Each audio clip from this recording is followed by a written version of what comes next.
Chapter 744. After Wangji building was closed, the temporarily hired assistants and handymen were dismissed. The remaining 10 people were all Shuirui's confidants, so they still lived here. On the 6th day, Yushu went to visit Aunt Shui in prison. She came here to buy some wine and food. Everyone was still here. But after a few days, this place was empty. Yushu couldn't help but think the worst, but she restrained herself. She didn't go to the Shui family to find people, nor did she go to Prince Dongjing's mansion to inquire about the news. Instead, she pretended that nothing happened and turned back home. Shuirui didn't reveal anything before, because he didn't want her to be involved. Now that it happened, she didn't know whether it would succeed or fail. How could she expose herself and drag him down?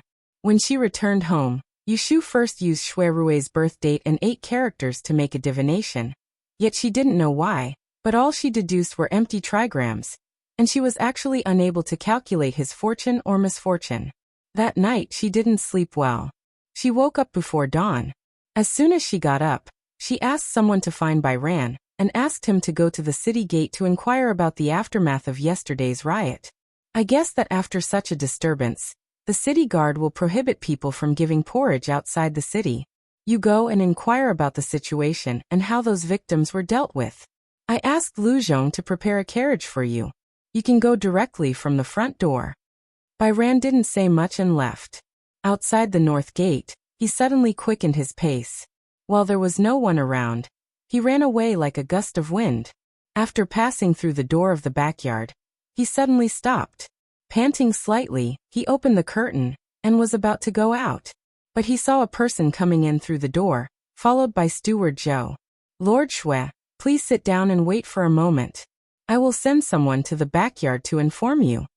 Shuirui nodded. When he was about to sit down, he found the teenager standing in front of him. He recognized that he was Yu Xiaoxiu's study companion. He smiled slightly and said, "Where are you going in such a hurry?" Bairan trembled slightly.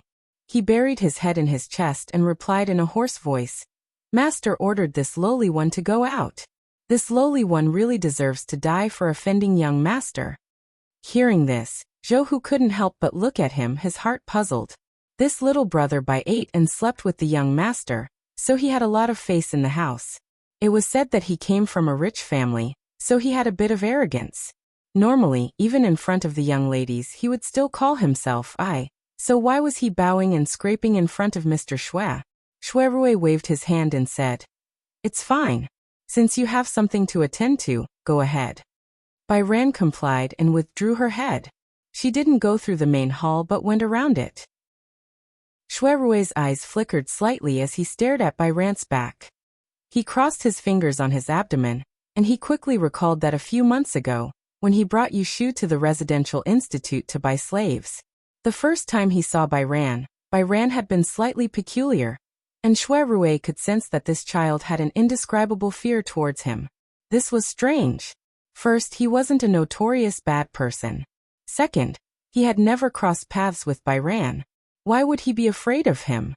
Before he could think of a reason, Yushu hurriedly came in through the curtain. The two met face to face. She glanced at him from head to toe. She sighed and said, "You scared me to death." Shuirui instantly reacted. "Did you hear about yesterday's matter?" Yushu nodded. She stepped forward and grabbed his sleeve, saying, "It's not convenient to talk here. Let's go to the back." She pulled him to Yongchen Yuan. The garden was spring all year round. There were hidden traps. No one could find some places without Yushu personally leading the way. The warm wind was gentle. Shuirui untied his cloak and put it on the stone bench for her to sit. Yushu was full of complaints. She started complaining.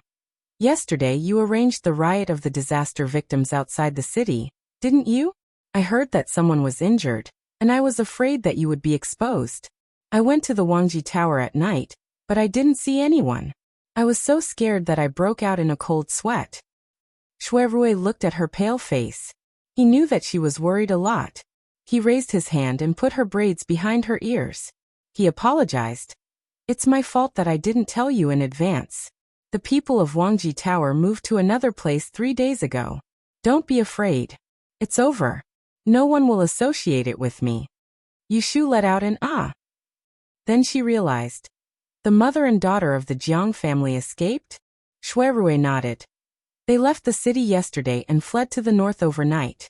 They will meet the people sent from the north in Wuha town in 2 days at most. Yushu didn't know what expression to make.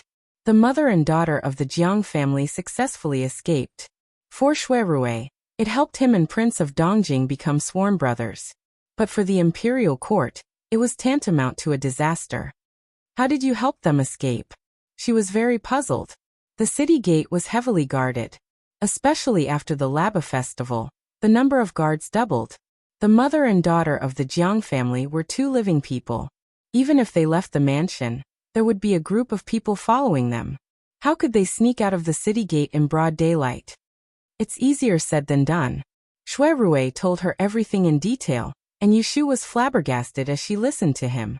It turned out that Shuirui had started to make arrangements a month ago. He predicted that there would be a drought in the north this year, and it would be difficult for the disaster victims to survive the winter. So he sent people to the north to search for the refugees, and mixed in with them to lure them to the capital to survive. Taking advantage of the trend of giving porridge during the Laba festival, he had Prince of Dongjing's mansion distribute porridge on a large scale outside the city to divert Emperor Zhaoqing's attention. However, Madame Wei and Jiang Mia weren't in a hurry to show up. When the time was right, he had his people incite the disaster victims to be grateful to Prince of Dongjing's mansion. They would kneel in groups outside the city gate and beg to see Madame Wei. At this time, Madame Wei left Prince of Dongjing's mansion with Jiang Mia in a carriage. On the surface, it was to answer the prayers of the disaster victims. However, the people guarding outside the mansion wouldn't let them leave. They stopped them and went into the palace to report. When Emperor Zhaoqing heard about the cause and effect, he sent people to follow Madame Wei's carriage. He allowed her to go to the city gate to comfort the disaster victims, but forbade her from leaving the city. When Prince of Dongjing's mansion's carriage arrived at the city gate, the disaster victims outside the city were in a commotion. The people that Shuirui had planted among them took advantage of the situation to encourage them. A group of disaster victims rushed into the city gate. The scene was chaotic.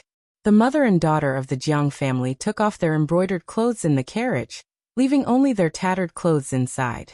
They got out from the special structure of the carriage and mixed in with the disaster victims with disheveled hair and dirty faces. The guards quickly suppressed the commotion and drove the disaster victims who rushed into the city gate out of the city. The key point was that the mother and daughter of the Jiang family were also treated as disaster victims and were pushed out of the city gate. After that, they rushed to the pre-agreed place and were escorted out by Shuirui's people. The carriage of Prince of Dongjing's mansion returned the way it came. When they arrived at the gate of the mansion, the secret agents of the palace found that Madame Wei and Jiang Mia had disappeared. They had already escaped more than 10 miles away. There are several shortcuts to the north of Anling City. There are many land and water routes. Even if His Majesty sends people to track them, it will be difficult to catch up with them. In order to avoid any accidents, I asked Jingku, Ping, and Xiang to escort them. Even if they are caught up, they will have the ability to escape. Yushu was a little confused. How can you be sure that His Majesty will let them go out of the mansion to comfort the disaster victims? If they are not allowed to leave the mansion, your plan will be completely ruined. Shuirui shook his head and said calmly, "The current His Majesty is not a broad-minded person. He will judge others by his own standards. He will definitely think that Madame Wei's act of giving porridge is to buy people's hearts.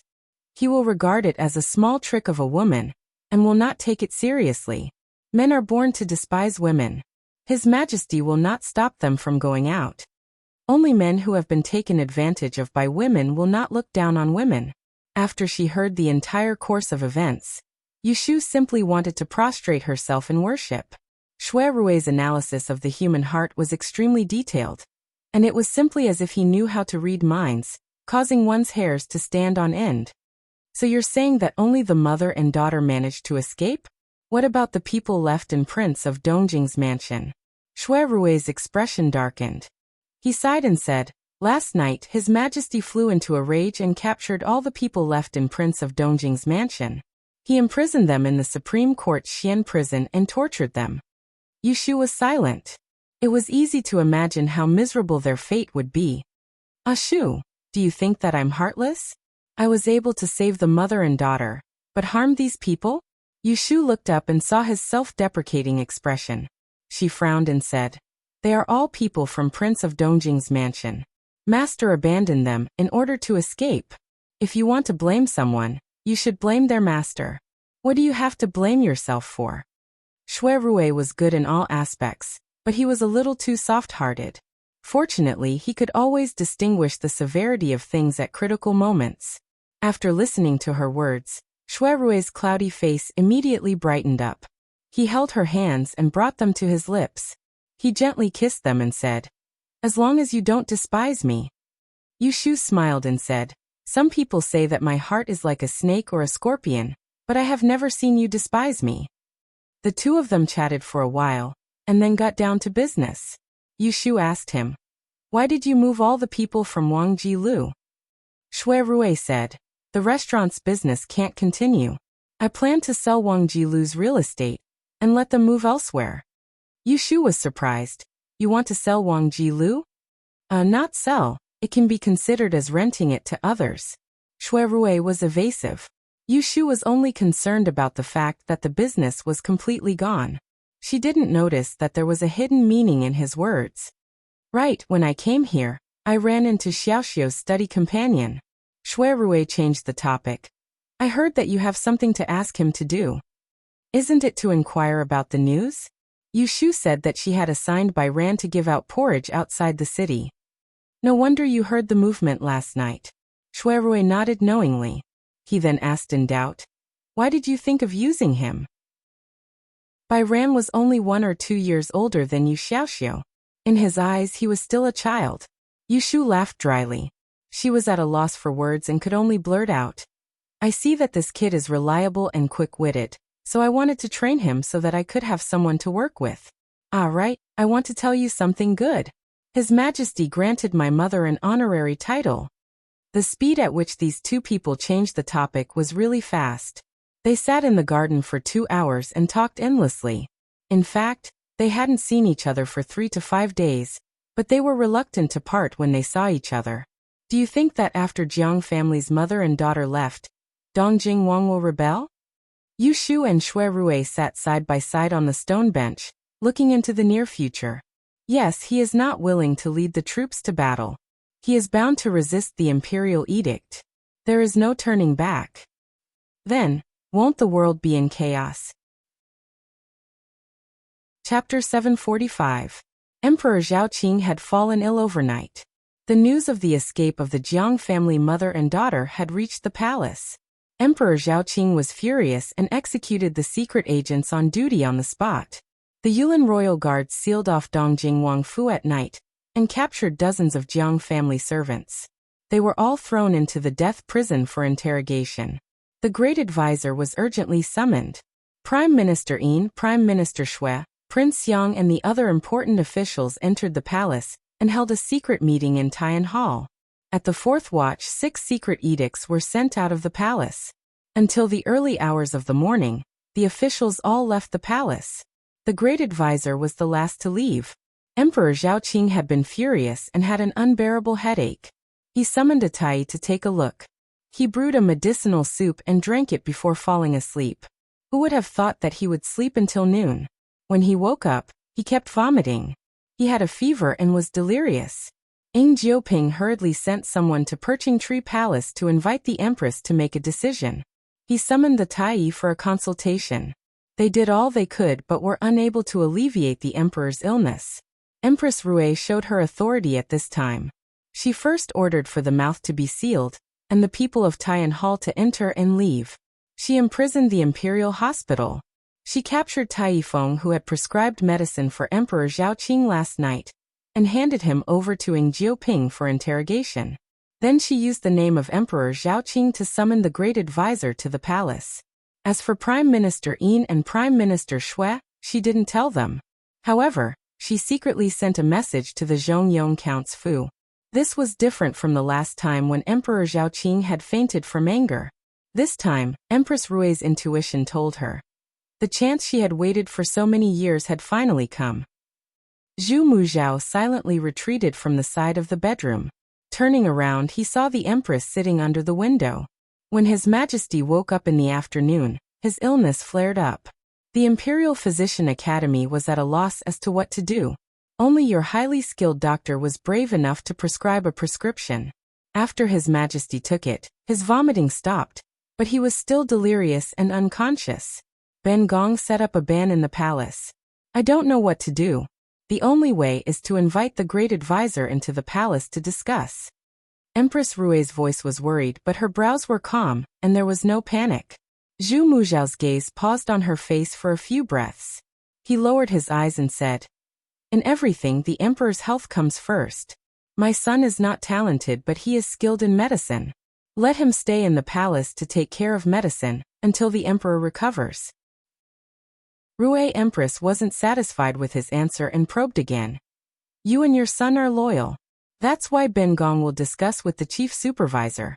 The Holy Majesty is bedridden and needs to rest. But the end of the year is near, and there are many matters at court. Someone has to come out to manage the situation and share the burden. Does the chief supervisor have a suitable candidate in mind?" Emperor was ill.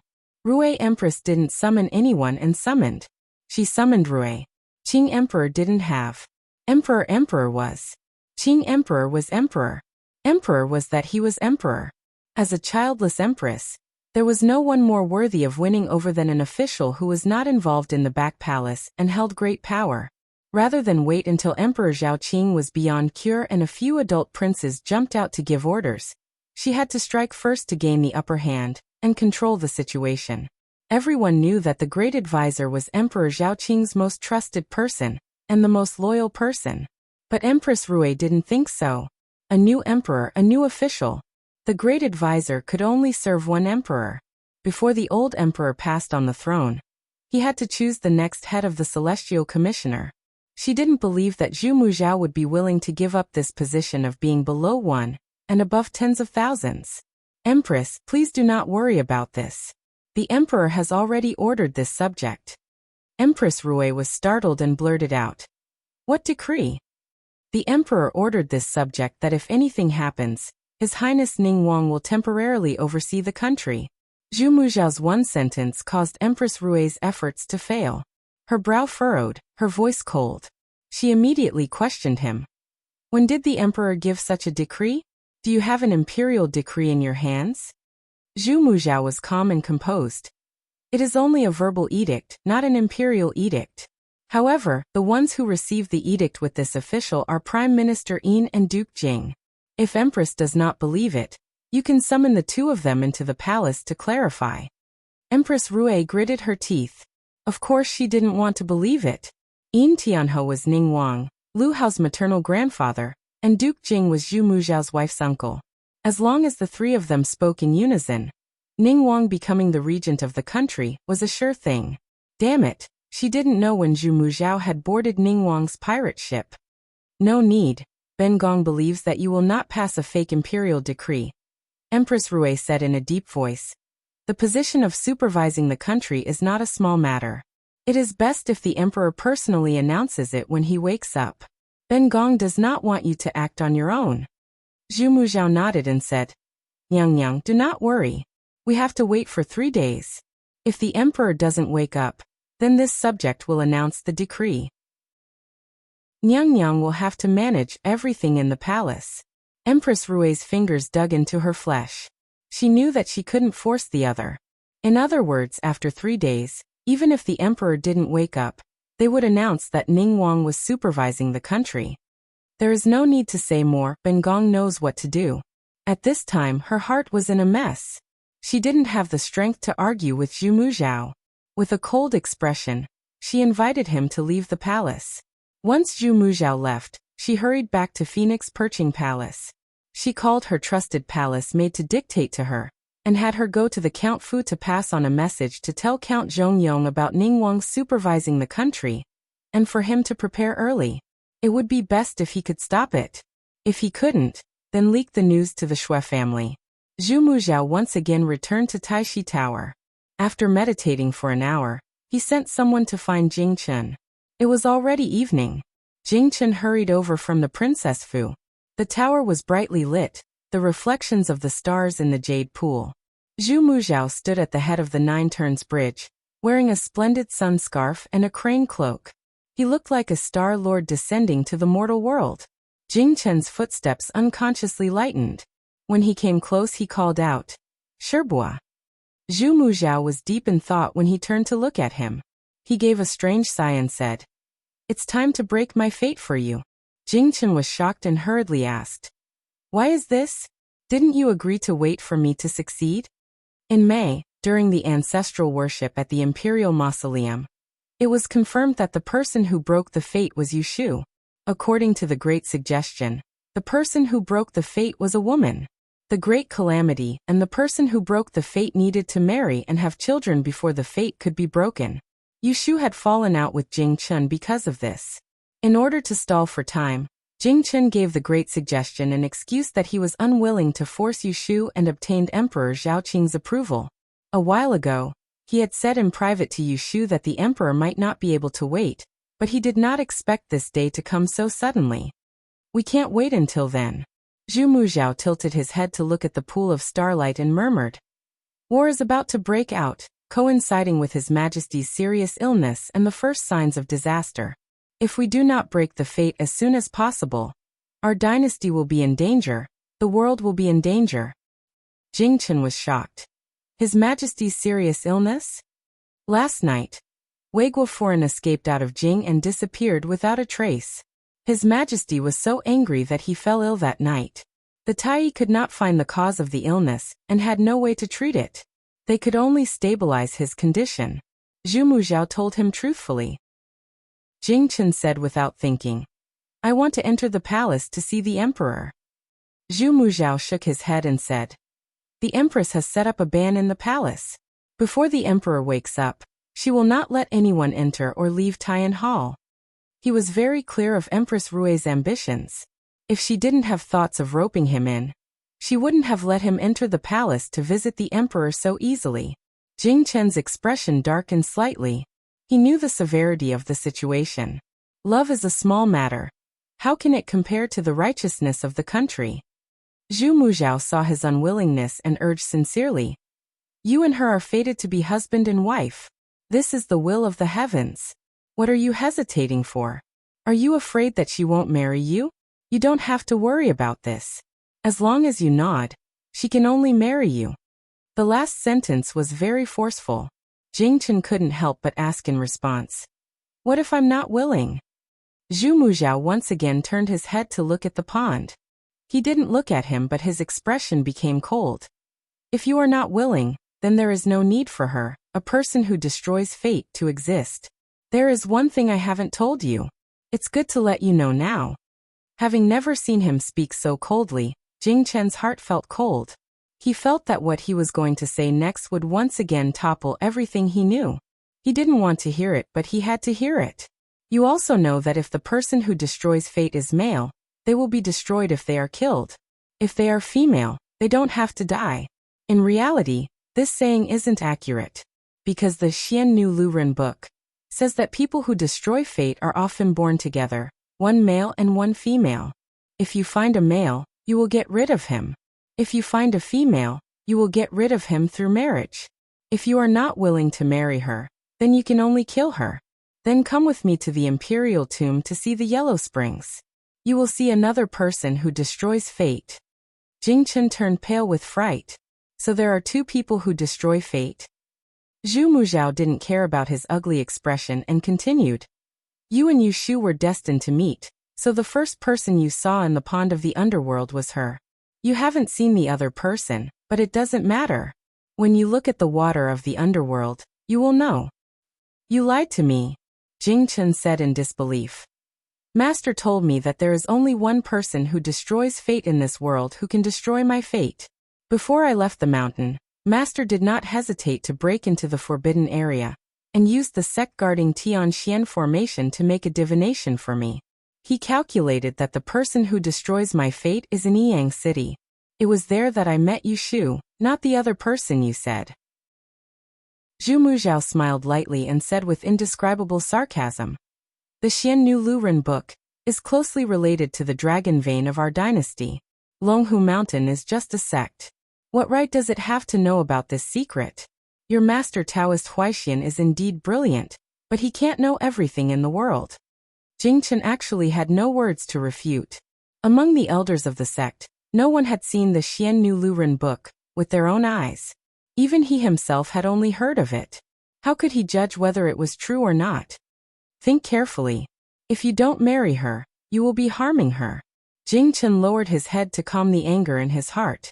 After a moment he said coldly, I will not harm her, and I will not allow others to harm her. Zhu Muzhao was still looking at the water, and his attitude was unyielding. At the latest half a month, your marriage must be decided. You can inform her in advance, but don't let her try to protest. Otherwise she will die. I am not trying to scare you. Jingchen looked at him fiercely. In the end he did not say anything and turned to leave. Zhu Muzhao slowly turned his head and watched him walk down the 9 zigzag bridge. He was lost in thought as he looked in the direction Yin Mufeng left. He said to himself in a low voice, Yin Mufeng, your 2 sons are just like you. Chapter 746. At night, Jingchen hurriedly walked out of the building. The carriage parked by the roadside caught up with him. 2 bodyguards led the horses and followed beside him. However, he did not get on the carriage. Instead, he stretched out his hand and grabbed the horse from one of the guards. You go back first. Where are you going, young master? The bodyguard reached out to help him up. However, Jingchen ignored him. He turned over and mounted the horse. Jingchen rode the horse all the way to Baochang Street and knocked on the door of the Yu residence. Yu Shu was about to sleep when she heard the servant's report. She knew that he would not visit without a reason. She changed her clothes and rushed to the front yard. Jingchen was not waiting in the living room. He was standing in the courtyard with his hands behind his back. When he saw her, he strode forward. Why are you here so late? I have something to say to you. When Yu Shu saw his solemn expression, she knew in her heart that something was wrong. Something unexpected must have happened. So she turned around and led the way without saying a word. She took the lantern from the servant girl's hand and didn't allow anyone to follow her. She entered Yongcheng Garden with him one after the other. After a few turns, they finally stopped at the place where she had a heart-to-heart talk with Shui Rui during the day. Let's talk here. The garden of my residence has a night ban. No one will trespass. What happened? Jingchen came in a hurry. When he saw her face to face, he found it difficult to speak. He took a deep breath and looked at her without blinking. He gathered his courage and said, Xiaoyu, please marry me. Yu Shu's almond-shaped eyes widened. She was stunned by this sudden proposal. Afraid that she would refuse, Jingchen said solemnly, If I am lucky enough to marry you, I will cherish my life and never have second thoughts. I know that I have let you down a lot in the past. However, I swear that from today on, if I break my promise to you again, I will die a violent death. My soul will scatter, and I will never be a human again. Sanqing, disciple of Jingyi sect, Jingchen. As he said this, he knelt sideways and raised his palm to make a vow. Yu Shu's expression changed. She stepped forward and grabbed his arm. She said sternly, Shut up. Who asked you to make a vow? Tell me first. Why do you want to marry me? Is it because the emperor and the grand preceptor are forcing you? They can't wait and want me to sacrifice my life for you in advance, right? Jingchen was forcefully pulled up by her. He couldn't hide it from her, so he told her everything. Madame Wei fled the capital yesterday. The emperor is bedridden and seriously ill. The grand preceptor predicted that war is about to break out, and Doan is in a precarious situation. Thus, he wants me to marry you as soon as possible, so that we can save the fate of the country in time. Yu Shu narrowed her eyes at him. But your father, Yinhua Ez, told me personally that the Book of Mystery Maiden Lu Ren said that using a woman to sacrifice her life is not the method described by the Grand Preceptor. He was lying to you. He must have another purpose for wanting me to marry you. I know he lied to me, but I must marry you. Jingchen's attitude was unusually firm. Without waiting for Yu Shu to get angry, he explained his difficulties. Because there are 2 people who destroy their life in this world, one male and one female. As long as I kill you, I can find the other person who destroys their life. If I don't marry you, they will take your life. Yushu was shocked. What did you say? There are two people who destroy their life? I don't believe it. I don't believe it either. Jing Chen's gaze was deep, but at the end of the day, you and I have not read the book of mystery made in Luren, and my father did not tell you the real way to destroy your life. I know that the Grand Preceptor lied to me, but what if what he said is true this time? Xiaoyu, I don't dare to gamble. Yushu's heart trembled, and many thoughts flashed through her mind in an instant. She could not help but hold his arm tightly. Jing Chen could see that she was struggling in her heart. It was obvious that she was unwilling to marry him. He felt a slight pain in his chest, and finally he could not help but ask her, I know that I have wronged you in the past. I swear that I will not let you down again. Xiaoyu, why do you not want to be my wife? What did I do wrong? Tell me, I will definitely change. Yushu's mind was in a mess. Looking at his pleading eyes, she could not make up a lie. You did nothing wrong, and you don't need to change. Then, do you still blame me for breaking up with you that day? What do you want me to do to appease you? Can you tell me? Jing Chen persistently asked. In the year he had been in the capital, although he had seen through the fickleness of the world, he still did not understand the love between a woman and a woman. He still remembered what Yushu had said to him in the small forest. He remembered that she had admired him. He had never even thought that this kind of feeling would disappear one day. Yushu smiled bitterly and avoided his gaze. She was really touched by Jing Chen like this. She was afraid that her heart would soften and become entangled with him again, so she turned her back to him and slowly said in a low voice, I don't blame you for a long time. I don't blame you, nor do I hate you. How do you want me to explain it to you? Jing Chen, I can't be your wife because there is another person in my heart, and that person is not you. In the end, she still said it, even if it was very hurtful. She did not turn around, so she could not see the helplessness on his face. She could not see the confusion in his eyes. Another person? Yes. Jing Chen seemed to understand. His expression suddenly became flustered. But didn't you say that you liked me? Yushu smiled bitterly and said, that was in the past. Now I only think of you as a friend. There is no love between a man and a woman, and there will not be any in the future. Hearing her say this, Jing Chen found it difficult to breathe. He raised his hand and reached out to her back. He grabbed her sleeve and clenched his fist. Then you like someone else, don't you? Yushu gently nodded. I have someone I want to entrust my life to. No matter what, I will not marry you. She would not go against her heart in order to live. The person she wanted to entrust her life to was Shuirue, not Jing Chen. So it's like this. Jing Chen's eyes quickly dimmed.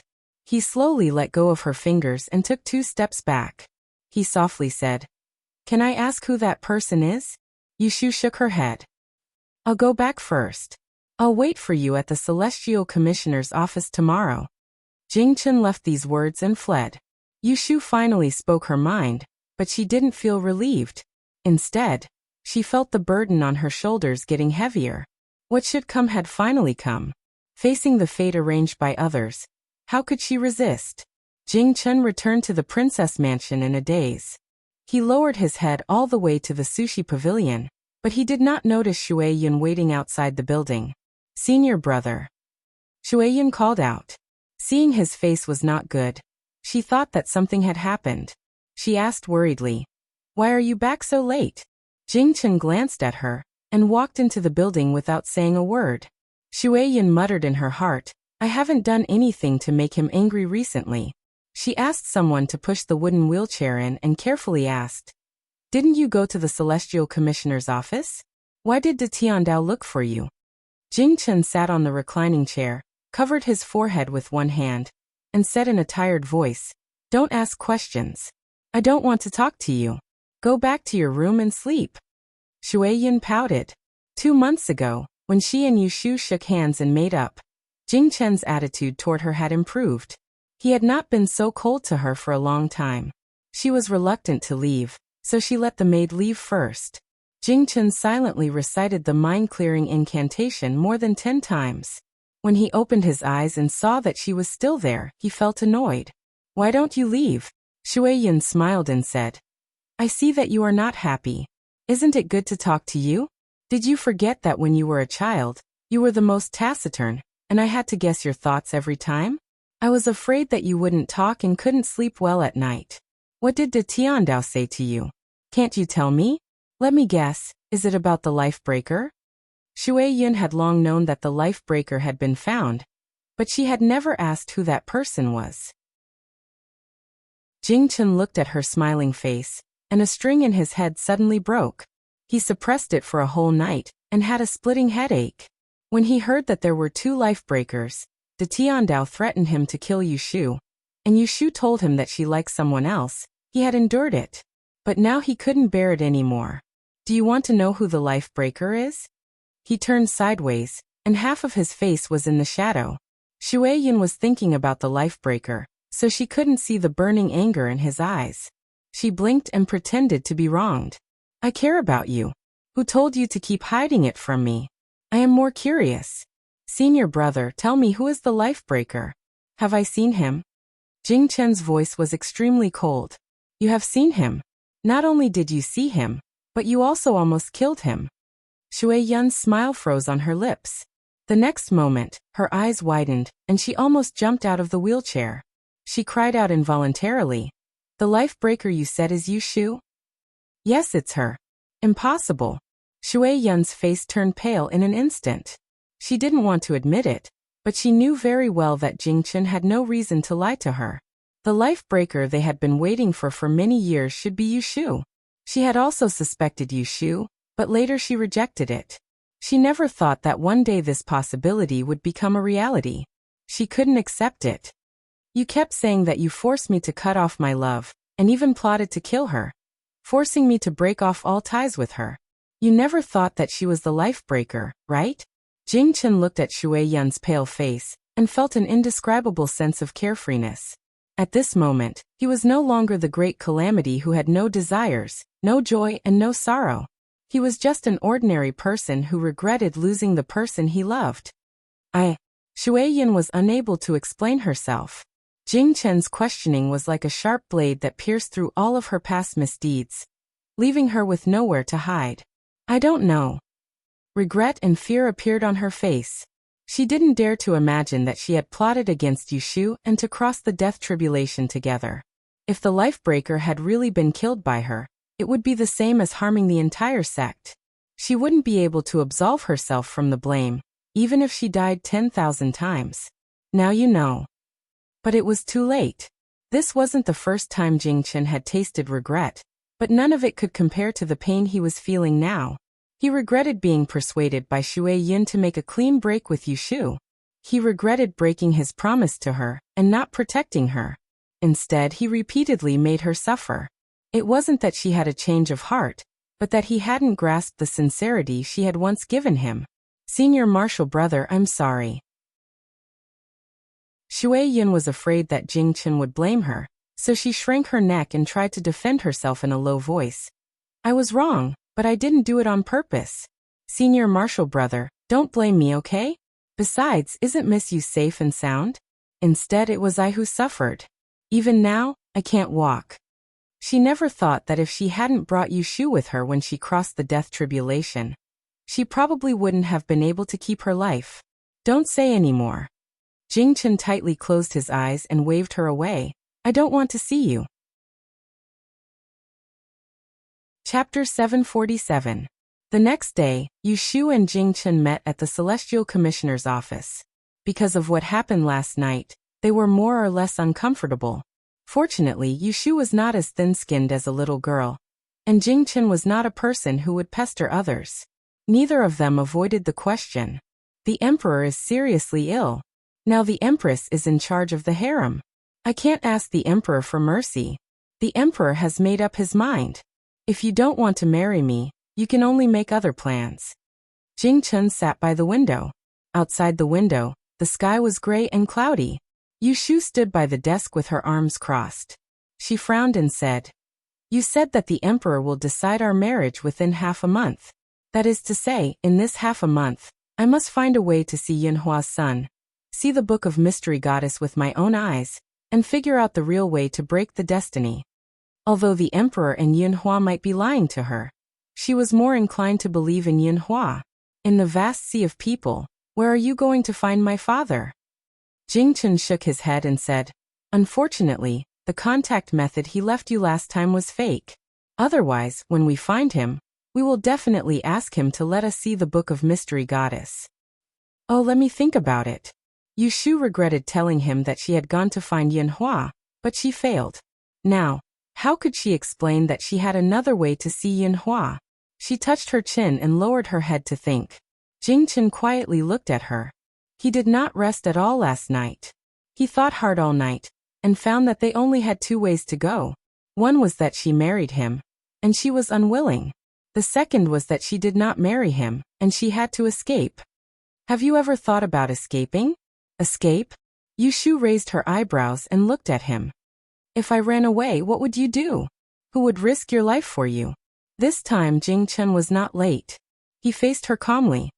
In the small courtyard on Huixing Street, you asked me why I should entrust my life to you and share the huge responsibility for me. I thought for a long time, and yesterday, I just got the answer. I can't force you. Even if you don't want to be my wife, I will still protect you. Yushu didn't expect him to answer like this. She was surprised, but she couldn't help but feel relieved. He didn't disappoint her again. I appreciate your good intentions, but I won't run away, Jiangchen said. First of all, the chances of her escaping were too small. Anling City was like a huge cage. Jiang Mia and her daughter were able to escape successfully because of Shui Rui's plan for a month. More importantly, after they escaped, they still had a place to stay. Jiang family's base camp was in Ningdong City, and Prince Dongjing had a lot of troops under his command. Even the imperial court was somewhat afraid of him. Even if she could escape, she had nowhere to go. The emperor and the great teacher would not let her go. It was very likely that she would have to hide for the rest of her life. Just like Yunhua, what was the use of stealing the Book of Fantasy Women's 6 Rens? In the end, he still had to hide his identity and live everywhere. He did not even dare to acknowledge his son. She never thought of running away, because she was not alone. She still had a family. Not only Yu Xiaoxiu, Zhao Hui and the others, but also her subordinates and servants. She couldn't abandon that big family. After Jiang family's mother and daughter escaped, and the miserable fate of the remaining people in Prince Dongjing's mansion, she would never run away. Another reason was Jingchen. Just like what she asked him just now, if she just ran away, who would risk their lives for him? There is still half a month. As long as I can find Yunhua, everything will still turn for the better. Yushu put down her arms and walked out, not giving Jingchen a chance to ask questions. Yushu went downstairs and asked Su Qing to come in. Wen Xiao and was holding a stack of documents, waiting for her to read. He quickly asked, Master, where are you going? I have a headache, so I'm going home to rest. It sounded like a lie, so Wen Xiao had to remind her. You should draw up the Book of the Great Earth next month. Don't worry, leave it first. Yushu waved her hand and slipped away with her people. With the emperor's illness, the Book of the Great Earth next month would be useless. Maybe in 2 days, the Empress would ask the Palace Bureau to pass the decree and temporarily cancel the Book of the Great Earth. After leaving the Celestial Commissioner, she sent Lu Hong to the Supreme Judiciary to send a letter to Shui Rui, asking him to come to her mansion during the lunch break. She went home first, changed out of the heavy official robe, loosened her hair, and lay on the soft couch, worrying. She did not forget to ask the servants to prepare wine and food in the garden. How should she tell Shui Rui when she saw him? Should she tell him that the emperor was seriously ill and wanted to force him to marry her? No. Shui Rui had a deep knot in his heart with Yunhua. A month ago, Jin Ku had tricked him out of Fenghua Manor, but he was still unwilling to see Yunhua. It could be imagined that he didn't want to recognize this biological father. But she knew that as long as she mentioned the forced marriage, no matter how unwilling Shui Rui was, he would bow his head for her. What difference was there between her and the mother and daughter of the Jiang family? They were all forcing him. Yushu was still struggling for an hour. Before she could think of a way to speak, Shui Rui came before noon. She heard the servants report and washed her face. She had Lin, or tie her hair into a simple bun, and put on a rabbit fur cloak to see him. Once she entered Yongchun Yuan, the surroundings warmed up. She took off her coat and handed it to a servant girl. She walked around a bamboo forest and saw him standing in Jiugaoxian from afar. He held a wine pot in one hand, and held the railing with the other as he looked into the distance. When she got closer, she found that he was wearing the court robe. The black veil was on the chair. It seemed that he had rushed here directly from the yamen. Look, this was telepathy. She didn't even ask the messenger to hurry him, and he just came in such a hurry. Why didn't you wait for me to come and drink first? Yushu took a cup from the table and handed it to him. He poured her a cup with a smile. She put it under her nose and sniffed the fragrance of the wine. She said with pity, I only took 6 or 7 jars of this 20-year-old Huadiao. Wangji Lu is closed. If I want to drink more good wine, I will have to spend money to buy it.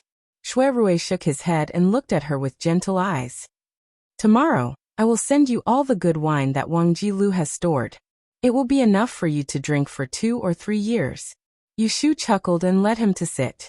She didn't want to talk about anything else. She wanted to drink, eat and chat with him. She didn't want him to lose his appetite after they talked about business. Shaking the empty wine pot, Shui Rui looked at Yushu, who was racking her brains to talk about something else. He put down his chopsticks and couldn't help but interrupt her. I'm done eating. Why did you ask me to come today? Just say it. Yushu shut her mouth in embarrassment. Her eyes drifted upwards, and she dilly-dallied as she was unwilling to speak. Shui Rui looked at her good-naturedly, and a trace of a smile hung on his face from beginning to end. It was as if he was encouraging her. Just say it. No matter what you say, I will listen. Yushu stole a glance at him. When she saw the expression on his face, she immediately felt discouraged.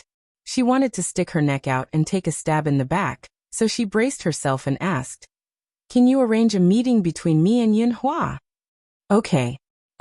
Yushu's eyes suddenly flickered. She didn't believe that he would agree so easily, so she slowed down and repeated, Listen carefully. I said that I want you to help me meet Yunhua. Shui Rui's expression didn't change. I said it.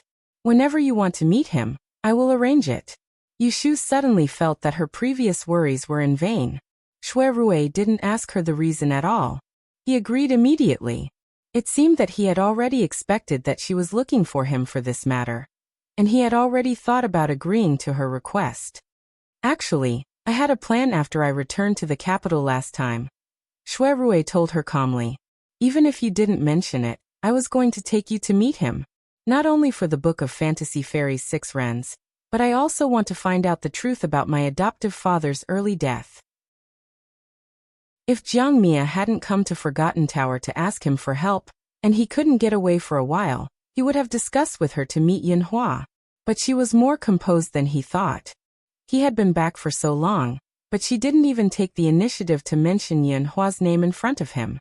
While he secretly breathed a sigh of relief, he also pitied her for being considerate. Do you think that I don't want to recognize my father, so I don't want to see Yunhua? Shui Rui looked at her expression of, You can even see through this, and explained with a smile. I don't want to recognize my father, but I didn't want to see him before because I was afraid to see him. My good Shu, have you forgotten something? Shui Rui's gaze was crafty. Have you forgotten? It was he who made an agreement with you.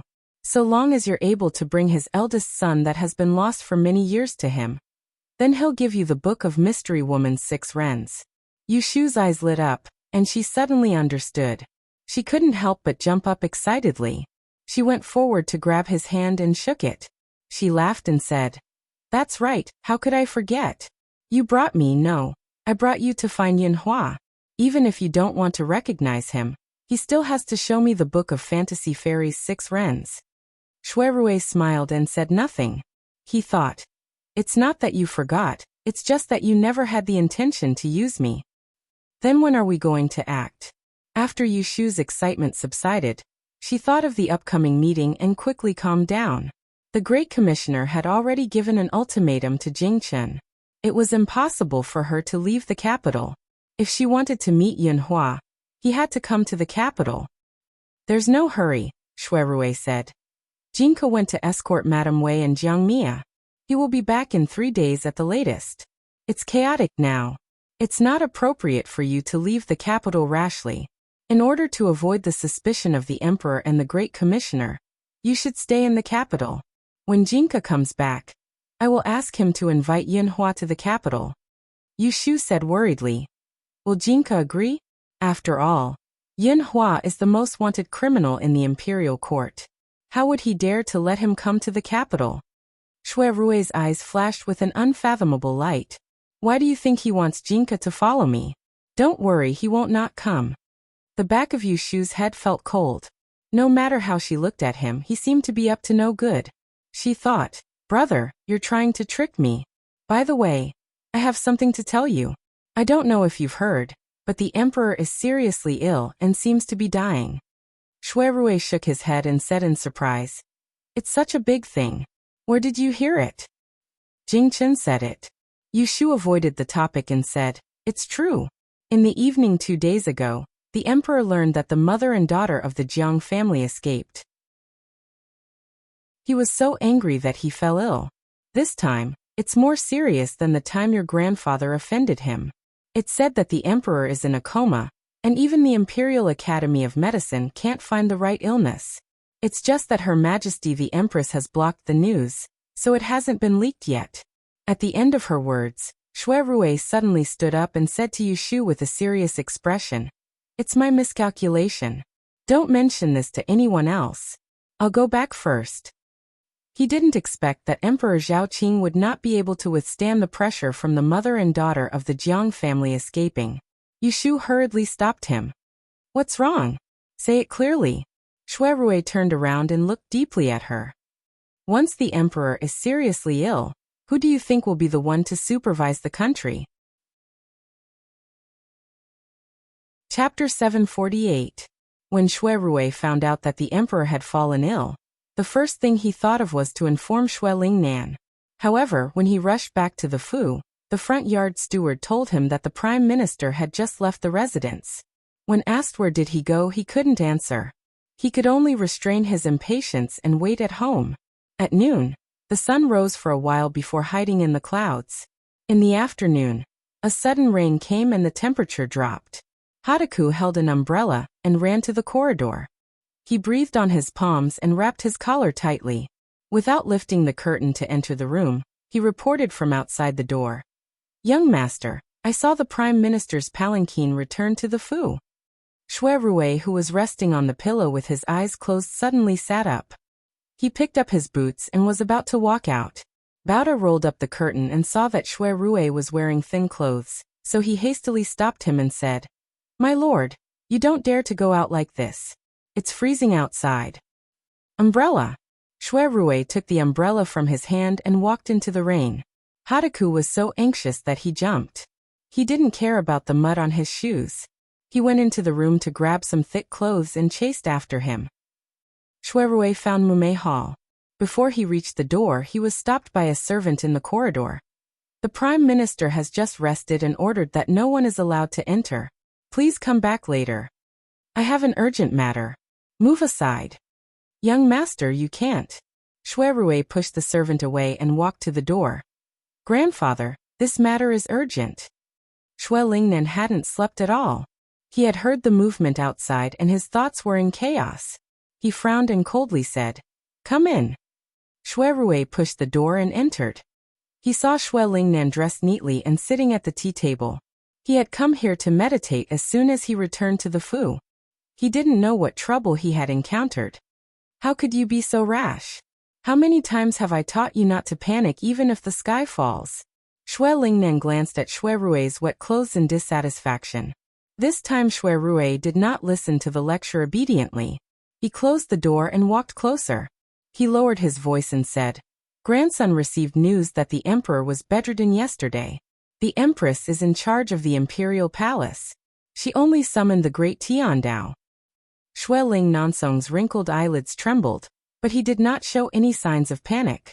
He raised his head to look at him and asked, Guess who I went to see just now? Shui Rui was puzzled.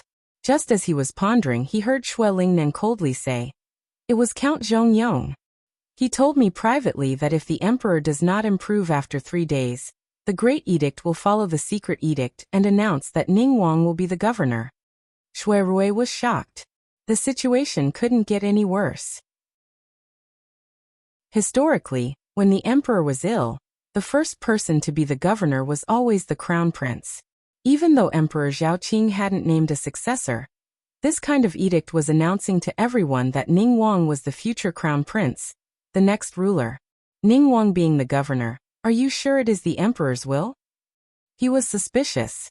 Emperor Zhaoqing had always favored Ningguang, but he had never been willing to give in on the matter of naming the crown prince. Now that Emperor Zhaoqing had just fallen ill, the Great Edict revealed the edict for Ningguang to be the governor. No matter how he looked at it, it was unusual. It can't be fake. Shui Lingnan's expression was hazy. Even though Zhu Muzhao is a treacherous person, his loyalty to His Majesty is unquestionable. Anyone can pass a fake edict, but he can't. Even more, Celestial Commissioner isn't the only one involved in this matter. Prime Minister Yin and Duke Jing are also involved. If the three of them work together, even if Ningguang is a pile of mud, he can hold up a wall. At this point, the Empress finally can't sit still. Once Ningguang was in power, the first to be threatened would be Empress Rui's position. Ningguang's birth mother, Yin Shufei, wouldn't be willing to be under her. Shui Rui asked. That Zhong Yongbo came to discuss with you because he wants to ally with the Shui family? Shui Lingnan snorted coldly. Of all the imperial sons, only Jingguang can compete with Ningguang. Of all the officials, only this old man can compare with Yin Tianhou. If the Empress wants to stop Ningguang from being in power, she can only let go of the past and ally with the Shui family. Ruiang, in order for me to interfere with Ningguang's governance, made a verbal agreement with me. When the emperor's illness improves, the Empress will come out and support Jingguang to be the crown prince. Grandfather, you can't, Shui Rui frowned. The emperor has already been suspicious of you before. If you come out and oppose the imperial decree now, I'm afraid that the day the emperor gets better, the Shui family will face a calamity. There's no need for you to say it. I'm not that muddle-headed, Shui Lingnan said. That old man Ruiang has a good plan. He wants to pull this old man to be his spear, drawing a big pie in the sky and thinking that I will take the bait. He didn't think that if the Shui family wants to help Jingguang fight for the throne, there's no need to ally with them. Shui Rui's mind moved and he probed. You are saying? Shui Lingnan looked at him with a deeper meaning, saying, are you like the rest of the world, thinking that Xiang Wang is an idle and useless person? For a moment, Shui Rui's mind flashed. He almost grasped the crux of the matter, but his attention was captured by Shui Lingnan's next words. These are all old matters, there's no harm in telling you in private. The current emperor and Xiang Wang are born from the same mother, and were both raised by Empress Dowager Renjing. The emperor is older by 2 years but isn't as intelligent as Xiang Wang. When Xiandi was alive, the most favored prince was Xiang Wang. There was another eldest son, Song Wang, who was skilled in both literature and martial arts. In comparison, the emperor was much more mediocre. In Xiandi's later years, Song Wang secretly rebelled, and was sentenced to death after being exposed by Ruiang. Then came the change of the Celestial Commissioner. Zhu Muzhao inherited his father's position, and the Zhu family produced 2 great Tidian. Finally Xiandi issued an edict, and the Celestial Commissioner decreed that the present emperor was crowned crown prince. 2 years later, Xiandi passed away and the emperor succeeded the throne, changing the era to Zhaoqing. Shui Lingnan narrated calmly, but Shui Rui could hear some secrets from it. Firstly, the emperor and Xiang Wang are both D sons and their ages are similar. One is mediocre while the other is intelligent. Our dynasty does not differentiate between the young and the old like the previous dynasty, but why was it the mediocre emperor Zhaoqing who ascended to the throne? Other than that, the Zhu family had 2 great Tidian. This was unprecedented in the 300 years of history of the Yin dynasty. Was it intentional or a coincidence? He vaguely felt that all this had a lot to do with his birth father, Yun Hua, stealing the Book of Mystery made in Lu Ren. After the emperor ascended the throne, Xiang Wang pleaded several times to leave the capital to guard the border, but was not granted permission. He could only hide in the city. These years, He pretended to be stupid, but it was only to dispel the emperor's suspicions. Shui Lingnan concluded, "Don't forget that your youngest aunt is the mistress of Xiangwang Fu.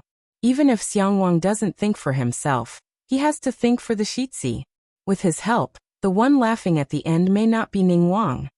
Shui Rui thought in his heart, but did not show it. Looking at his experienced face, he asked in a low voice, "Have you decided?"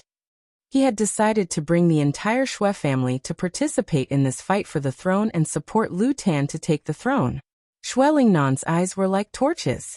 For the first time, he showed his burning ambition in front of him. Ning Wang as the crown prince will sooner or later act against the Shui family.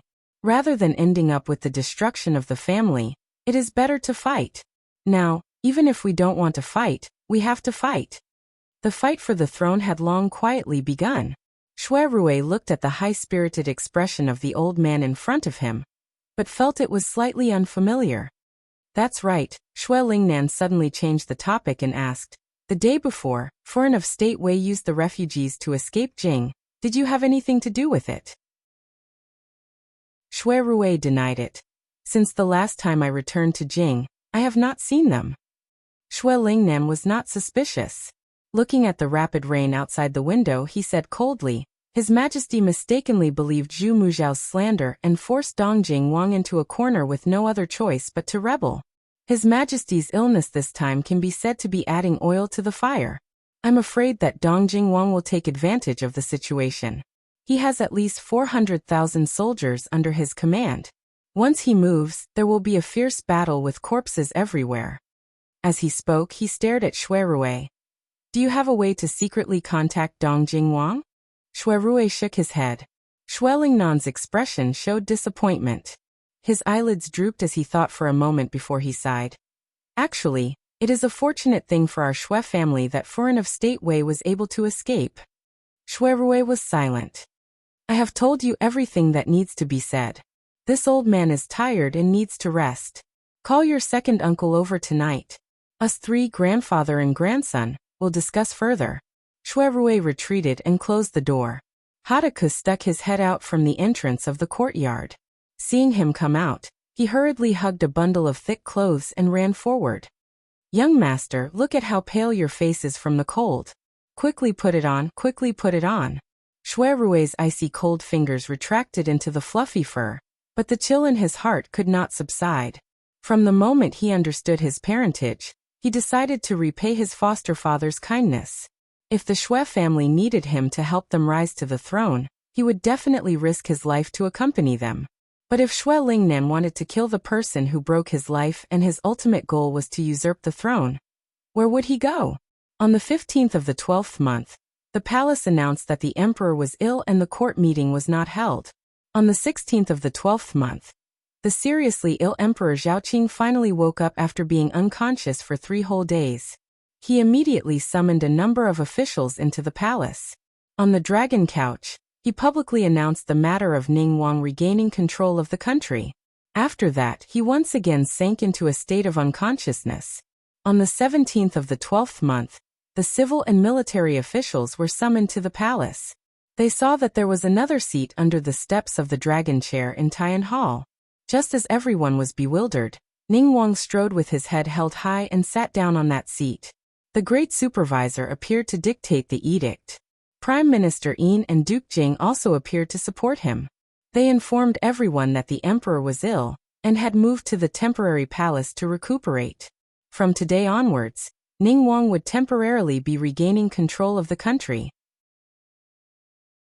When this order came out, the officials in the hall were in an uproar. There was fierce opposition from a group of people on the spot. The reason was that Ning Wang was not the eldest son, nor was he the crown prince. He did not have the right to take on such a great responsibility.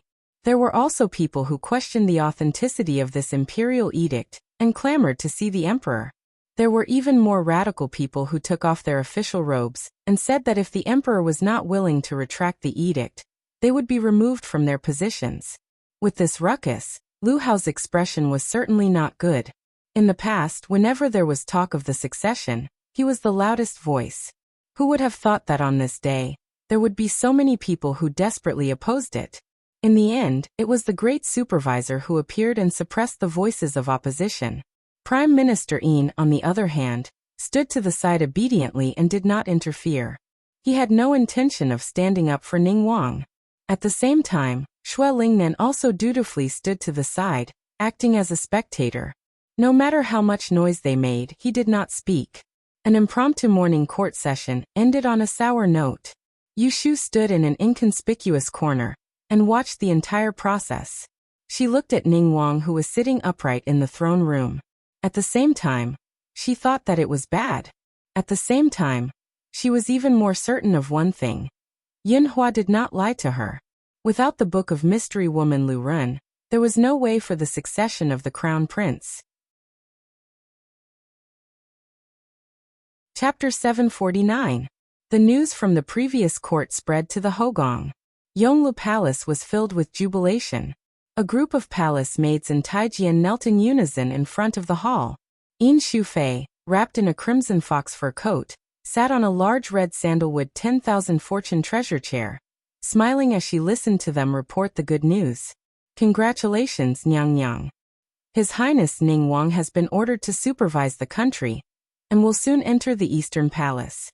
Yin Shufei's face was radiant. She pretended to be stern as she said, Imperial Son has taken on such a great responsibility because of the Holy One's trust, and to share the ruler's burden. What Eastern Palace? You cannot spread rumors. If Ben Gong hears anyone with a loose tongue, Ben Gong will not forgive them easily. All right, go back and do your work. After beating down a group of proud palace maids, Yin Shufei summoned the steward of the front hall, Tong Palace Maid, and ordered, send someone to Phoenix Perching Palace and Zhongchui Palace to scout. Palace attendant Tong sent someone. A short while later, she came back to report. The Empress went to Peaceful Peace Hall early in the morning, and hasn't returned yet. The people of Perching Tree Palace seem to be mute. They are so quiet that there isn't even one person speaking loudly. Yin Shufei curled her lips and asked her, how is Imperial Consort Xue? Imperial Consort Xue doesn't seem to be feeling well, so she summoned a Tai to take her pulse. Newbie found out that it was because Imperial Consort Xue forced her way into Peaceful Peace Hall yesterday, and was sent back by the Empress. So the baby was affected. Emperor Zhaoqing was going to move to Huazheng Garden to recuperate, and would depart tomorrow. Rui Empress had chosen Hui Pin and Sun Guerin to accompany him. She didn't know when he would return. Rui Empress controlled the Hogong and used the excuse that no one was allowed to disturb Emperor Zhaoqing's recuperation to block all the Feipin outside the gates of Peaceful Peace Hall. From beginning to end, she didn't let them see the emperor. Only Imperial Consort Xue relied on the fact that no one dared to stop her because she was pregnant and forced her way in. Yin Shufei snorted coldly and said, she isn't obedient even when she's pregnant. The Holy One is so sick that he can't get up. He doesn't have time to care about her. She relied on the child in her stomach, and caused trouble for so many people. The wheel of fortune turns. If it's not the east wind that crushes the west wind, then it's the west wind that crushes the east wind. It's time for Ben Gong to rise. As she said that, she leaned back on the cotton pillow and pinched the space between her eyebrows with her slender fingers. She said slowly, my son has done well. I also want to stand up and not be a burden to him. Tell me, is there anything that this empress can help with right now? Palace attendant Tong had been prepared and made a suggestion. Since your highness has taken on the responsibility of regent, you have to stay in the palace all day to manage state affairs, and it is inconvenient for you to stay in Ningguangfu. If the eastern palace can be vacated for your highness to live in, then it is the best of both worlds. If Ningguang could live in the Eastern Palace, he would be one step closer to the position of Crown Prince. Yin Shufei's eyes lit up and clapped. That's great. I'm afraid that the Empress won't agree. Palace attendant Tong carefully reminded her. The Empress held the Phoenix seal, and needed her approval to enter the Eastern Palace. It's just a hen that can't lay eggs. What's there to be afraid of? Tomorrow, when His Majesty leaves the capital, Ben Gong will go and mention it to her. Yin Shufei had a determined look. Imperial Consort Xue had been pregnant for almost 6 months. She wasn't young anymore. Her belly was getting bigger by the day, and the days were becoming harder to endure. Yesterday, she had been angered in Tian Hall, and when she came back at night, her belly was in pain. Luckily, Tao Momo was experienced. She sent someone to find Empress Rui for a tai, and had a palace attendant boil an egg with thick red date water. She peeled the skin and fed it to Imperial Consort Shui until the tai came. The night passed in chaos. On the second day, she heard the news that Ningguang was regent. Bad things happened one after another. Imperial Consort Shui weakly lay on the square bed surrounded by begonia flowers. The chief palace attendant of Zhongchui Palace, Song Lan, rolled up the curtains and squatted by the bed to listen to her speak. Who would have thought that His Majesty would be so ill? Don't you think it's strange? Even the Imperial Hospital couldn't diagnose what illness it was. But at this critical moment, Ningguang jumped out. It really makes one uneasy. Ben Gong had originally wanted to follow His Majesty to Huazhen Garden to recuperate, but the Empress had deliberately arranged for Hui Pin and Sun Gui Ren. One of them is old and yellow, the other is her trusted aide. The Empress has calculated well. If His Majesty recovers, it wouldn't be a problem to have them fight for favor. If His Majesty isn't good, then this is a hidden pawn. Nyang, don't think so much. It's most important to recover first. Song Lan comforted in a gentle voice. Imperial Consort Shui shook her head lightly. After resting for a while, she ordered, "Send someone to the Celestial Commissioner and invite Yu to come here." Nyang, Song Lan wanted to say at this point. Even the Emperor couldn't do anything. What could a mere Imperial official do? Go. Imperial Consort Shui didn't explain to her. She closed her eyes and didn't speak. Song Lan left helplessly. In the impromptu court conference, they only announced the major matter of Ningguang regaining control of the country. After the court was dismissed, Yu Shu followed Shui Rui out of the palace. The two of them fell behind the rest of the procession and discussed in low voices. The official that was crying in the Great Hall and wanted to be removed, wasn't it arranged by Prime Minister Shui? He really had guts. He dared to act shamelessly in front of everyone's eyes. If it wasn't for the people at the side blocking him, not just his official robe, he would have taken off his pants. Of course not. Shui Rui lowered his voice to tell her. Do you think that only the Rui family and our Shui family don't want Ningguang to ascend? There are a number of imperial princes in Jing, but other than Jingguang and Ningguang, there's still the 8th prince, the 12th prince and the 15th prince. There's also Lu Yi. Even if the imperial princes are young and useless, which one of them doesn't have any support? You can think of the rest yourself. Yu Shu thought. Fighting is useless. Who knows how the book of Xiannu Lu Run will choose the next emperor. Maybe that brat Lu Yi will be chosen. If I were to say the most anxious person right now should be the empress, she said with some schadenfreude. I see that Xu Fei's temper is not one that can endure. After today, who knows how the inner palace will be in chaos. She didn't like the empress. On one hand, she was the 10th princess who wanted to harm Shui Rui even before her death. She hated the house and its crow. On the other hand, she herself was prejudiced against the fu of the Count of Zhongyong. Not to mention that Rui Zizhu had once discussed marriage with Shui Rui. Rui Lin's behavior after Shui Rui's disappearance made her extremely disappointed. Otherwise, why is it said that time reveals a person's heart? It wasn't hard to add flowers to a brocade, but it was rare to send charcoal in snowy weather. Shui Rui sighed lightly and said, I am only worried about Gu Mu's health. She won't be able to withstand the successive incidents. Yu Shu thought, when something happened to you, I didn't see noble consort Shui being so worried. She didn't say the truth to hurt him, but comforted him. Don't you have me? Don't worry, I will go back and do a divination for her safety. If she is in any danger, I will inform you immediately. Thinking back to a few months ago, she and Shui Rui had privately discussed using the pregnancy of noble consort Shui to plot against the plots in the inner palace. They didn't want to wait for them to act before things changed. They hid in the back and whispered, not noticing that not far in front of them, Jingchen frequently turned his head back and looked at them with a puzzled gaze.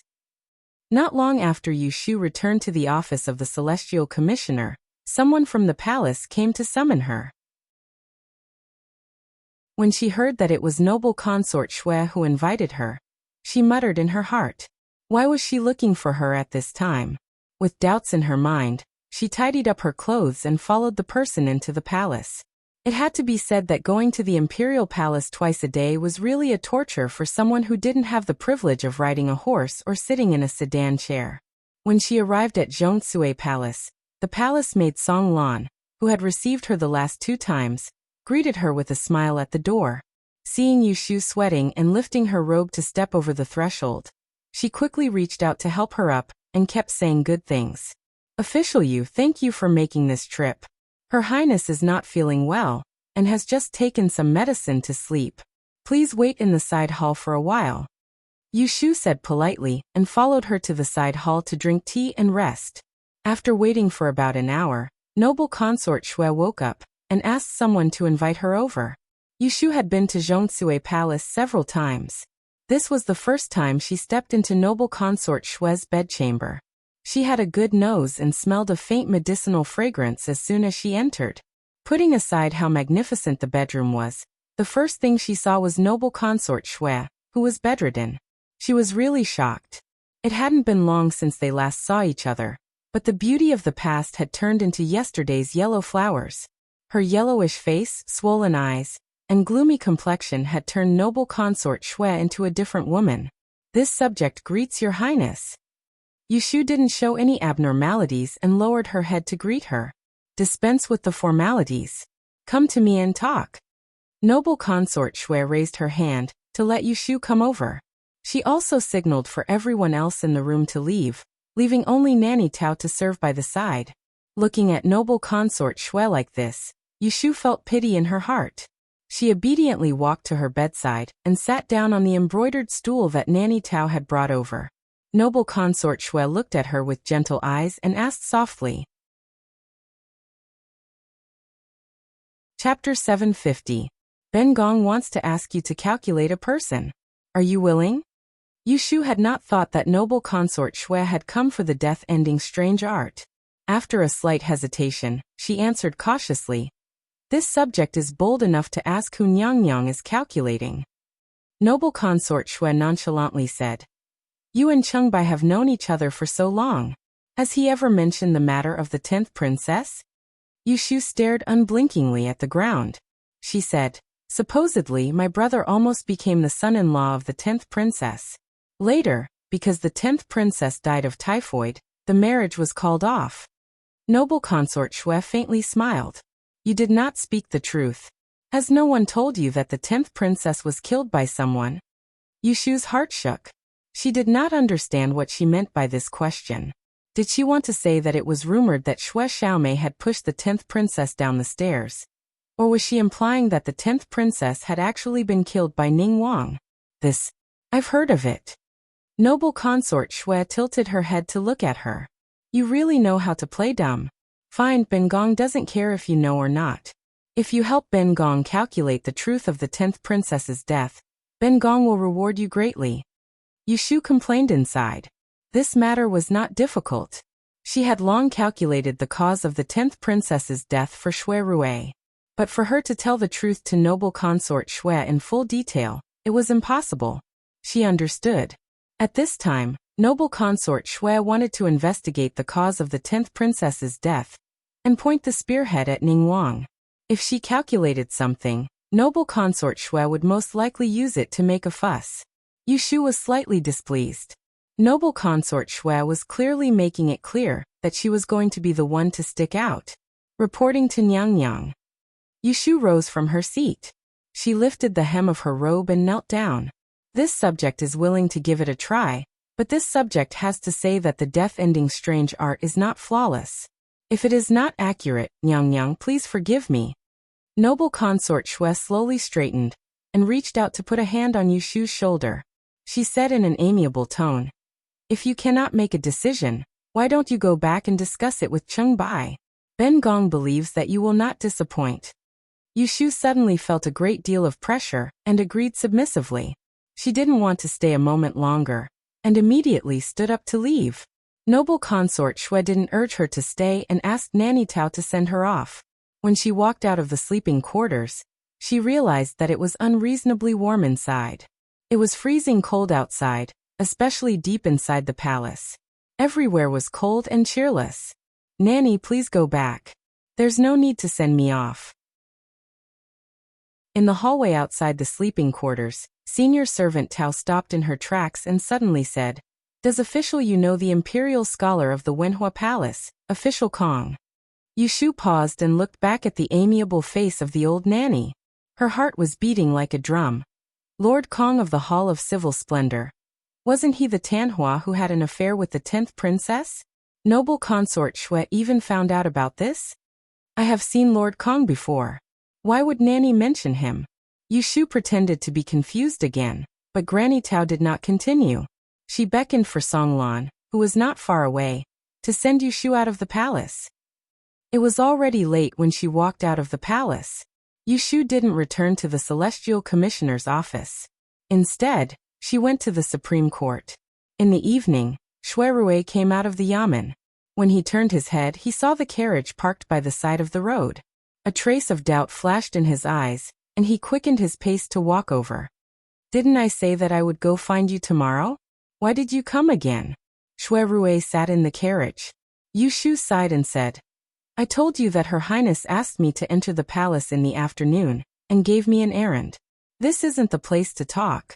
Let's go back and talk." Thus, the two of them returned to Baochang Street. When night fell, no one could stay in the garden. Yushu led Xue Rui to her north wing, and had a secret discussion in the study of the east wing. She called in Beikue to stand guard outside the room, and not allow anyone to come near. Yushu told Xue Rui everything that had happened in Zhongsue Palace in the afternoon. In the end she said, "Don't blame me for being narrow-minded. I feel that Her Highness has investigated everything and only lacks concrete evidence. That's why she wants to use my mouth to testify against Prince Ning. I didn't say anything too definite, and just agreed to leave some leeway." In the beginning, in order to investigate the cause of the 10th princess' death, she and Xue Rui had put in a lot of effort. The truth was often unexpected. The 10th princess had an affair with Kong Qi and wasn't willing to marry Xue Rui, so she schemed to frame Xue Jinxuan, who knew that she was unlucky and jumped down from a building into the lake. She didn't survive the night before suddenly dying. The entire matter had been planned by Ning Wang. On one hand, it caused Empress Rui and imperial consort Xue to turn against each other, and on the other hand, it suppressed the Xue family. It was killing many birds with one stone. Emperor Zhaoqing had clearly found that there was something fishy about the 10th princess' death, but in order to protect Ning Wang, he let Xue Rui and Xue Jinxuan take the blame. "Your concerns are correct," Xue Rui nodded and said. "It seems that Aunt really wants to use this matter to deal with Ning Wang. Harming one's own brother, this was a heinous crime. If he was exposed, Ning Wang would face the condemnation of thousands of Dao protectors. One spit from each person would be enough to drown him." Yushu looked at him hesitantly. "Guifei had me go out of the palace to discuss with you. It seems that she is very confident that you will stand on her side, and convince me to stand up for her." Xue Rui's expression was a bit embarrassed. He slowly shook his head and said, "Aunt is confident that grandfather will stand on her side." At the court conference today, the great minister had announced Ning Wang as the regent of the country. This had caused a group of people to object. The reason that Xue Lingnan hadn't made a move wasn't just because he didn't want to alert the enemy. If he acted, he would succeed in one blow. Once he learned of Guifei's intentions, he definitely wouldn't let go of this good chance to attack Ning Wang. It wasn't important whether or not Yushu could accurately determine the cause of the 10th princess' death. What was important was that everyone knew the art of death. If she spoke, she could push Ning Wang into the heart of the struggle. As for the rest, Xue Rui believed that Xue Lingnan and Xue Guifei would have a foolproof plan. Yushu suddenly understood. No wonder I said that I might not be accurate, and Guifei Nyang didn't care. So she just wanted to borrow my name. Xue Rui felt restless. He didn't want to infect her with his emotions and walked to the rear window to open it for air. Yushu was depressed, but she couldn't bear to see him in a difficult position. She walked to his side and patted his back. She said, "Actually, this idea isn't bad. If you think it has a chance, then I will agree." Other people were afraid of Ning Wang's power, but she wasn't. That bastard had tried to kill her time and time again, and she was still holding a grudge for him. Xue Rui turned his head to look at her, but when he saw her expression that pressed forward with an indomitable will, his heart couldn't help but throb. He raised his hand and slid it to her shoulder, pulling the person into the crook of his arm. He said in a low voice, "Once the matter is exposed, Ning Wang will not sit and wait for death. This person is full of craftiness. If he is lucky enough to escape, you will become the target of public criticism. I will not let you take this risk." His attitude didn't allow for objection. It carried a forceful aura. Yu Shu wasn't displeased when she heard this. She felt that she was more important than anything else. She reached out to hug his waist and raised her head to smile at him. "It's enough to hear you say that. I'll tell you a secret. Don't be too surprised." She had wanted to tell Xue Rui for a long time. Because she wasn't sure if it was true or not, she had delayed it until today. Xue Rui hugged her and turned around. He closed the window with one hand to protect her from the cold wind. "What secret? Tell me." "When I returned to live, Yinhua told me that Emperor Anwu had left an ancestral teaching. All the emperors of our dynasty were chosen from the Book of Mystery Maiden." The arm on her shoulder suddenly tightened. Yu Shu looked at Xue Rui's incredulous expression and quickly said, "At first, I thought it was unreliable. But the Book of Mystery Maiden is indeed in Yinhua's hands. He wouldn't speak without thinking. Think about it. Why is the emperor still not willing to appoint a crown prince? Why is Ning Wang supervising the country, but not giving him a proper name?" With every sentence she said, Xue Rui's eyes became more serious. The clouds of doubt disappeared and he was shocked. He couldn't help but ask himself, "What is the Book of Mystery Maiden?" Yu Shu said, "The 6 founding instruments are the book, sword, ruler, cauldron, compass, and rui. The Book of Mystery Maiden should be the book referred to.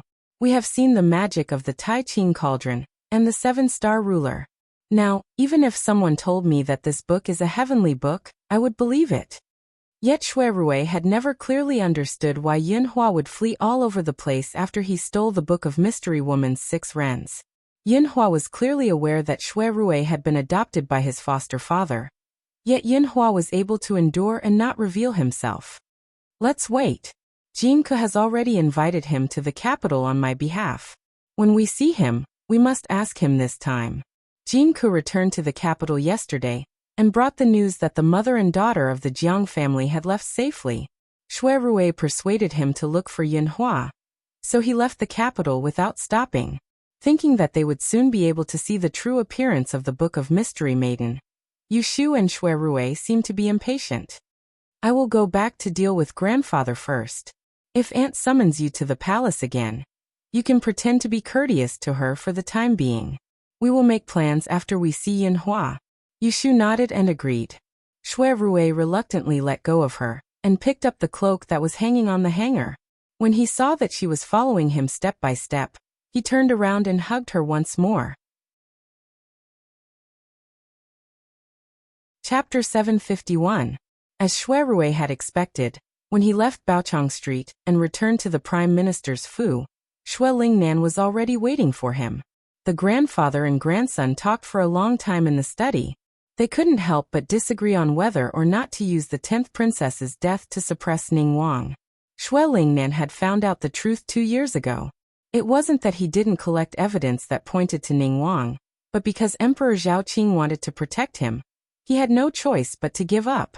Now that Emperor Zhaoqing was beyond cure, and Ning Wang was only 1 step away from the position of crown prince, Xue Lingnan and imperial consort Xue both thought that if they didn't act now, it would be too late when Ning Wang stabilized his position in the Eastern Palace. So they decided to act. What surprised Xue Rui was that imperial consort Xue had managed to secretly swap one of the 10th princess's personal palace maids out of the palace. This palace maid happened to know everything about the 10th princess and Kong Qi's private dealings. Also, when the 10th princess jumped down from Guanhai Tower, it was this palace maid who had brought Xue Jinxuan to the scene of the incident. Kong Qi is controlled by Ning Wang. I have a way to make him bite back at Ning Wang. But no matter if it's the palace maid or Kong Qi testifying against Ning Wang, It won't be enough to attract attention. The best is to have your Ime use the name of the art of death and cooperate with you to put on a show in the morning court. Only then can we catch Ningguang off guard. Xue Lingnan's tone was as though everything was ready and waiting for the final push. He didn't even consider if Xue Rui would refuse his arrangements. Grandfather, have you ever thought that if we do this, the 10th princess's reputation will be completely ruined? Will the empress ignore this? Xue Rui didn't want Yushu to bear the risk of failure, and changed the topic.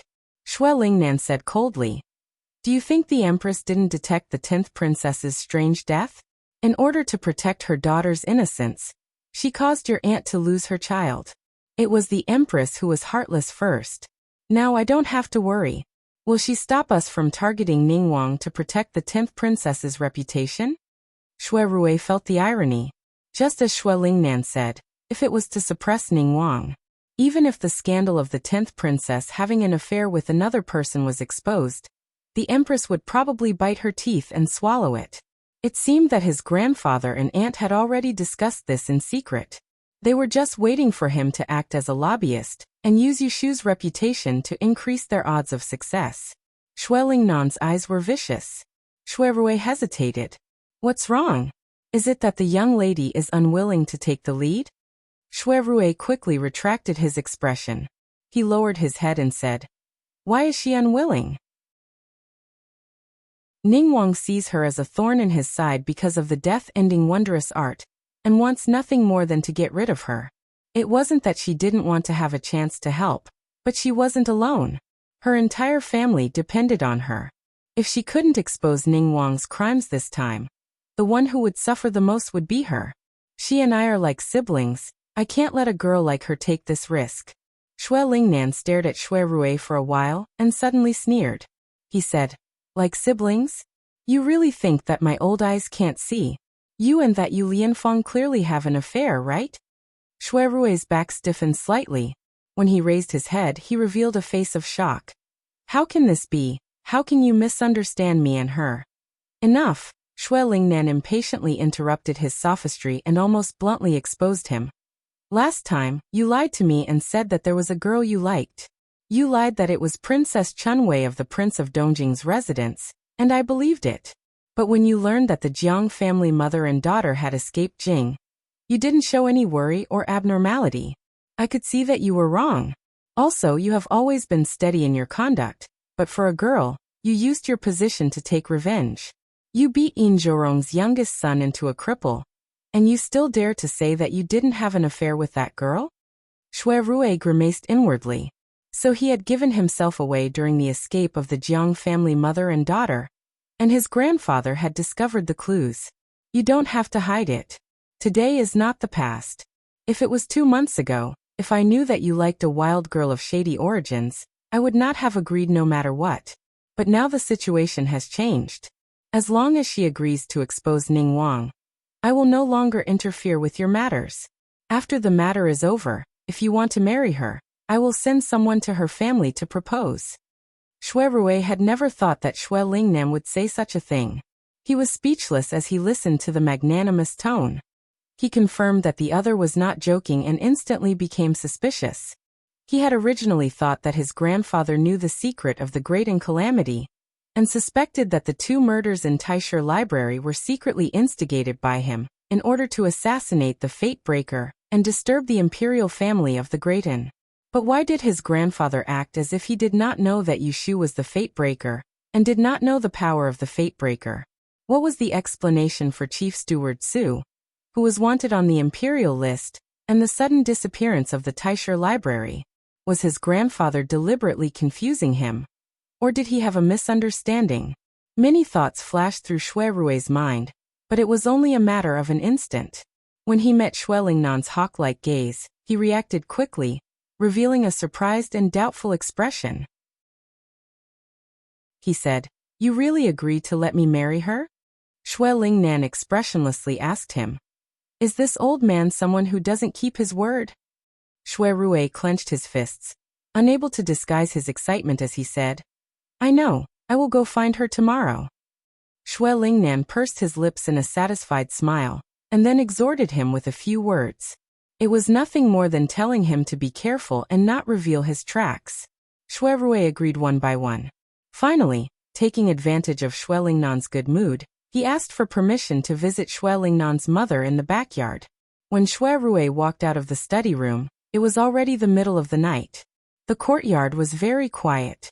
Bao De was walking in front with a lantern in his hand, illuminating the way. If he were to turn his head around, he would be able to see a pair of eyes that were darker than the night sky. Not long after he left, a black shadow flashed into the study. Shui Lingnan sat motionless behind the mahogany marble table, looking at the person as if he was used to it. He slowly spat out a turbid breath and said tiredly, "Go back and tell your master that Chengbai does not know much and will not affect the overall situation." The person in the shadow said in a low voice, "I implore the Prime Minister to explain in detail so that I can go back and report." Shui Lingnan frowned. Although he was unhappy, he still opened his mouth and said, "He probably only knows who the Great Calamity is and who the Fate Breaker is, but he does not know how to break the Fate Breaker or what happened." "Many thanks, Prime Minister. This one asks to be excused." The window door gently opened and closed without a sound. The candlestick on the study table flickered with a bright yellow flame, illuminating the countless wrinkles on Shui Lingnan's face and revealing his old age. Yesterday, the great minister had announced that Ning Wang was supervising the country. The entire court had been shocked and the news had spread through the city. Yu Shu did not know what had changed in the other yamens, but when she came to the Celestial Commissioner office today, she clearly found that something was different. At the clock tower, she had encountered two officials from the Taiching Bureau talking loudly about how wise it was for the emperor to appoint Ning Wang as the supervisor of the country. Yu Shu couldn't help but glance at the two. The other detected her gaze and did not come forward to greet her. Instead, they raised their necks and walked away. Yu Shu raised an eyebrow and turned to go to Kunling Bureau. She had only taken a few steps when someone lightly followed her and said in her ear, "Left Magistrate Chao is His Highness Ning Wang's maternal uncle." This time, the Taiching Bureau has straightened its back. Left Magistrate Chao was the senior officer of the Taiching Bureau. Ning Wang was in power. It was no wonder that the people of the Taiching Bureau were cocky. She glanced at Wen Xiao, and who was walking silently, and asked him, "Today is a double day. Shouldn't you be going to Taisher Library for lessons? Why did you run over?" Wen Xiao said dispiritedly, "Such a big thing has happened. This subordinate doesn't have the mood to study. Darren has good self-restraint and doesn't seem to be in a hurry at all." Yu Shu lightly snorted and teased him. "You can't keep your composure. What did I usually teach you? Even if the sky falls, there are tall people to hold it up. I don't worry. What are you worried about?" However, this boy had the self-awareness of being her trusted aide, and couldn't let Ning Wang have an easy time. This point was worth praising. The two chatted as they entered Kunling Bureau. Yu Shu finally found that Wen Xiao, and wasn't an exception. The subordinates and officials all had dispirited expressions, and their complexions weren't good. The entire bureau was filled with a dispiritedness that could be seen with the naked eye. This wasn't surprising. Jing Chun and Lu Tan had been fellow Shirshu and nieces at Mount Longhu. Many people knew this. Adding on that she and Shui Rui called each other brother and sister, Kunling Bureau had become one of respect for King Wang's faction. Everyone was in danger. Yu Shu was infected by this group of people and couldn't laugh. Otherwise, she would appear too heartless. The entire morning passed in a heavy atmosphere until the chief supervisor sent someone to summon her. Her intuition told her that the chief supervisor would not be looking for her at this time. She was careful along the way. When she arrived at Taishi Lu, she entered the door and saw Jing Chun sitting to the right of the chief supervisor with an unhappy expression. Her heart jumped. Zhu Muzhao smiled at Yu Shu and waved his hand pleasantly, saying, "You are here. Sit quickly." He pointed at the chair opposite Jing Chun for her to sit down and then said, "Yin Hua and I were good friends when he was alive." Yin Hua and I were good friends when he was alive. Although I didn't watch Jing Chun grow up, I saw him as a nephew. His parents are not around, and His Majesty is worried about him. This morning, when he left the capital for Huazhen Garden, His Majesty entrusted the matter of his marriage to me. I asked Jing Chun privately and knew that he was interested in you. So I volunteered to be a matchmaker and help the two of you get together. You don't need to be embarrassed. Give me a definite answer today, so that I can arrange your marriage. Yushu was stunned. She didn't forget to do a divination before going to bed last night. Why didn't she predict that the chief supervisor would come out today to help her get a matchmaker? She suddenly turned her head to look at Jing Chun and shouted at him with her eyes. What's going on? Jing Chun returned a helpless expression to her. He stood up and said to Zhu Muzhao, Uncle, she is a girl and has a mother. How can she decide on her own marriage? Why don't you let her go home and discuss it with Madame Yu before giving a reply? Zhu Muzhao's smile didn't fade.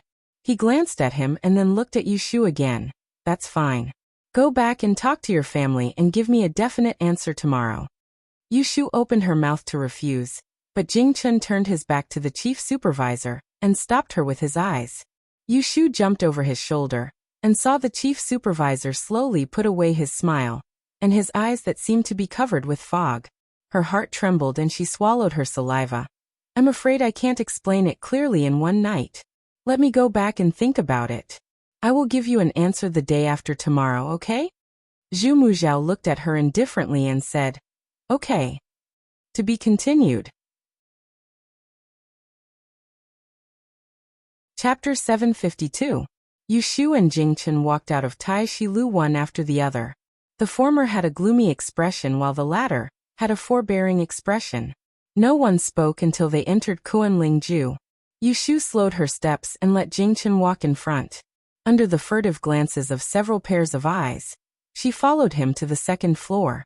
As soon as the two figures disappeared at the top of the stairs, several heads popped out from the waiting room and stretched their necks to look upstairs. Why did you come back with Yuling Darren?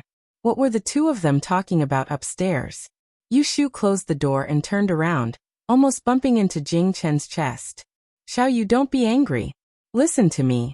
Don't explain. She gently pushed him away and walked 2 steps around him. She turned around and said, I don't blame you. I'm guessing that you didn't know beforehand. Jing Chen nodded. This morning, the emperor departed for Huazhen Garden. He and the Grand Commissioner were in the queue to see him off.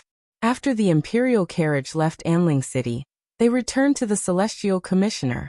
As soon as they sat down in Tai Shi Lu, the Grand Commissioner mentioned Emperor Zhao Qing's request and sent someone to Kuanlingju to find Yushu. He didn't give him any room to refuse. Yushu snorted coldly.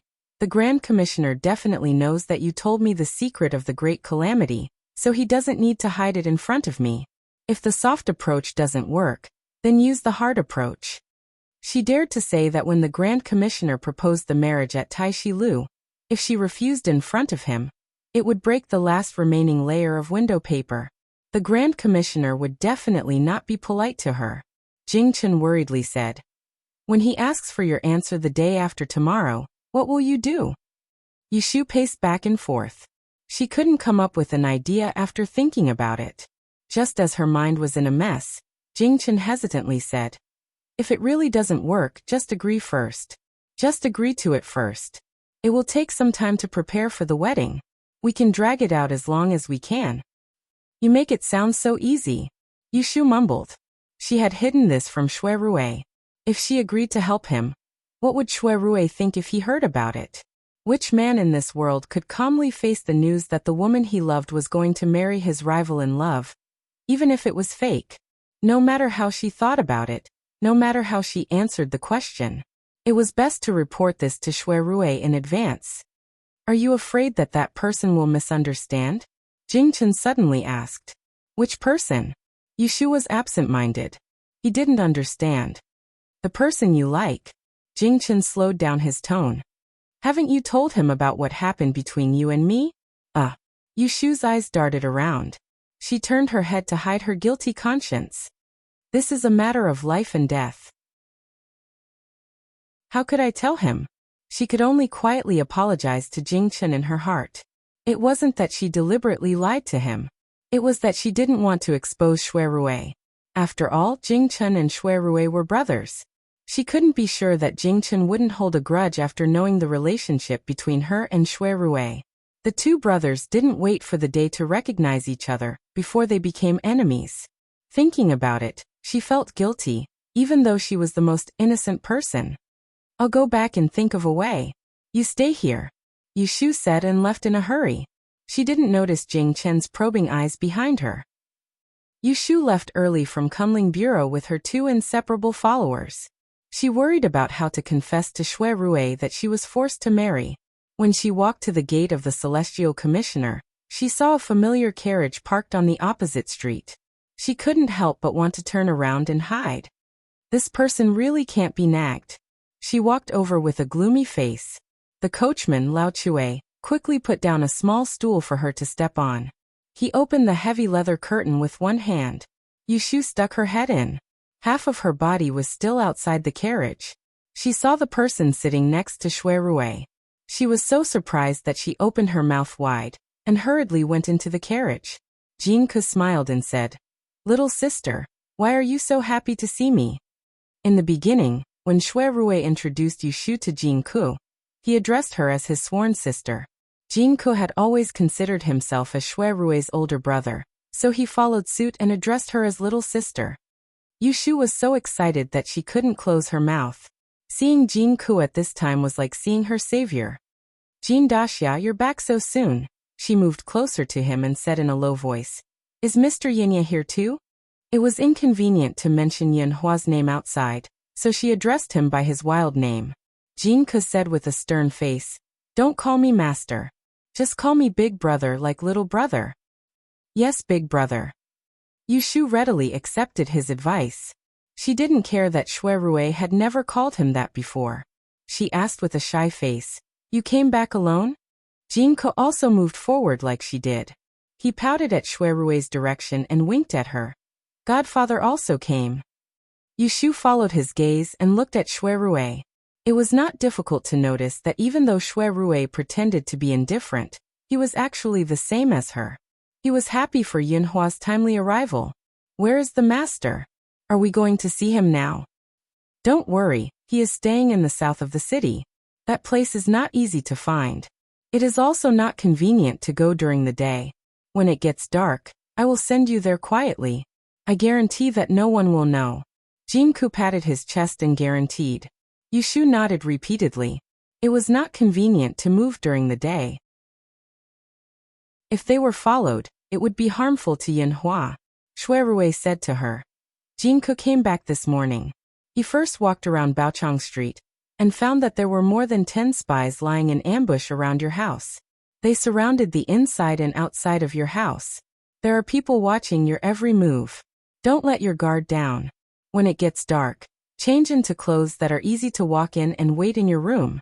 You don't have to do anything. Jingke will bring you out. Yushu was secretly shocked, but she also knew why there were so many spies in front of her house. The 3 of them carefully confirmed tonight's action. Shui Rui sent Yushu home and left. In the end, Yushu couldn't tell him that she had already started to prepare to risk her life for Jing Chun. Shui Rui also couldn't tell her about Shui Lingnan's arrangements. The 2 of them carefully explored their future. They both hoped that after they saw Yinhua tonight, everything would be explained. At night, Yushu had dinner early. She sent away the maidservants in the house and stated that she was going to perform divination tonight. No one was allowed to disturb her. Only Baikue was left outside to keep watch. After closing the door, Yushu rummaged through the wardrobe and found a set of dark-colored cotton-padded clothes and trousers. Then, she tied her long hair on top of her head. She put on a gray leather hat and a pair of cotton shoes with 1,000 layers of soles. After she was ready, she sat by the bed and waited. At about 7 o'clock, she stared at the candlelight on the table. Suddenly, she heard an owl's cry outside the window behind the house. She immediately stood up and opened the window. It was dark outside. Suddenly, a hand came out and grabbed the windowsill with a few fingers. Fortunately, Yushu was brave. She wasn't frightened by him. The terrain behind the house was low. The window was about 6 or 7 feet above the ground. Jingke jumped in lightly. He was dressed in night clothes. He was wrapped tightly from head to toe. Only his eyes were exposed, shining brightly. He glanced at what Yushu was wearing. His eyes curved and he handed her a bag. A low voice came from behind the mask. "Wrap yourself outside. Don't make a sound." Yushu thought she was wearing the same nocturnal clothes as him, but when she opened the bundle, she found a large black cloak. She didn't ask much and put it on as he said. Jinka nodded and jumped out of the window. Little sister, jump down. Don't be afraid. You won't fall. Yushu used her hands and feet to climb up the window. She looked at the dark ground, swallowed her saliva, and jumped down. She didn't expect a pair of hands to grab her knees. Before her feet could touch the ground, she was carried on someone's shoulder. Her vision blurred, and she flew up. She almost didn't cry out. The wind whistled in her ears, and the light and shadow flowed backward. Jinka was like a flying arrow, carrying her effortlessly on the roofs and walls. Before Yushu could recover, she was brought out of the mansion by him. After running for a while, they stopped at an unfamiliar alley. Only then did he put her down on the ground. He helped the dizzy and blurry Yushu into the sedan that had been prepared a long time ago. He and Guilu, one in front and one behind, quickly carried her away. After an hour, Yushu met up with Shui Rui in a simple and crude inn in the south of the city. She'd vomited on the way, and her countenance was ghastly pale. Jinka followed her with an apologetic face and explained to Shui Rui in a low voice, I ran a little too fast. Yushu let Shui Rui help her to sit down. She waved her hand and said, It's not your fault. I ate too much for dinner. There were only 3 of them in the room, and Guilu was outside. Shui Rui poured hot water for her and said, Mr. Yinya is nearby. You can rest for a while before we go. Yushu took a few sips of hot tea to warm her stomach. She shook her head and said, No, I'm fine. Let's go. She really couldn't wait. Shui Rui had no choice but to take out a disguise from the lacquer box on the tea table. He raised her chin and added a few pockmarks on her face. He also drew 2 thick eyebrows for her. Yushu touched her face. She didn't know what he had done to her, but when she saw that he only stuck 2 mustaches on his lips and still looked elegant, she felt that something was wrong and couldn't help but ask, Where are we going? Jinka laughed dryly. Shui Rui didn't answer. He straightened her fur hat and pulled her up, saying, You'll know when we get there. The 3 of them came out from the back door and separated into 2 groups. When they reached the street, Jinka disappeared in a flash. It was already midnight. There were few pedestrians on the road.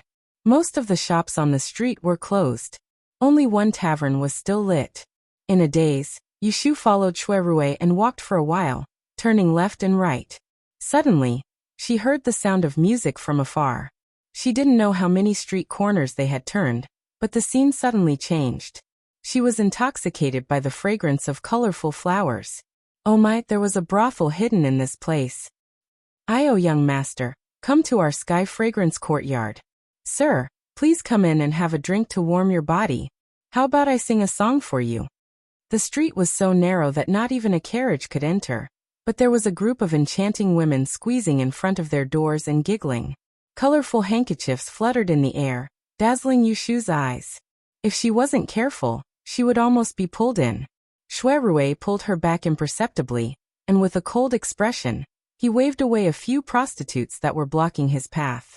Not only did he not make anyone afraid, there was instead a young woman who giggled in a silly manner. She stared fixedly at Shui Rui's rarely seen handsome face and winked at him. Big brother, you're so strong. Then she reached out to touch Shui Rui's chest. Her long, hooked nails, in Yushu's eyes, looked like the claws of a white-boned spirit. Her eyes lit up. She didn't wait for Shui Rui to dodge.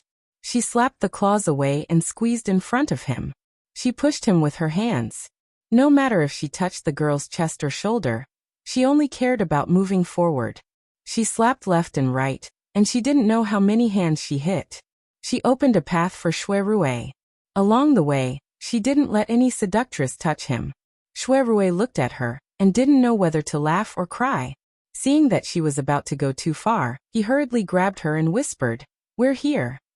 Yushu stopped and looked up. There was a horizontal board hanging on the door of the brothel. The board had the words Red Flower House written on it. It was very vulgar. The prostitutes at the door quickly stuck to them like flies. This time, Shui Rui didn't push them away. Instead, he pulled Yushu inside. He called the brothel keeper and threw a silver ingot to her. I heard that you have a Miss Qianqian here? The brothel keeper quickly put the ingot into her sleeve. Her expression was awkward. I'm here to look for Qianqian. Coincidentally, she's not feeling well today. She hasn't received any customers for the whole day. How about we change someone else? How about letting Yin serve you? Shui Rui took out another ingot. He waved it in front of her. The brothel keeper's expression immediately changed. Oh, look at my memory. Qianqian wasn't feeling well yesterday, but she's fine today. Please come upstairs. This servant will call her out to meet the customers. The two of them followed her upstairs. The stairs were narrow and could only accommodate one person. Yushu walked at the back. When the brothel keeper wasn't paying attention, she pinched his waist. Shui Rui was in pain. He turned around and looked at her. Yushu glared at him. What, Qianqian and Yin? Where the hell is this place? Shui Rui's eyes were innocent. He paused for a moment and leaned over to her ear. He whispered, You'll know when you see her. Yushu let him go. They followed the brothel keeper to a room at the top of the second floor. The brothel keeper knocked on the door and said, Qianqian, there's a guest here. Hurry up and get dressed. After a while, a sweet voice came from inside. Mom, wait for me to put on my clothes. A layer of goosebumps appeared on Yushu's body when she heard the voice, and she waited patiently outside the door.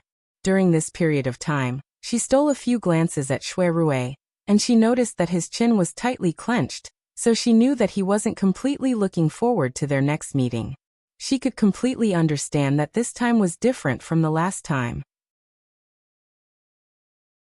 When they met Yunhua at the return residence, Shui Rui didn't know that Yunhua was his father at all. This time, however, it was a real meeting between father and son. No matter who it was, if they had never seen their biological father since they were young, they would definitely feel at a loss when they suddenly had to meet their biological father after 20 years. Not long after, footsteps could be heard from the other side of the door. It sounded like someone was dragging their shoes to open the door. Creak. The door opened a gap, but the person inside did not come out. Instead, he dragged his feet and went inside again. The brothel keeper smiled at them apologetically and pushed the door open. Sir, please go in. Qianqian is waiting. As she spoke, she pulled Yushu. Little brother, follow me downstairs to listen to some music. Don't stay here and hinder your young master.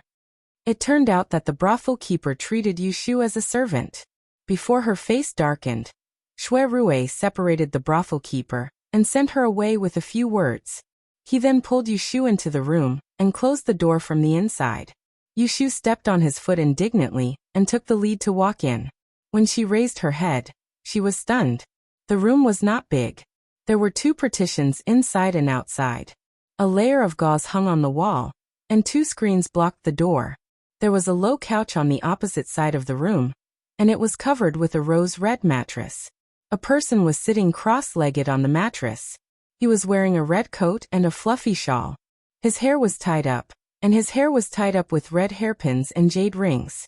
His face was pretty, but he had a pair of slanted eyes. No matter how she looked at him, he looked familiar. You aren't you that who? The person rolled his eyes and flung the shawl off his shoulders. Zhao Xiaozhu. I'm Zhao Xiaozhu.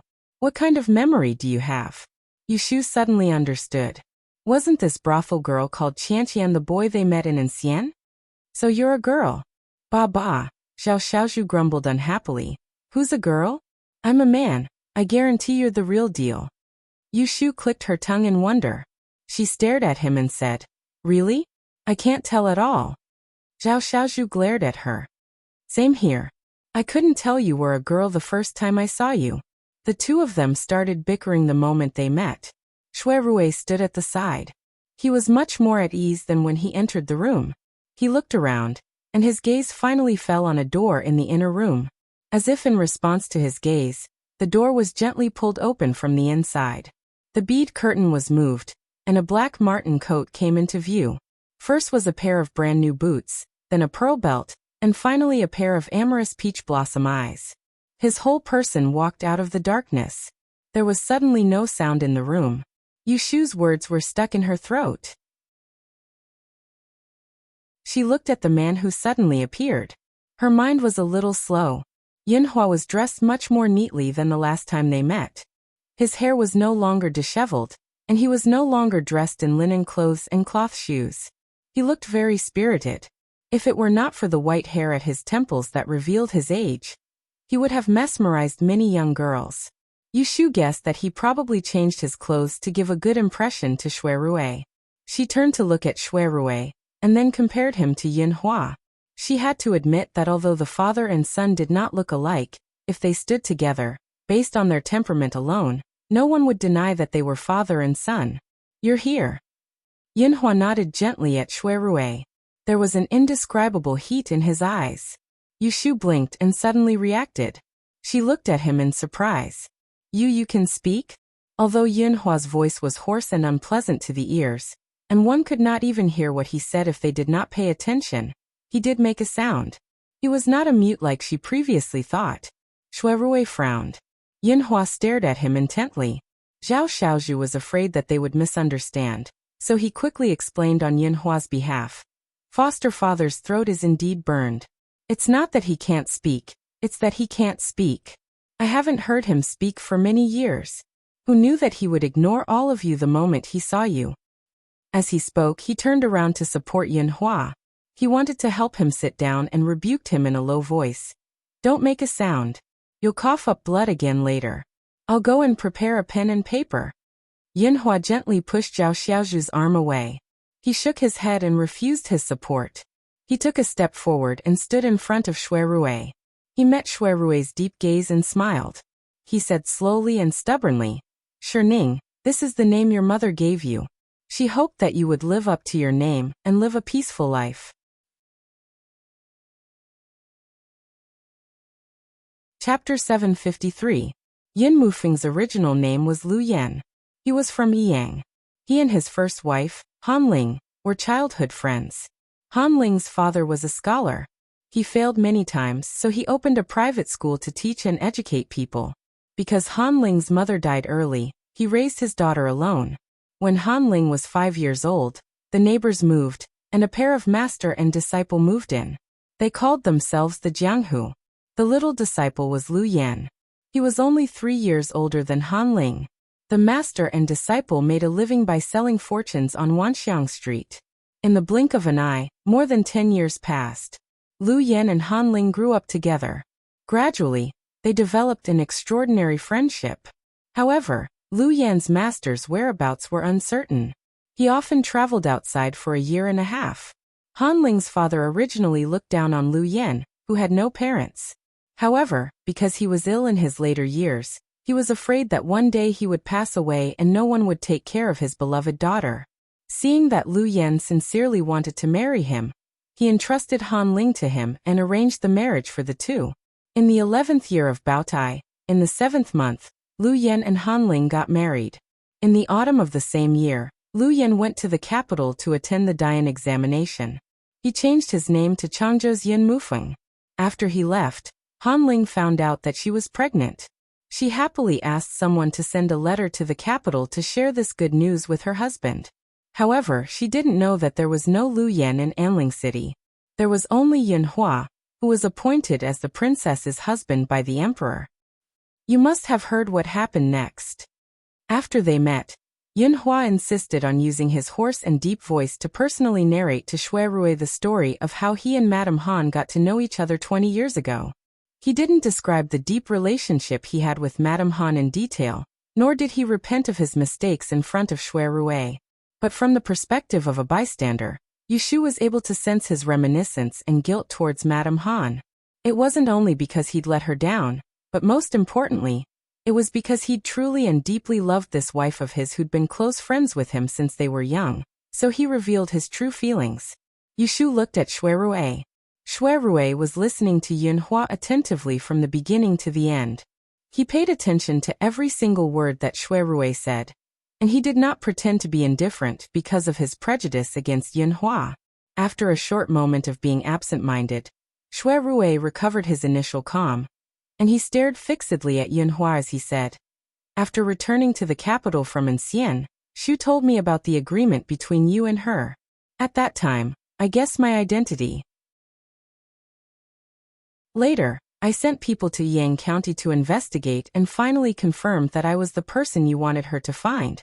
Now that she brought me to you, shouldn't you fulfill the agreement and take out the Book of Mystic Fairy 6 Rens? There was a hint of sadness in Yunhua's eyes. When he heard this, his expression did not change. Instead, he turned to look at Yushu and said slowly, I should thank you. Otherwise, he wouldn't have come to see me. It was obviously words of gratitude, but Yushu felt a little awkward when she heard it. She always felt that Yunhua was a little pitiful.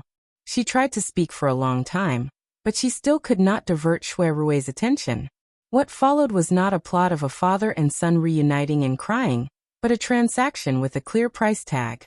Objectively speaking, Yunhua was indeed a bastard who abandoned his wife and son, but no one knew better than Yushu that his original intention was to complete his master's order, but because of it, he lost the second half of his life. He caused the death of 2 women who loved him deeply. He was more distressed than anyone else when he lost his own flesh and blood. Zhao Xiaozhu could not help but interrupt. Second brother, don't blame foster father for not looking for you all these years. He knew that you have become the young master of the Prime Minister's residence, so he did not dare to meet you. The imperial court has been sending people to hunt him down. We can't stay anywhere for long.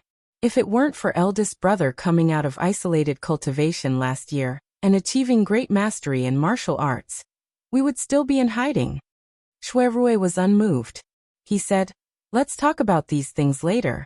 What we need now is the Book of Fantasy Women's 6 Rens. Yushu knew that she could not betray her teammate at this critical juncture. No matter how much she sympathized with Yunhua, she could not forget the important matter at hand. So she quickly echoed, yes, we need to take a look at the Book of Fantasy Women's 6 Rens first. Zhao Xiaozhu's expression became anxious. He wanted to say something, but he was stopped by Yunhua. Yunhua extended his hand and handed it to him. Zhao Xiaozhu gloomily helped him sit down on the low couch. Then he turned around and went into the house. Yushu originally thought that he had gone to get the Book of Fantasy Women's 6 Rens, but she did not expect him to slam the door from the inside and not come out again. She looked strangely at the tightly shut door and turned around to ask Yunhua, what is he doing inside? Without waiting for Yunhua to answer, Zhao Xiaozhu's voice came from the house. Didn't you guys want to see that annoying heavenly book? My eldest brother and I have sworn that we will never take a look at that damn thing in our lifetime. If you guys want to see it, go ahead and see it yourselves. Humph. When Yushu heard him shouting, she was surprised at first. Then she was afraid that his voice was too loud and would attract people over. She quickly moved closer to the door and said, don't shout. What if someone hears you? Hear what? My eldest brother is squatting on the roof. Whoever dares to eavesdrop on us will be courting death. Only then did Yushu feel relieved. She walked back to Shui Rui's side and said to Yunhua, so the Book of Fantasy Women's 6 Rens is with you? Yunhua nodded and gestured for Shui Rui to come forward. He then said to Yushu, little girl, turn around first. Wait for me to call you before you turn around. This time, Yushu was clever. She immediately guessed that Yunhua kept the Book of Fantasy Women's 6 Rens close to his body. It was inevitable that he would have to undress to retrieve it. So, she obediently turned around and did not look at it. Just after she turned around, Yunhua took off his warm fur coat and untied his belt. After the layers of his clothes were unbuttoned, a circle of bright red bamboo slips could be seen wrapped around his waist. The color was as if it was dyed with blood, and it made people's hearts palpitate. However, what shocked Shui Rui even more were the scars on Yunhua's body that looked like alopecia areata.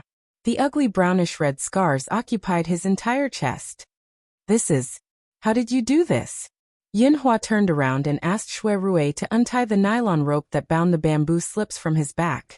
He said casually, in order to steal it, I set a fire in the Celestial Commissioner's office. When I escaped, I protected it on my chest. When Shui Rui's hand touched the circle of bamboo slips, he was surprised to find that it was not made of bamboo, but of hard iron bars. It was conceivable that Yunhua had hidden it on his chest, but he was severely burned by it. Once again he felt shocked and his fingers trembled slightly. When he was in the Supreme Court, he had seen a lot of torture. He knew that the punishment of being burned could make a person feel worse than death. Even a 7-foot-tall man with bronze muscles and bones of iron would kneel and beg.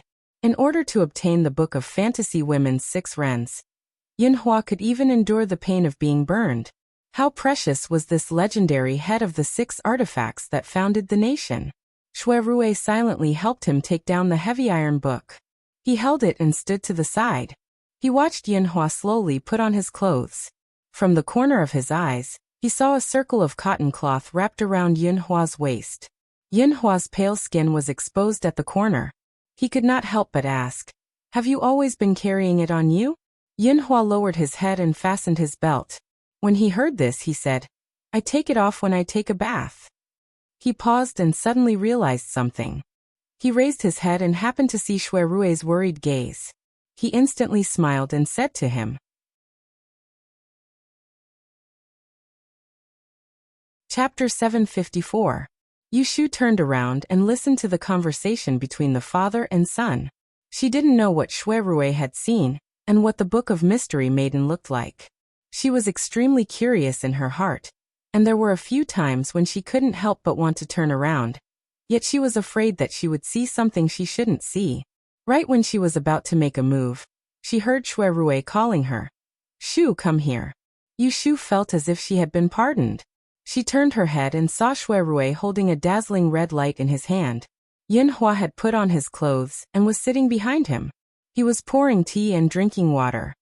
"Is this the Book of Mystery Women?" Her eyes stared straight ahead. She quickly stepped forward and held up a corner of the red light in Shui Rui's hand. She was suddenly shocked. It was so heavy. Yinhua explained unhurriedly. "This thing is neither iron nor copper. It is a rare crystal stone. It cannot be melted by fire or melted by water. It is as hard as a rock.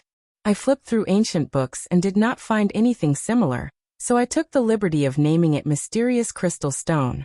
The Book of Mystery Women is made up of 81 mysterious crystals.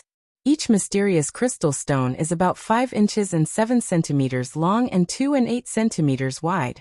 36 words are engraved on the front. The whole book has a total of 2,916 words. Without waiting for him to finish speaking, Yushu had already moved closer to take a look. She saw a few blurry pictures engraved on one side of the crystal book, and the other side was engraved with densely packed small words. She read 2 lines and felt that her eyes were filled with books from heaven. She could not understand what was written on it at all. "This is seal script." When Shui Rui saw the look of utter despair on her face, he recalled that she was illiterate. He suddenly smiled. "I told you to practice your calligraphy more often, but you didn't listen. You can't even recognize the seal script." As he spoke, he gently took the crystal book and placed it on the long table in front of Yinhua. He unfolded the book and looked at the text first. Yushu leaned over, craned her neck and asked, "What is written on it?" In her eyes, the seal script of the Pre-Qin dynasty was no different from scribbling. There was not even a punctuation mark. It would be strange if she could understand it. Shui Rui furrowed his eyebrows and shook his head hesitantly. "The words written here are not organized. They are messy and disorderly. I can't understand them either." After he finished speaking, he looked at Yinhua together with Yushu and waited for his answer. "Of course you won't understand it if you look at it like this. This is not an article to begin with." Yinhua reached out and pinched a corner of the crystal book. She flipped it over and pushed it in front of Shui Rui and Yushu. She pointed at the picture engraved on the back and explained to them. "I just said that there are nearly 3,000 seal writing engraved on the front, and there are 2 diagrams on the back. One is called The Essentials of Governing a State, and it is an instruction left to the descendants of the royal family of an dynasty by our ancestors. The other is called The Divine Lesson of the Taigu, and it is a peerless technique for interpreting the seal writing from the heavenly book of seal writing. It is taught and mastered by the celestial commissioner of each generation, regardless of natural or man-made disasters, or past and future events. They were all taught by this technique. How do you know where the so-called 300 years of peace and prosperity of Dan Dynasty came from? It came from the Book of Mystic Fairy in front of you." Yushu and Shui Rui looked at each other and saw the shock on each other's faces. Yinhua said so much in one breath, and his voice became hoarse. Even those who heard him could not bear it. When Shui Rui saw that the teacup in front of him was empty, he quickly raised the pot and refilled it for him. He stopped him from continuing. You rest for a while. I will look at it first. If there is anything I don't understand, I will ask you. Yinhua nodded and kept his mouth shut. He turned around and quietly looked at Shui Rui's eyes and eyes, recalling his wife. Yushu took the initiative to move a chair for Shui Rui and a candlestick over. She let him sit down and read it carefully. She sat next to him, but she could not understand seal writing, so she could only study other things. The entire book was formed by stringing slender crystals together. The thin crystal pieces were not transparent at all. The two diagrams on the reverse side of the book seemed to be carved after the crystal book was strung together. Every stroke was connected very naturally. Yinhua said that the glazed crystal was very hard. So the person who could carve and draw on it either had a divine weapon or was an expert with extremely profound inner energy. Looking at the diagrams again, the first part was mountains and rivers, the sun, the moon, and the stars. The second part was a human body. The depiction was very detailed from head to toe. Every bone was clearly distinguishable, and different parts were marked one by one. The most eye-catching thing was that at the bottom of this human body, 4 words were carved neatly. They were faintly emitting a bloody light. If one stared at them for a long time, one would feel uncomfortable. It was rare that Yushu could recognize 3 of these 4 words. They were heaven, fate, and bone. She could not help but point at the 4 words and ask Shui Rui, "What is written here? What is heaven's fate and bone?" Shui Rui had already finished reading the essentials of governing a state, but he still could not calm down the stormy waves in his heart. When he heard her question, his gaze fell and stopped at her finger. His throat shrank, and he said hoarsely, "Heaven's fate Taigu. Heaven's fate Taigu." Yushu's eyes brightened. She was excited to see it. She said, "Then this will be the divine lesson of Taigu." There was no teacher in the world who could not be tempted in the face of a unique skill, and she was no exception. This heaven's fate Taigu was probably like the Yao coin used in the art of hexagram diagrams, and the tortoise plate used in divination. They were all tools for divination. She turned her head to seek confirmation from Shui Rui, but she saw that his eyes were full of haze. She was stunned for a moment and asked, "What's wrong? Is there something wrong?" Yunhua's voice suddenly interrupted. "Don't you want to know the real way to break fate?" Shui Rui's figure stiffened. Yunhua glanced at Shui Rui and sighed in his heart, yet he didn't hesitate in the slightest to tell Yushu. If the person who found the fate breaker is a man, then according to logic he should be killed, because fate breakers are born together, and killing one will reveal another. Only by killing a man can one find a woman. And the reason why the Great Calamity wants to find the fate breaker is because only the Great Calamity and the fate breaker can give birth to the heaven's fate Taigu. Yushu slowly widened her eyes. Her head was buzzing, and Yunhua's last sentence echoed in her mind. In other words, the real purpose of the Great Enlightenment point for me to marry Jingqin and have children is to obtain the heaven's fate Taigu? She felt a sour feeling in her stomach, and she had the urge to go crazy. The truth was more dangerous than she had imagined. Emperor Zhaoqing and the Great Enlightenment point actually had the idea to turn her own flesh and blood into a tool for divination. Don't be afraid. Shui Rui did not care that Yunhua was in front of him. He held her cold hands tightly and silently conveyed his determination to advance and retreat together with her. Yushu's eyes were red, and she said in a trembling voice, "They can forget about it. Women were born with maternal instincts. Even if the fate breaker needed her to be crushed into ashes, it was not as hateful as laying a hand on her future child. Even if she had to die, she would not let them succeed." She was entrusted by Taoist Qingzheng to come to the capital city, to find the Book of Mystery Fairies 6 Wrens and destroy it.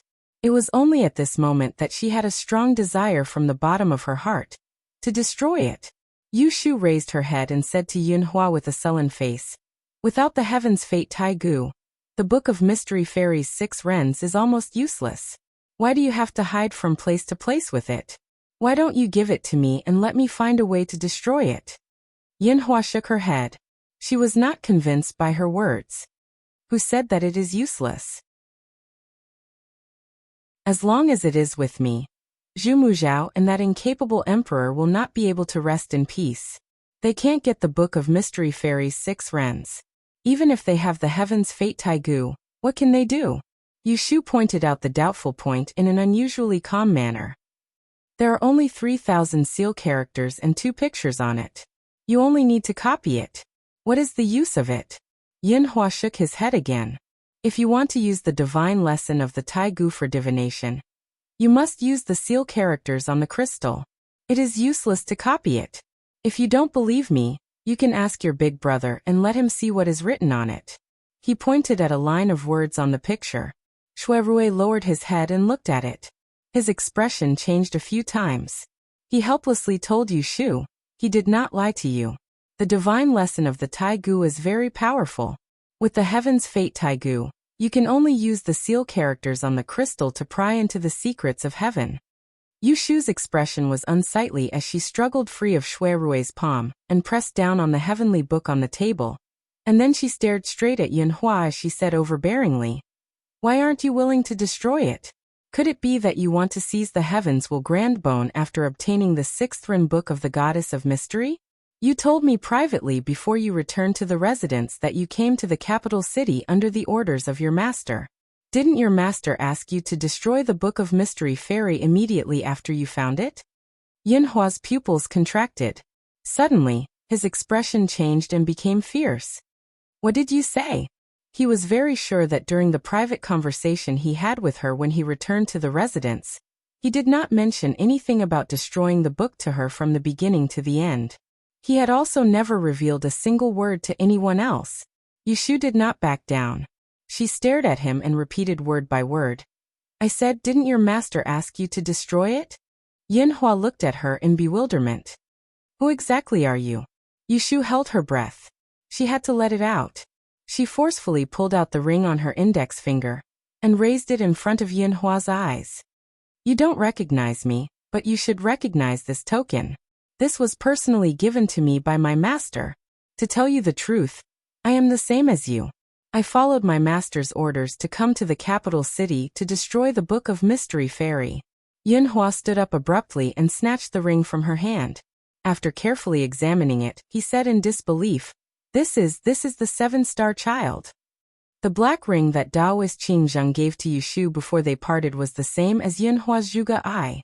It was made from the stars of the 7-star ruler, one of the 6 founding tools. Yu Shu had used this to determine Yinhua's origin. Yinhua quickly removed the sachet from his waist and fumbled for a jade pendant.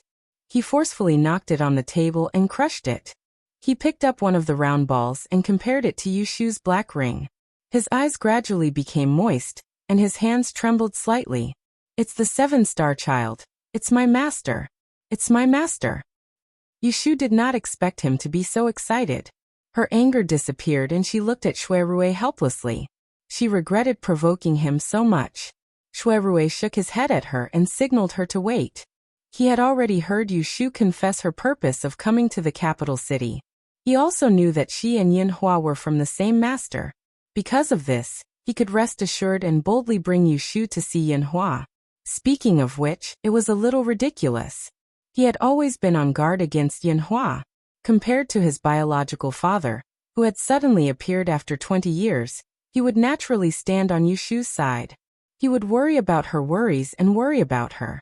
Yinhua experienced a momentary loss of composure. He took a few deep breaths to calm down. He handed the ring and the small black ball to Yu Shu and said bitterly, "I see. No wonder I couldn't predict your future. I just thought that you broke your destiny. The destiny of a person is unpredictable, but I didn't expect you to have this thing on you." Yu Shu did not know what to say. The way Yinhua looked at her at this moment was much gentler. His attitude was not much different from his attitude toward Shuirui. She could not release the anger that she had just accumulated, so she suppressed it. At the same time, she discovered a strange thing. "Why do you have a Zhuge Ai on you?" That was not right. She could clearly predict Yinhua's life and death. She voiced her doubt and heard Yunhua say, I have 2 7 stars, and one is divided into 2. I don't always wear the one on my hand. Sometimes I give it to Ajin and Xiaozhu to protect themselves. So, it is not surprising that you can predict my future. Yushu suddenly understood. How is Master? Yinhua could not help but ask Daoist Qingzheng. Well, he is in good health. He can still eat, drink, and sleep at his age. Yushu felt that she should explain more clearly about her apprenticeship, so she told him the whole story. I became a disciple of my master in the spring and summer of last year. He didn't tell me his real name, and called himself Taoist Qingzheng. He didn't tell me where the mountain gate was. I didn't have a good aptitude. Fortunately, I was enlightened by my master and learned the art of 6 lines and the 8 spells of life and death. After only 100 days, my master entrusted me with an important task. He said that he swore that he would never step into Enling City again, and ordered me to go to the capital. Shui Rui sat quietly at the side and did not interrupt. Yushu had her own ideas. He only needed to wait and see. Yinhua listened and nodded repeatedly. The art of 6 lines and 8 gates of life and death are both master's skills. It seems that you are undoubtedly my junior sister. Yushu secretly breathed a sigh of relief. She was afraid that he would have doubts, and it would be difficult to speak. Now she did not have to be overcautious and say whatever she wanted to say. Master once mentioned in front of me that I have a senior brother. He is talented and extremely smart, and he is very filial. Mr. Yinhua, I dare to call you senior brother. May I ask why you disobeyed Master's order? You obviously found the Book of Fantasy Fairy, but you are not willing to destroy it. Yinhua's face was full of helplessness. It's not that I don't want to destroy it, but I can't. Yushu frowned. Why? I just said that the glazed crystal is as hard as a rock. It cannot be melted by fire or melted by water. I am not exaggerating. I have tried my best, but I could not destroy it at all. I could only hide it from the imperial court. If you don't believe me, you can test it on the spot. This reason sounded simple, but it made people feel helpless. Yushu suddenly understood Yunhua's difficulties. Such a treasure that could not be destroyed and could not be used could only be carefully kept close to his body. Was it not a source of trouble that could not be gotten rid of? I have misunderstood you. She was a little ashamed. Before this, she had been criticizing Yinhua and suspected that he had sinister intentions. However, Shui Rui looked thoughtfully at the picture on the back of the glazed crystal. He read it line by line.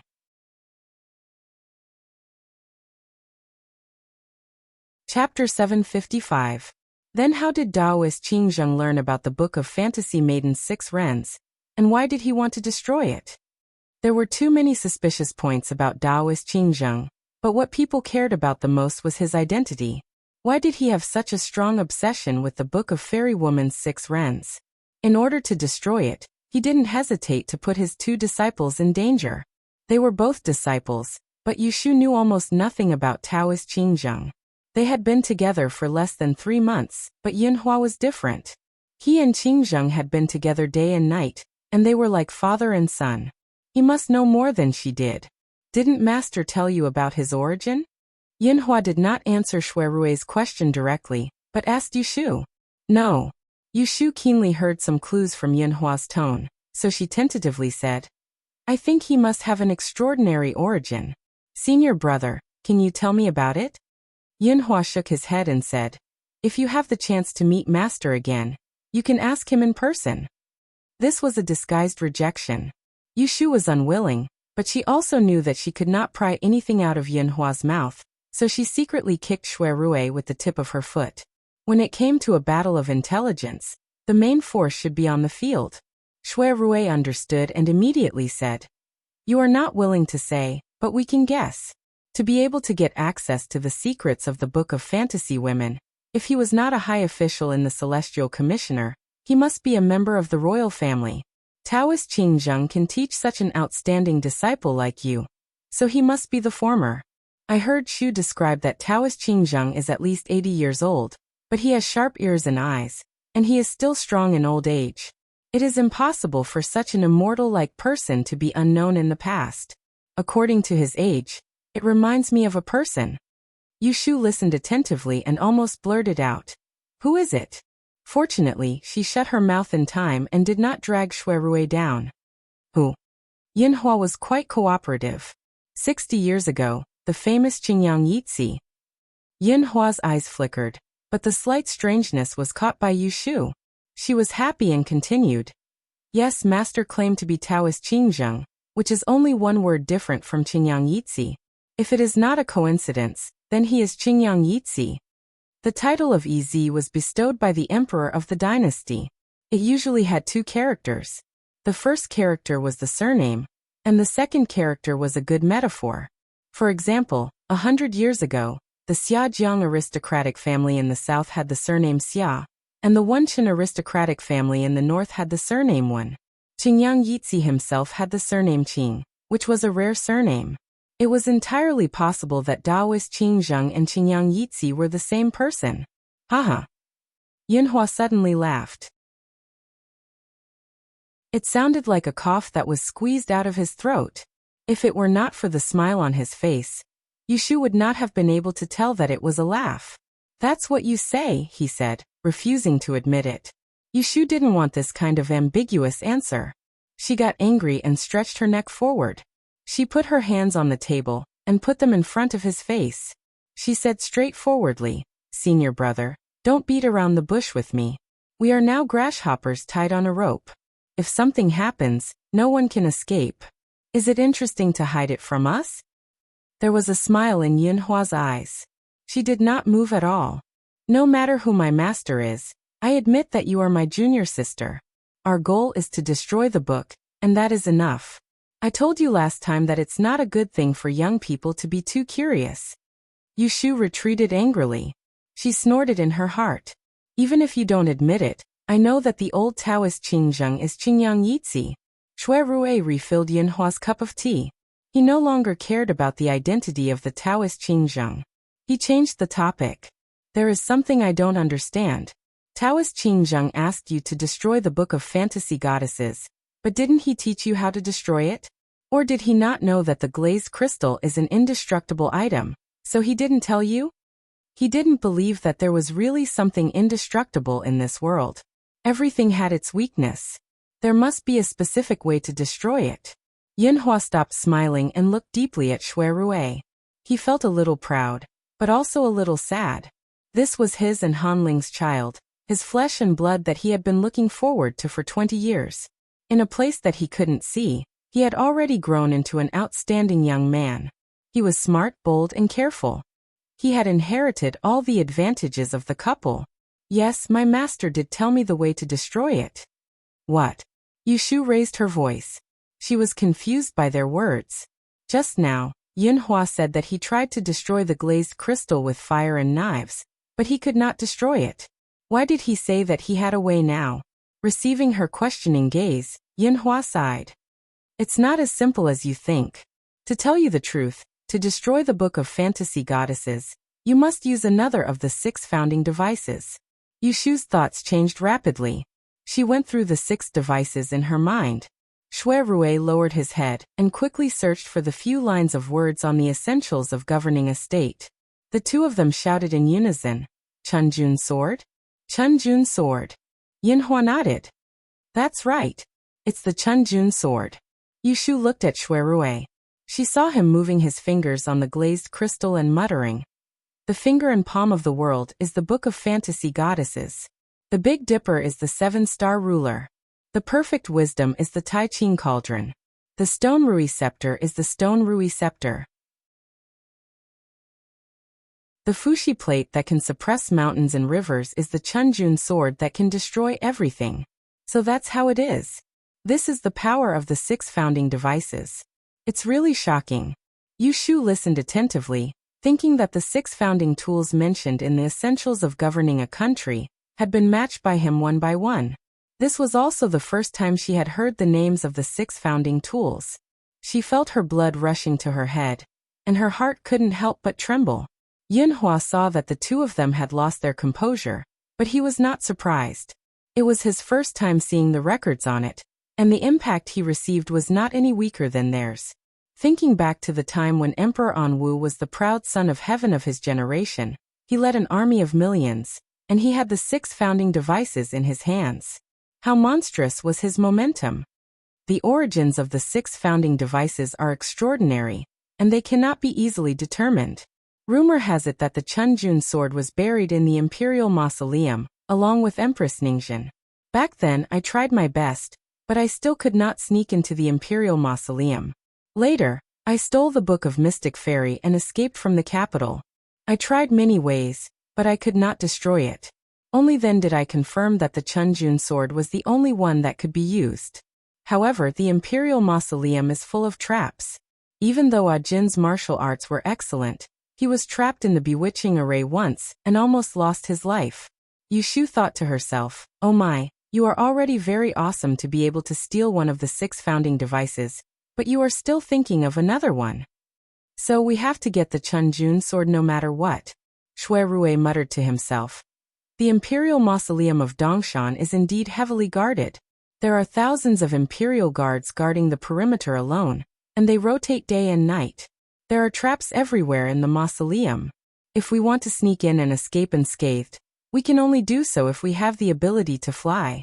However, there are many people and things to do on the sacred ancestor sacrificial day every year, so we can give it a try. Yinhua nodded and said, "I think so too." Previously, Ah Jin sneaked into the imperial mausoleum during the divine ancestor sacrifice day, but unfortunately, he did not find anything. Shui Rui frowned. There is still half a year before the next ancestral worship. I am afraid that the emperor is seriously ill and cannot wait to die for Jingchen.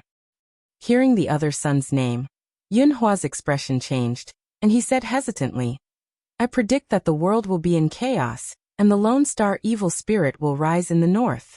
I expect that Prince of Dongjing has his own army and will rebel in the future. In order to stabilize the country, he must borrow the Book of Mystic Fairy. Zhu Muzhao is a person who will do anything to achieve his goal. Even if he cannot catch me, he will still take the Tai Bone of Destiny first."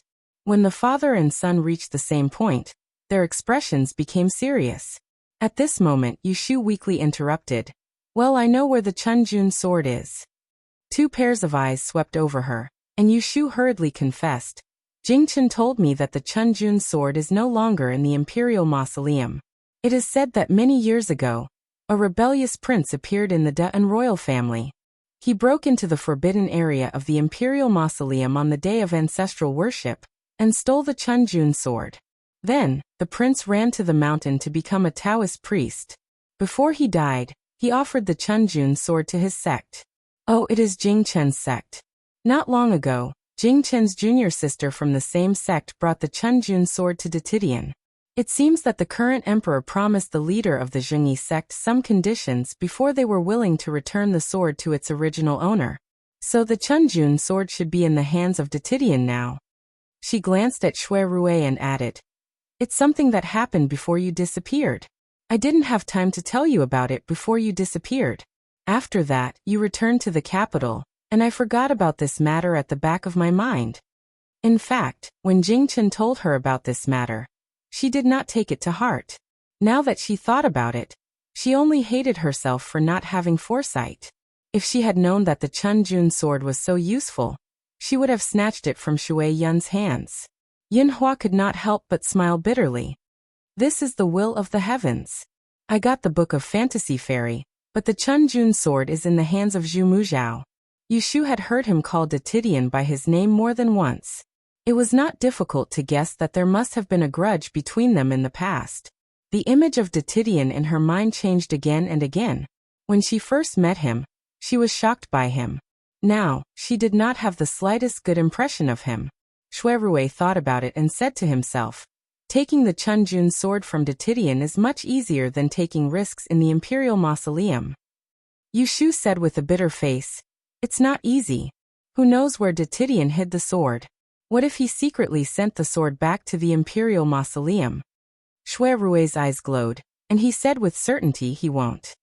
"Why not?" "Because he wants to use the Chunjun sword to lure me to show up." It was Yinhua who answered her. The father and son obviously had a tacit understanding.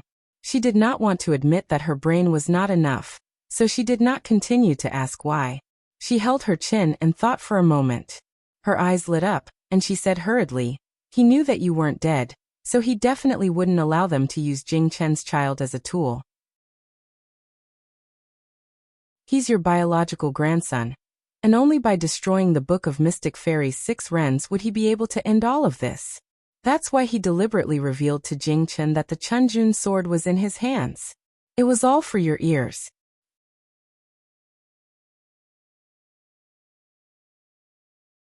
Chapter 756. There was silence in the room. Yin Hua and Shui Rui were deep in thought, while Yushu was sorting out her messy thoughts. She had seen the Book of Mystic Fairy's 6 Rens as she wished. Not only did she know the truth behind the destruction of fate, but she also received Yin Hua's acknowledgement. Both sides were united, and they had such a strong alliance. It should have been worth celebrating, but she could not relax at all. It seemed that as long as they destroyed the Book of Mystic Fairy's 6 Rens, everything would end, but it was easier said than done. First of all, it was an impossible task to seize the Chunjun sword from the Great Tipping Point. Seize it by force? Every time the Tito Master went out, he would be surrounded by people. Groups of people would protect him so tightly that he would not be able to escape. Yushu had heard from Jing Chun that the Tito Master was protected in secret by the 4 great protectors, and all of their martial arts were not inferior to his. Yin Hua only had Jing Ku. Even if Jing Chen joined them, it would be impossible for them to break through the encirclement at the foot of the capital and capture the Tito Master. Outwit. In terms of scheming and shrewdness, Yin Hua could fight against the Great Tipping Point, but the Great Tipping Point controlled the entire Celestial Commissioner, and he had a great country behind him. Yin Hua brought a few useless soldiers with him. What could he use to fight against the Great Tipping Point? The disparity in strength was too great. Once the two sides fought head-on, Yushu's side would only be killed in seconds. However, other than seizing the Chunjun sword, they seemed to have no other way to go. The Emperor and the Great Tipping Point were determined to get the Destiny Tai Bone. Even Yin Hua, who had the Book of Mystic Fairy's 6 Rens, was like a turtle in a jar in the eyes of the Great Tipping Point. He could not escape at all. What was worse was that the Great Tipping Point had already given an ultimatum to Yushu. The day after tomorrow, her marriage with Jing Chen would be put on the agenda. If Yushu had the idea of pretending to marry Jing Chen to buy time, after she met Yin Hua and knew where the Destiny Tai Bone came from, she completely dispelled this absurd idea. She could not sit still and wait for death. Yushu's gaze fell on the Book of Fairy Woman's 6 Rens. The scarlet crystal shone faintly under the candlelight. The wisps of red light hovered in her mind and gradually formed an idea. "Senior, you stole the Book of Mystic Fairy from the previous Great Tipping Point, right?" Yushu suddenly said. Yin Hua did not understand, but he still nodded and said, "The former Great Advisor was Zhu Muzhao's father. As far as I know, he died not long after the current emperor succeeded the throne. In other words, the former Tipping Point, Tai Tipping Huazhu Tipping Point has." Yin Hua was stunned. Yushu looked at his expression and felt anxious. She quickly said, "What's wrong? Didn't the key techniques of governing a state that only the imperial astronomer and the emperor himself have the authority to read this heavenly book? When you stole it, the current emperor wasn't the emperor yet. Now the great revelation isn't the great revelation. How could they have seen the Book of Xian and Yu with their own eyes?" Hearing this, Shui Rui revealed a strange expression. "This is only natural." Yin Hua thought about it and affirmed her statement. Yushu's eyes lit up again with a cunning look. "Then I have an idea." After all, Yin Hua did not spend much time with her, so he could not understand it for a while. However, when Shui Rui saw her expression, he guessed most of it correctly. He immediately said, "Are you trying to forge a copy of the Book of Fantasy Fairy's 6 Rens?" "That's right." Yushu touched the Xian crystal and told them her thoughts. "The Emperor and the Grand Tiandi's understanding of the Book of Xian and Yu is probably not as good as you, senior brother Yin Hua. At most, the former Emperor and the former Grand Tiandi have described it to them, but no matter how detailed it is not as good as seeing it with your own eyes. The only thing that can prove the authenticity of the Book of Xian'an is the Destiny Grand Bone. Am I right? Shui Rui nodded in agreement. Go on. Yinhua wanted to hear what she had in mind. To obtain the Destiny Grand Bone is not something that can be done overnight. Even if the Grand Tiandi has the Book of Xian'an now, it will be difficult for him to distinguish the authenticity in a short time. But if he has the Book of Xian'an, he will definitely not take the risk of leaving the Chunjun sword in an unsafe place. If I were the Grand Tiandi, I would immediately send the Chunjun sword back to the Imperial Mausoleum in the eastern suburbs and bury it in the forbidden area, so that it will never see the light of day. Didn't he want to use the Chunjun sword to lure you out? We will follow his wishes and give him a fake Book of Xian'an. The next step will be easy. We only need to arrange for people to intercept the Chunjun sword on the way to the Imperial Mausoleum. When Yushu said this, it was as if victory was in her hands. What do you think? Shui Rui thought about it seriously and nodded slowly. I think it is feasible. If the Grand Tiandi wants to send people to send the Chunjun sword back to the Imperial Mausoleum, they will not attract attention with great fanfare. They will not send many people. When the time comes, let Jin Ku and Gui Lu and Guiqi go together and ambush them halfway. We will not be afraid that they will not be able to intercept them. It is feasible, but what are you going to use to forge the Book of Xian'an? Yinhua said with a serious expression. Zhu Muzhao is cautious and cunning. Ordinary tricks will not be able to fool him. Moreover, he has already suspected that you have a relationship with me. He will definitely be on guard against the 7 star suns that you have on you. He will not rely too much on the great insight technique. It will be really difficult for you to deceive him. Huh? Yushu raised her eyebrows. She did not retreat, but instead her fighting spirit was aroused. I dare not say anything else, but when it comes to deceiving people, no one is better than me. As long as you are willing to take the risk, I guarantee that he will be fooled. Shui Rui shook his head and could not help but laugh. Other than her, he had never seen anyone who was so thick-skinned as to regard lying as a skill. Yinhua looked at Shui Rui and smiled. You young people are not afraid, so what do I have to be afraid of? As long as I can get the Chunjun sword and destroy the Book of Xian'an, my wish will be fulfilled. I will have no regrets even if I die. Shui Rui heard this and frowned slightly, but did not say anything. Well, let's plan it well now. Yushu rubbed her palms together. She could not wait to go all out. Although she had an idea, her thinking was not thorough enough. With Yinhua and Shui Rui to make up for her shortcomings, she was very confident that this plan would succeed. She would have the Book of Xian'an and the Chunjun sword at the same time. At that time, the Grand Tiandi would not be able to do anything to her. The 3 of them talked for the whole night. Before dawn, Shui Rui left with Yushu. Before they left, Yushu asked Yinhua a question. If he did not break his destiny, what would happen to Jingchen? Yinhua answered, Jingchen is also my son. As his father, how can I harm him? The group of old Taoists from Dragon Tiger Mountain will not have to worry about their lives. The so-called destiny is just a shackle that they put on Jingchen to restrain his behavior and morality. It is just convenient for them to manipulate him. Hearing such an answer, she could finally put down one of her worries.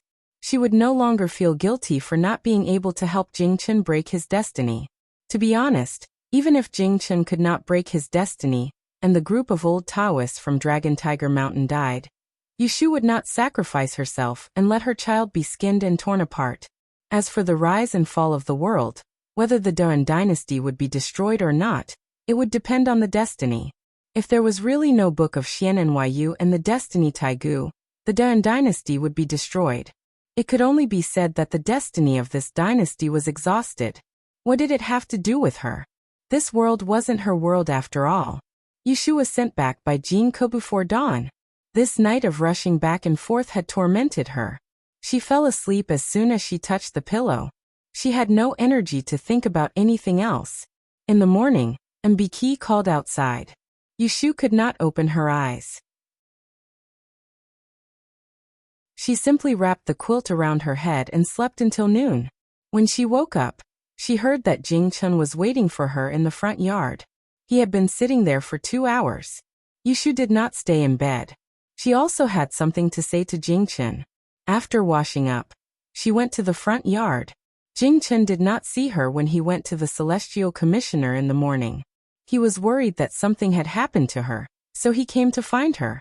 When he saw her, she did not look well. He only thought that she was worried about giving an answer tomorrow. The guilt in his heart was written all over his face. When Yushu saw his expression, she felt tired. She could finally be free today. Come with me. She took him to Yongchun Garden. The two walked side by side on the long veranda. On both sides there were birds and flowers. The mottled shadows of the trees made people unconsciously relax. She told him as if she was chatting. I saw Yinhua. Jingchen suddenly stopped. When? Why didn't I know? It was last night. He sent someone to visit my mansion at night, and took me to see him. Yushu only picked the key points and said, he showed me the book of Xian and Yu. Now I know the real way to break the destiny. I did lie to you. It is not that everything will be fine if I get married and have children with you. Jingchen did not have time to think about why it was such a coincidence. She met Yunhua on the same night that the book of Xian and Yu forced him to marry her. His attention was all on what she was going to say next. The book of Xian and Yu has two sides. The front side is engraved with the seal characters. The back side is engraved with two pictures. One is the essentials of governing a state, which is the instructions that Emperor Anwu and Empress Ningxin left for future generations. The other is the divine lesson of Taigu, which is a unique skill. If you learn this skill, you can interpret the seal characters of the book of Xian and Yu and Empress Ningxin. However, to use this skill, you must have the Taigu of destiny for divination. Yushu said coldly. The so-called method of breaking the destiny is to let the great calamity of Anwu and the woman of destiny give birth to a child together. They will skin the child and break the bones to make the Taigu of destiny. At first, Jingchen could not believe it.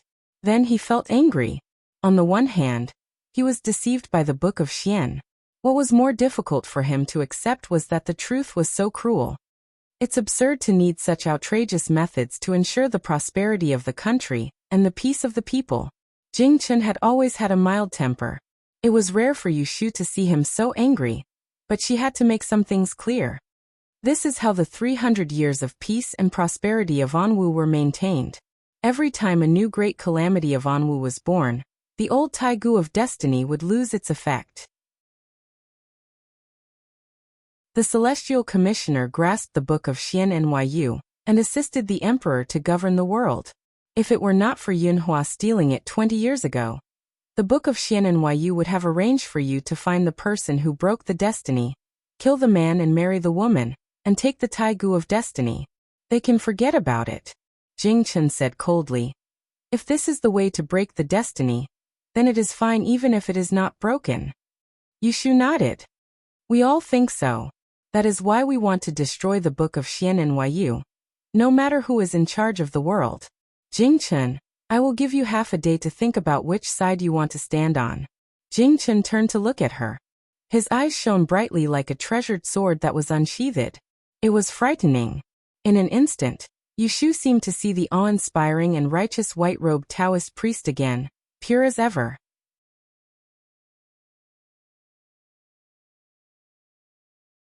Chapter 757. This time, Jingchen did not hesitate between the righteousness of his country and his personal gains and losses. Instead, he resolutely expressed his position. This was completely within Yushu's expectations. Selfishness was a type of human nature. In the past decade, Jingchen had been taught by the Taoist priests on Longhu Mountain to be selfless. If he had not met Yushu, he would have sacrificed his life for others. Yushu was someone who was used to being the center of everything. She would never sacrifice herself for the greater good. Thus, when faced with the fate of the great in calamity and the person who destroyed his life, the two of them parted ways and almost became enemies. Yushu did not want to one day be enemies with Jingchen. She knew that it was difficult to change a person's deep-rooted beliefs, so she had been subtly influencing Jingchen since a long time ago. Rome was not built in a day. As early as when she had settled the past with him in the courtyard in the south of the city, a seed of doubt had been planted in his heart. He no longer trusted Emperor Zhaoqing, the Great Enlightenment, and even his sect. Later, as the lies were exposed and they dug out the truth again and again, Jingchen was disappointed again and again. His Taoist heart kept on wavering until today, when it finally exploded. The origin of the great destiny bone was like the straw that broke the camel's back. How many people in this world could be so cruel as to hand over their own flesh and blood to be slaughtered by others? Furthermore, it was Jingchen, a man with a righteous spirit that seeped into his bones. If he was really willing to destroy his humanity for the so-called righteousness of his country, then he would truly be cold-blooded and heartless. Yushu's expression involuntarily softened. She looked at him with relief and said, "Don't worry, I've confirmed it with your father. The old Taoist priests on Longhu Mountain are just bluffing you. Even if you don't destroy your life, they won't die from the Kata Star disaster. At most, the people close to you will be a bit unlucky. You will never be able to leave the longevity oration in this life." After Jingchen returned to the capital, Emperor Zhaoqing sent someone to the eastern suburbs of the Imperial Mausoleum to bring back the longevity oration. This was the oration that Empress Ningxian had written on the day of Emperor Anwu's coronation on Mount Tai. It had been stored in the Imperial Mausoleum for 100 years. When it was unearthed, it would bring auspiciousness everywhere, and was also a great treasure. Think about it carefully. There is clearly such a treasure that can suppress the Kata Star's evil aura on your body, but the Emperor has delayed taking it out. Instead, he had you endure more than a decade of loneliness on the mountain. Why? Isn't it to temper your temperament, so that you will listen to their arrangements? Once the lie was exposed, those minor details that he had not cared about in the past could also discover the truth. Jingchen had suffered a lot because of the Kata Star. He had always been careful not to come into contact with others, lest he bring bad luck to others. However, those people were at ease manipulating his life and manipulating his fate. It was really hateful. Hearing this, Jingchen was not too surprised. These days, he had seen through too many deceptions, and this was not one more. He would only be more determined to resist Emperor Zhaoqing and Detidian. "How can we destroy the Book of Xiannu Luren?" Jingchen asked. "It is not in my father's hands. Is he not willing?" "It's not that simple." Yushu made a long story short. "I don't know what material the Book of Xiannu is made of. It is invulnerable and does not fear water or fire. To completely destroy it, we can only use the Chunjun sword, which is also one of the 6 founding weapons." Chunjun sword. Jingchen was surprised. "But the Chunjun sword is now in Detidian's hands." Yushu nodded with an ugly expression. "Yes, I didn't think that we need to use a sword to destroy the book. Why do you think Detidian let you see Shui Yin return the Chunjun sword? He wanted to use you to spread the news to Yanhua and lure him to show up." Jingchen was as smart as her. He understood after thinking for a while, and a little anger appeared between his eyebrows.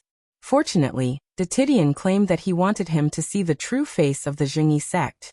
He did not expect that this was another deception and use. Yushu said seriously, "To destroy the Book of Xiannu Luren is to go against the entire imperial court. But if we don't destroy it, there will be endless troubles in the future. So we have to seize the Chunjun sword from Detidian. With the Book of Xiannu Luren, we are not afraid of them even if we fall out with them. As long as the Book of Xiannu Luren and the Chunjun sword were in their hands, they would have the initiative." "Seize the sword?" Jingchen frowned. "It's easier said than done." "It's not easy, but it's not impossible. We can do this." Yushu told Jingchen the plan they discussed last night. Jingchen had some doubts after listening. "Isn't this too risky?" Yushu said. "If we don't take risks, how can we make Detidian believe us? Only when he believes that he has the real Book of Xiannu Luren will he send the Chunjun sword back to the Imperial Mausoleum. Then we can take advantage of it." Jingchen was not good at strategy. He couldn't think of a better way, so he was persuaded by her. "When you see Detidian tomorrow, you must remember to cooperate with me. Don't let the cat out of the bag," Yushu repeatedly told him. After confirming that there was no mistake, she looked up at the sun and exhaled. "It's getting late. You should go back now. I have to go out later." The most important thing now is to forge a fake book of Xian Nu Lu Ren. Yu Shu went out to the Taiheng Chamber of Commerce and found Pei Jing. Xiao Yu, you are such a busy person. Why do you have time to come to my place today? Pei Jing smiled when he saw her. Yu Shu was his fortune boy.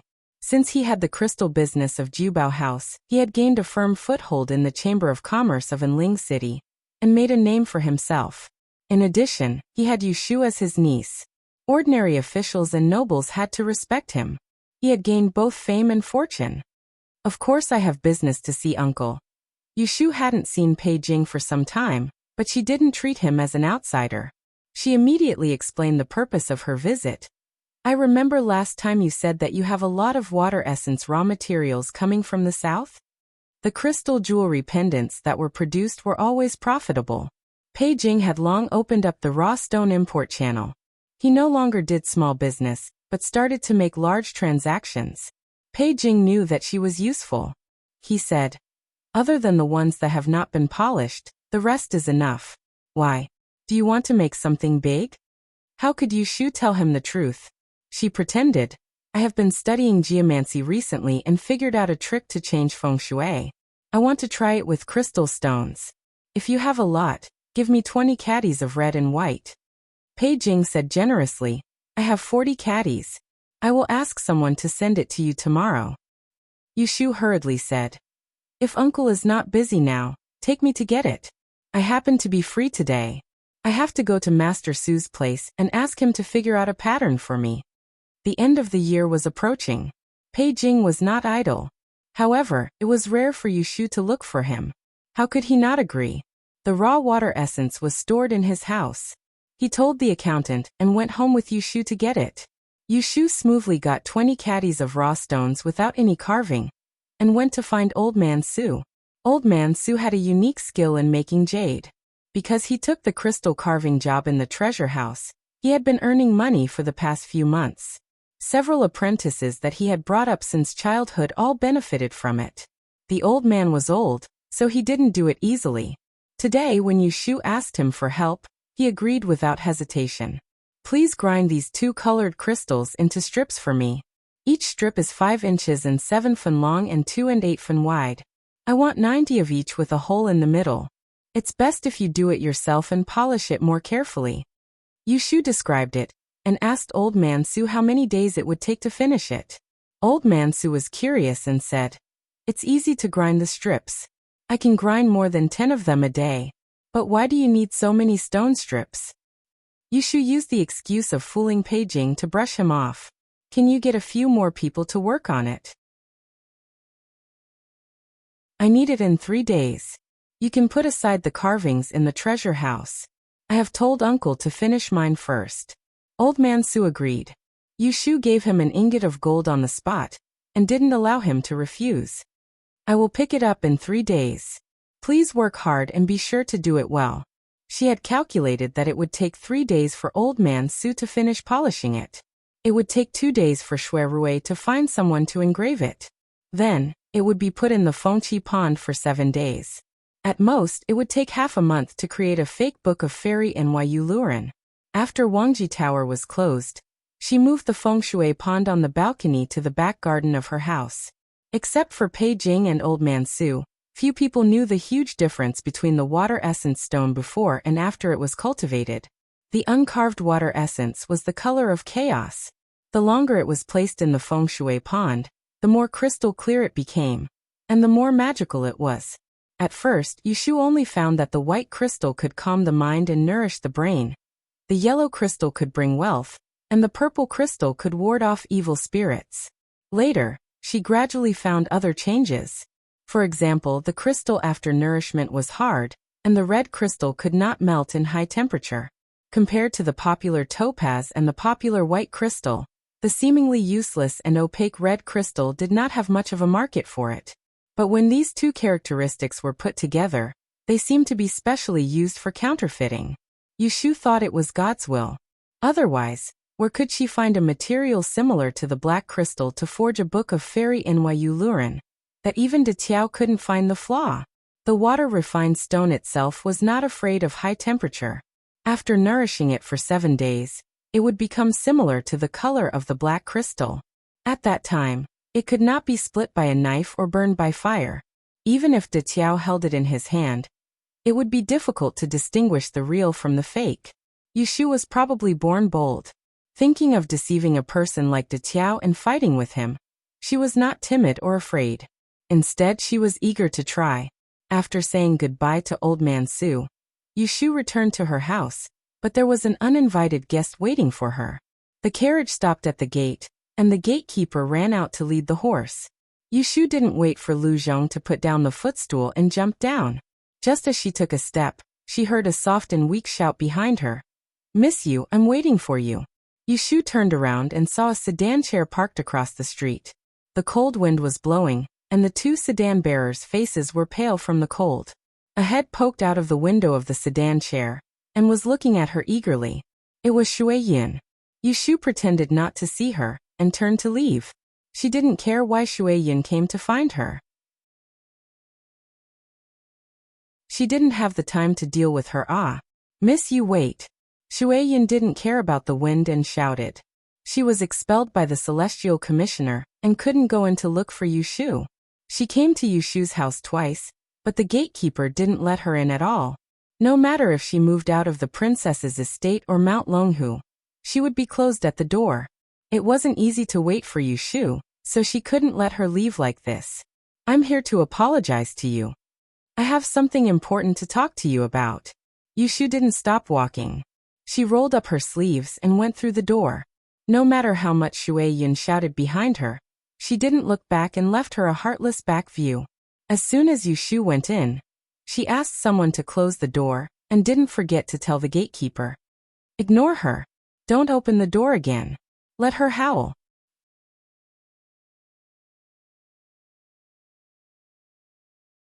Chapter 758. On the day of the reply, Yushu went to the Celestial Commissioner's office as usual. She wandered around the Kuanling Bureau, and did not wait for anyone to invite her. She went to report at Tai Shilu on her own initiative. The doorman did not need to announce her arrival and let her in. Jing Chen had arrived earlier than her, and was standing on the 9-turn bridge waiting for her. Seeing that she had arrived, he did not say anything. The two exchanged glances and walked into the building one after the other. There were more than 10 chairs lined up on both sides of the spacious hall. In the winter, the chairs were covered with thick leather. Junior Eunuch Ren sat on one of the chairs, and was reporting to the head supervisor about the New Year's Eve sacrifice. When he saw Yushu and Jingchen come in, he did not have any intention of stopping, and only sped up to finish his report. At the end, Zhu Muzhao said, "Good, let's arrange it like this. His Majesty is not in the capital, so all the celebrations will be simple. Only the sacrifice ceremony cannot go wrong. Watch carefully." Only then did Ren Qiming rise to leave. When he passed by Yushu and Jingchen, he did not even look at them. It was as if he did not care at all what they were here for. "You two are here." Zhu Muzhao indicated for them to sit down. With an amiable expression, he looked at Yushu and said, "Have you asked your family? Do they agree to your marriage with Jingchen?" Don't look at the head supervisor's good expression. Yushu believed that if she dared to say no, he would immediately turn hostile. She took a deep breath and suppressed the fear in her heart. She gathered her courage and said, "They did not ask. I went back and thought about it. This marriage is not going to happen. Thank you for your good intentions, but I am not willing to marry Jingchen." Zhu Muzhao's smile disappeared instantly. He looked at her coldly and said, "Tell me, why are you not willing?" That cold gaze made one's scalp numb. Yushu threw caution to the wind and was not afraid of him. She said in a hard tone, "A marriage between a man and a woman is a marriage between two surnames. It has to be consensual. If I am not willing, then I am not willing. There is nothing to say. I hope Zhu Muzhao will not force me." Zhu Muzhao turned to Jingchen and asked, "What do you think? Even if she doesn't want to, don't tell me you don't want to?" Jingchen lowered his head. "Yes, I don't want to." Yesterday, Yushu had repeatedly reminded him not to open his mouth today. If Zhu Muzhao asked him, he should either lower his head or keep his mouth shut. "It seems that the two of you have discussed this in private." Zhu Muzhao looked back and forth between the two of them and slowly said, Jing Chun, what did I tell you earlier? Didn't you tell her? If she doesn't marry you, only death awaits her. He was going to break through the last layer of window paper so soon. Yushu's heart was beating fast. Without waiting for Jing Chen's response, she suddenly stood up and stared at the table. She didn't know where she got the courage from, but she said aggressively, To tell you the truth, Jing Chen has already told me everything. He is the great calamity, and I am the fate breaker. He said that I must marry him in order to break his fate, solve his heaven's curse, and save the world. What kind of bullsh*t logic is this? It is simply a joke.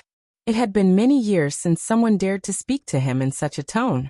Zhu Muzhao's expression did not change and he still said coldly, Since you know everything, then all the more I cannot let you live.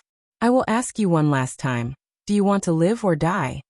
Yushu sneered and said, You don't have to scare me. If you could kill me, you would have done it long ago. Why wait until now? Do you think that I am the same as Jing Chen, believing whatever you say? The two female students from Taisher Shu Garden who died for no reason were killed, because they were close to Jing Chen. Do you dare to say that they were not mistakenly killed by the Fate Breaker? Who knows how many rebels and traitors are hiding in Enling City? If I marry Jing Chen, then it will be a dead end. Zhu Muzhao frowned slightly, listening to her words. It seemed that it was because she was afraid of death that she was not willing to marry Jing Chen.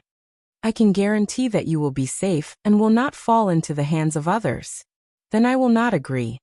Yushu said quickly, Marrying Jing Chen will only bring harm and no benefit to me. After his fate breaker, I will become a useless person. Moreover, I know so many secrets. Who can guarantee that you will not turn against me and kill me to silence me? Zhu Muzhao revealed a pondering expression. His expression couldn't help but soften. So you are worried about this. There is no harm in telling you, you guessed correctly. I will not kill you, not now, and even more not in the future. If you don't believe me, I can ask His Majesty to bestow a death exemption certificate to you. Even if you commit a grave mistake in the future, even if you leak the matter of the great calamity, no one will hold you accountable. Yushu pursed her lips and looked to the side. She struggled for a moment and said in a deep voice, I just said that I don't agree because I don't believe your words. No matter if it is Da'an's calamity or fate breaker, it is only your side of the story. If you want me to believe you unless what? Unless you are willing to let me see the legendary book of mystery Maiden Lu Run with my own eyes. Yushu controlled the expression on her face.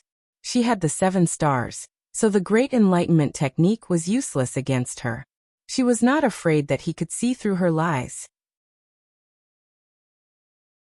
In fact, she and Shui Rui both believed that the grand tipping point would not be able to predict that Yunhua would spread out the book of fantasy women's 6 rens and show it to them.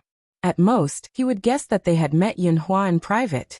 What she had to do now was to use all her skills to mislead him, and make him believe the words that came out of her mouth, regardless of whether they were true or false. If she asked to see the book of mystery Maiden Lu Run, the great enlightenment technique would not be able to take it out, so he would refuse. No. Zhu Muzhao shook his head and said, The book of mystery Maiden Lu Run can only be read by the emperor and the previous great enlightenment techniques. Not only you, but also Jing Chen is not qualified to see it. Yushu was waiting for him to say this. She sneered. You can't show it to us? I am afraid you can't take it out.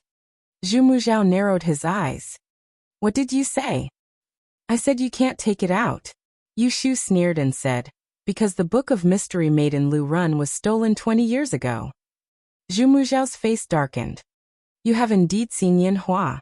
It was not a question, but a confirmation. That's right. Yushu was not afraid of his cold face. She took 2 steps forward and said confidently, For months ago, I went to County with Jing Chen to pay respects to Princess Luyue. It was at that time that we met Yunhua's son. He saw through my identity as the person who broke fate, and had a private conversation with me. He told me that the book of mystery Maiden Lu Run was in his hands. I asked him about the method of breaking fate, and whether I had to marry Jing Chen. He said that you were lying to us. So, I made an agreement with him. As long as I helped him do one thing, He would let me see the book of mystery made in Lurun. Tell me, who should I believe? She said so much nonsense just now. She wanted him to think that she still did not know that the real method of breaking fate was to obtain the destiny's bones. Zhu Muzhao did not move. He looked at her condescendingly. Indeed, the book of mystery made in Lurun was stolen by Yin Hua. The imperial court has always been looking for his whereabouts. If you know where he is hiding, I can also make an agreement with you. As long as you recover the book of mystery made in Lurun, I will let you see it with your own eyes. At the end of his words, he looked at Jing Chun and said without any scruples, Yin Hua committed a great crime back then. But Jing Chun, as the calamity of An County, can make up for his mistake. A son will pay his father's debt. I guarantee that His Majesty will not pursue Yin Hua's crime and spare his life. Was he trying to instigate a rebellion? Yushu secretly frowned. She also looked at Jing Chun. But when she saw that he lowered his head and did not speak, looking unmoved, she immediately felt relieved. Are you asking me to betray Yin Hua Yi? She turned her head and sneered at him. Although I am not a gentleman, I am not a two-faced villain. Yin Hua is in your hands, and you have the final say on whether he will be killed or tortured. Don't talk to me about these empty words. If you want me to willingly sacrifice my life for Jing Chun, I can, but you have to wait until I see the book of mystery made in Lurun first. When she said this, Titian would definitely take the opportunity to ask what agreement she had with Yin Hua. What does Yin Hua want you to do for him? Everything was going according to Yushu's script. She controlled her emotions very well and lowered her voice so that Titian would not hear her excitement. Yin Huaizi wants me to help him find out the whereabouts of an item. Oh. What is it? The 6 founding weapons, Chunjun sword. When he heard this, Zhu Muzhao finally focused his attention on Yushu again. He stared at her silently, and his misty eyes suddenly became clear. In an instant, it was as if 2 sharp blades had shot out and pierced through all lies. Did Yin Hua ask you to come here and cheat me of the Chunjun sword? Yushu's heart instantly jumped to her throat. She was so nervous that sweat broke out on her back, but her mouth was sharper than ever. Yin Hua? No, it was Jing Chun who told me that the Chunjun sword is with you. When lying in front of a smart person, the last thing you needed was to defend yourself. The more you said, the more suspicious he would be. Do you know why Yin Hua wants the Chunjun sword? Zhu Muzhao asked. Yushu shook her head and shut her mouth. You don't know, Zhu Muzhao muttered and closed his eyes, as if he was thinking about something. The pressure on Yushu was immediately reduced, and she quietly exhaled. Just now she almost exposed herself. De Tiao should really go to the Supreme Court to be an inquisitor. He could guarantee that there was no case in this world that he could not solve. With just a glare from his eyes, he could scare the prisoner into wetting his pants. She licked her lips and looked at De Tiao's reaction. She made up her mind. She used Yin Hua as a bait to coax him to take out the Chunjun sword. No matter how much he believed in her, he had to take the bait. Just like how De Tiao used the Chunjun sword as a bait. Even if Yin Hua was afraid, he would still face the difficulty. Zhu Muzhao did not think for too long. When he opened his eyes again, he made a decision. I can't lend you the Chunjun sword. Each of the 6 founding weapons is a national treasure. It must not fall into the hands of a desperado. But I can order someone to make a fake sword for you based on the real one. You can use it to trade with Yin Hua. After you read the book of Mystery Woman's 6 Rens, you can decide whose words you want to believe. Yushu pretended to hesitate, but in her heart, she was happy. It was a success. She would not use this trick to cheat the real Chunjun sword from De Tiao. Instead, she would try to lure him to snatch the fake book of Mystery Woman's 6 Rens. But it's a fake sword. What if he finds out about it? She had to put on a show. Yushu did not get carried away. Jing Chun has seen the real Chunjun sword. When the fake one is made, you can show it to him. If even he can't tell the difference between the real one and the fake one, Yin Hua won't be able to.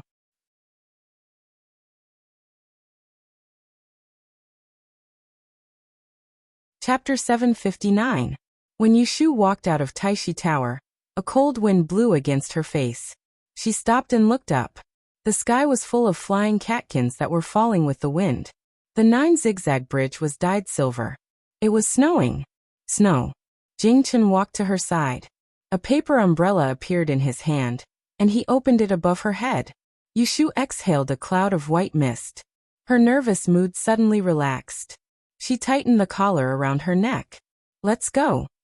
2 lines of footprints appeared on the 9 zigzag bridge. They spread and disappeared in the snow. The sound of the wind covered the human voice. When we get the fake Chunjun sword, we're going to see my father, right? Yes. We're going to lure Titian to send people to capture Yinhua and deliver the fake book of Xian and Yu to him. What if my father is caught by them? What should we do? There's no what if. If you don't believe me, you should believe in Yinhua Ez. 20 years ago he could escape unscathed. 20 years later, no one can do anything to him. This was a big risk. Not only Yinhua, but also He Shuirui and Jingchen. Their enemy was the imperial power of Da, and that had stood for 300 years. They could only succeed, not fail. After Titian took the bait, Yushu didn't go to see Shuirui on purpose.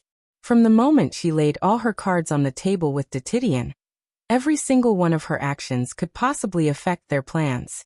In order to ensure that she didn't give herself away, she couldn't make any actions that would cause a misunderstanding.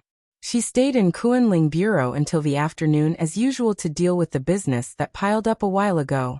Although the emperor went to Huajin Garden to recuperate and Kunling stopped, there was no peace in the bureau. Once the news of Emperor Zhaoqing's serious illness spread, the officials' families had to worry about their children's marriages. They were afraid that Emperor Zhaoqing would suddenly die. 3 years of mourning would delay the wedding. So the number of marriage letters waiting to be examined in Kunling Bureau doubled overnight. They were all squeezed together. There were only so many people in the Kunling Bureau, and there was always a first-come, first-served rule.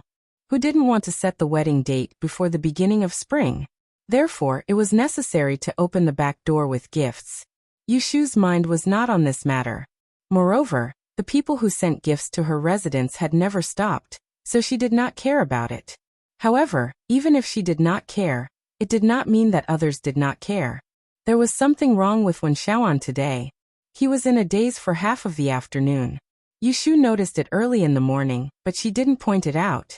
It was not until the snow stopped and she was ready to go home that she put down her brush and asked him, "I say, what are you thinking about in such a daze? Could it be that you've fallen for some girl and are lovesick?" Wen Xiaoan blushed when he heard her teasing. "Don't make fun of me. I'm not thinking about that." Since Yushu asked, he had nothing to hide, so he told her everything. "Yesterday, someone sent gifts to the place where I live. He said that it was a gift for the new year. There was a large amount of cloth and fur. However, I am just a small official, so how can I accept a gift for the new year? This morning, when I came to the bureau, Xie Darren gave me 2 silver notes, which were 200 taels. He did not allow me to refuse, so he took a few marriage certificates to be approved, and asked me to put them on the top for you to see first. Only then did I understand that it was a bribe. Different from the Book of the Universe, the last procedure of the official marriage certificate was the seal of Yushu. If she didn't approve it, no one could bypass her. Therefore, Wen Xiaoan, who was the closest to her, became the most popular. Yushu nodded. Seeing Wen Xiaoan's confused face, she asked, "Did you accept the bribe and help him?" Wen Xiaoan shook his head quickly. "I didn't dare to put the marriage certificates on your table. I will return the silver notes to him later." Yushu smiled and stood up to take the cloak on the hanger. She asked Lu Hong to come in to pack up and said to Wen Xiaoan, "It's too late today. Put the marriage certificates on the table tomorrow morning, and I will approve them for you." Ah. Wen Xiaoan was stunned. "What? If someone gives you money in the future, you should keep it first. Remember to tell me. If I ask you to take it, you can take it boldly. The new year is coming. You should save some money and buy some sweaters. Just take it as a benefit from me." Yushu fastened her belt and walked out, leaving Wen Xiaoan standing there in a daze. After a long time, he came back to his senses and slowly showed a happy expression. It should be known that as an 8th-ranked official, his monthly salary was only a few dozen taels. What could he do in the capital? It wasn't even enough for a meal. Since he came to the capital, he didn't save anything. He usually used whatever money he had. If the Celestial Commissioner didn't give him 2 sets of official robes every quarter, it would be difficult for him to find clothes to wear when he went out. When Xiaoan had a strong self-esteem, if Yushu subsidized him in private, he would be embarrassed to accept it. But it was different if someone showed filial piety to him. Although it was a bribe, it was not a bad thing that violated the law. He could get more income with a little effort. Since he got Yushu's approval, he was happy to do it. When Yushu returned to the mansion, she called Zhou Hu after dinner. After asking, she found out that there were more people coming to give gifts these days. But because there was a rule in the mansion that strangers were not allowed to enter and gifts were not accepted on New Year's Day, those who gave gifts were closed at the door. Zhou Hu was smart. When he saw Yushu asked, he took the initiative and said, "My lord, it's the end of the year. There are several groups of people coming to give gifts every day. It's not a good idea to always stop them. Can we open the door to accept gifts?" It was the 20th of the 12th lunar month. In a few days it would be the new year. She didn't hear that there were many people who closed the door to send gifts. Only Yushu was a maverick and didn't like to interact with others. Yushu said, "No hurry. Let's wait for 2 more days. We will open the door on the day of the sacrifice. You should be strict and don't let the doorman let in all the fragrant and smelly gifts. Tomorrow I will ask Exiner to make a list. You should take a look at it. Don't let any famous family in. If something goes wrong, I will hold you responsible." Zhou Hu promised. After he left, Zhao Hui sent someone to invite her. It was also about the New Year's gifts. Yushu couldn't be idle during the day. After Zhao Hui arranged everything, she called her to look at the list of gifts. The He family originally didn't have many relatives or friends in Jing, but He Fengji's medical shop had been open for almost a year. He needed to make some friends and social interactions couldn't be avoided. On Yushu's side, there were several superiors that needed to be filial to. Not including Jing Chun, there were 4 or 5 darin above her. It was fine if she neglected it usually, but this New Year's gifts must be given. Luckily, she was rich and imposing now. It was not difficult to prepare a few generous gifts. In addition, there were a few peers that she was on good terms with. Whether it was Xian Lu or Xia Jiangmin, Xian Fu had to give an extra gift. Jing Wangfu also had to give an extra gift. In addition, there were also the scholars that taught her at Taishishu Garden, Feng Zijing and Sima Kuei.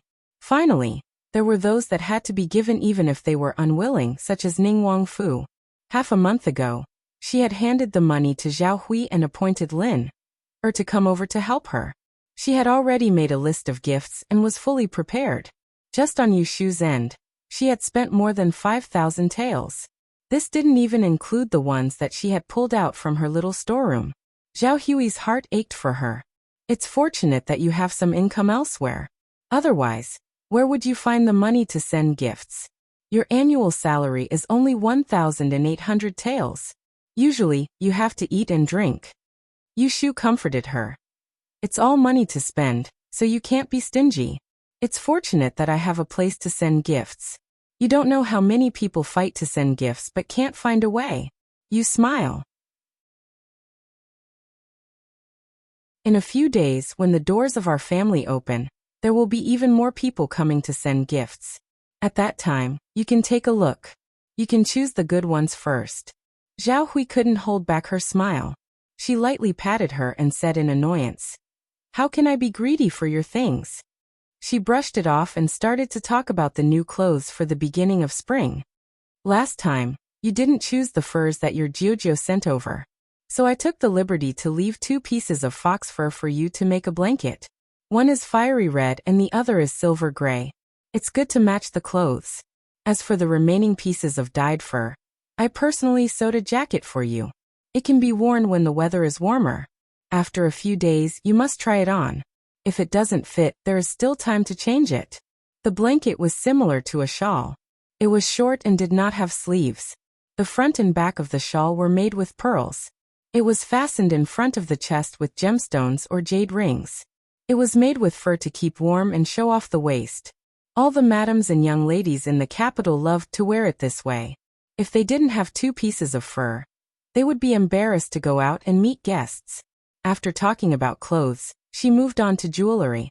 You don't like to wear those bits and pieces, so I didn't buy more. Last month, eldest young master Shui sent over 2 boxes of pearls and gemstones.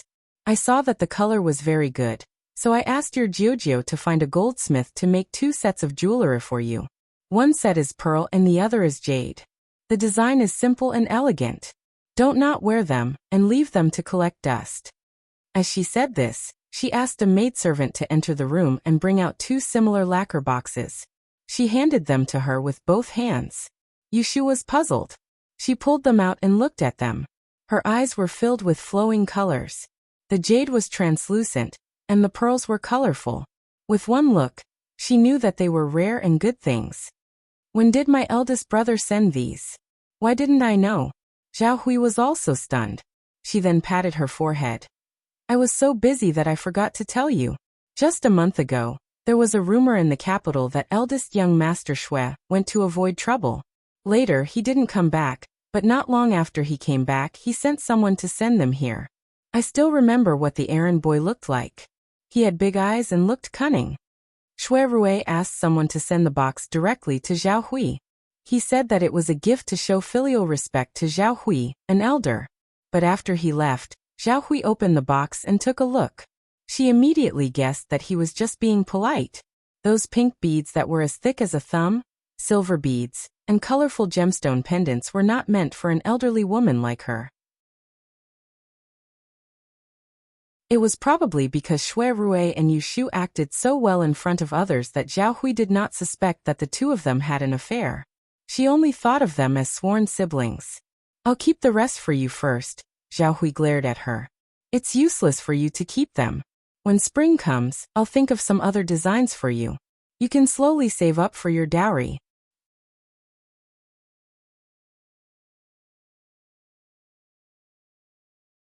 Chapter 760.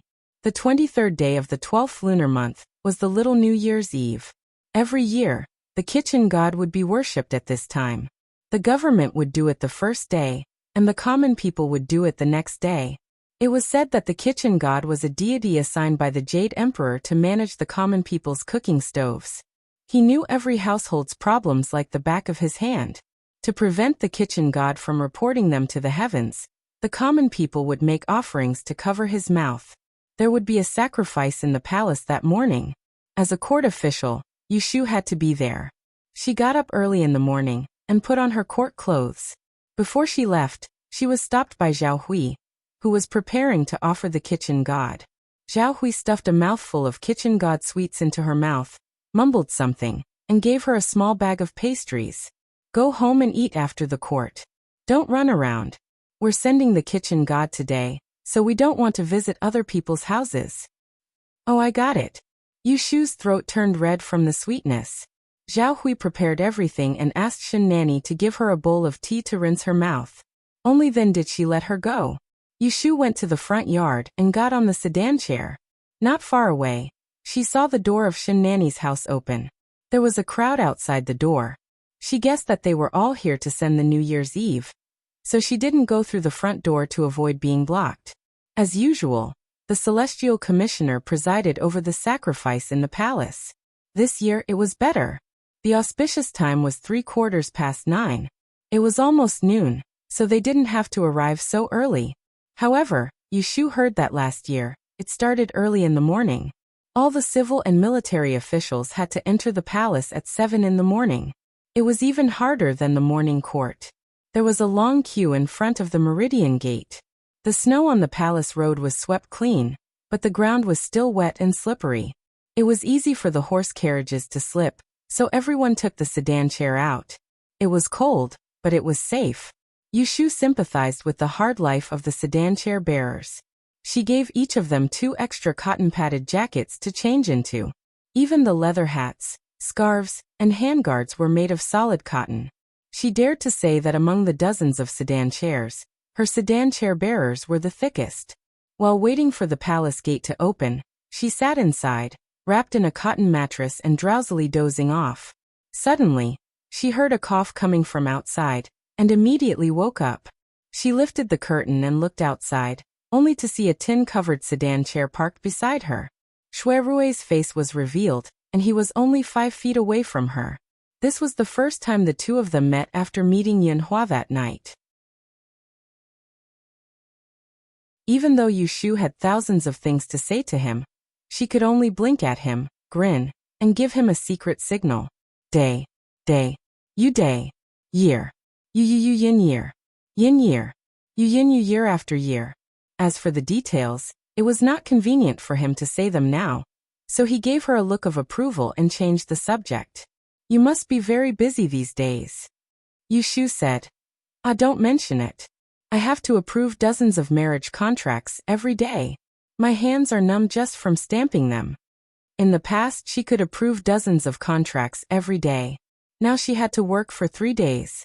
How could she not be tired? Of course, she could take it easy. But Emperor Zhaoqing was dying.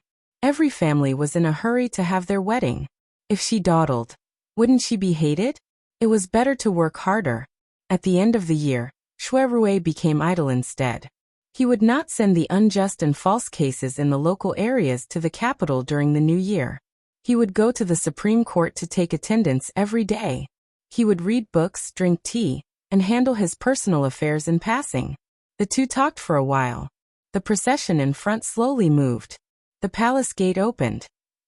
This year, Ning Wang replaced Emperor Zhaoqing to ascend the Temple of Heaven. This was a great honor. The princes standing below the stage were envious.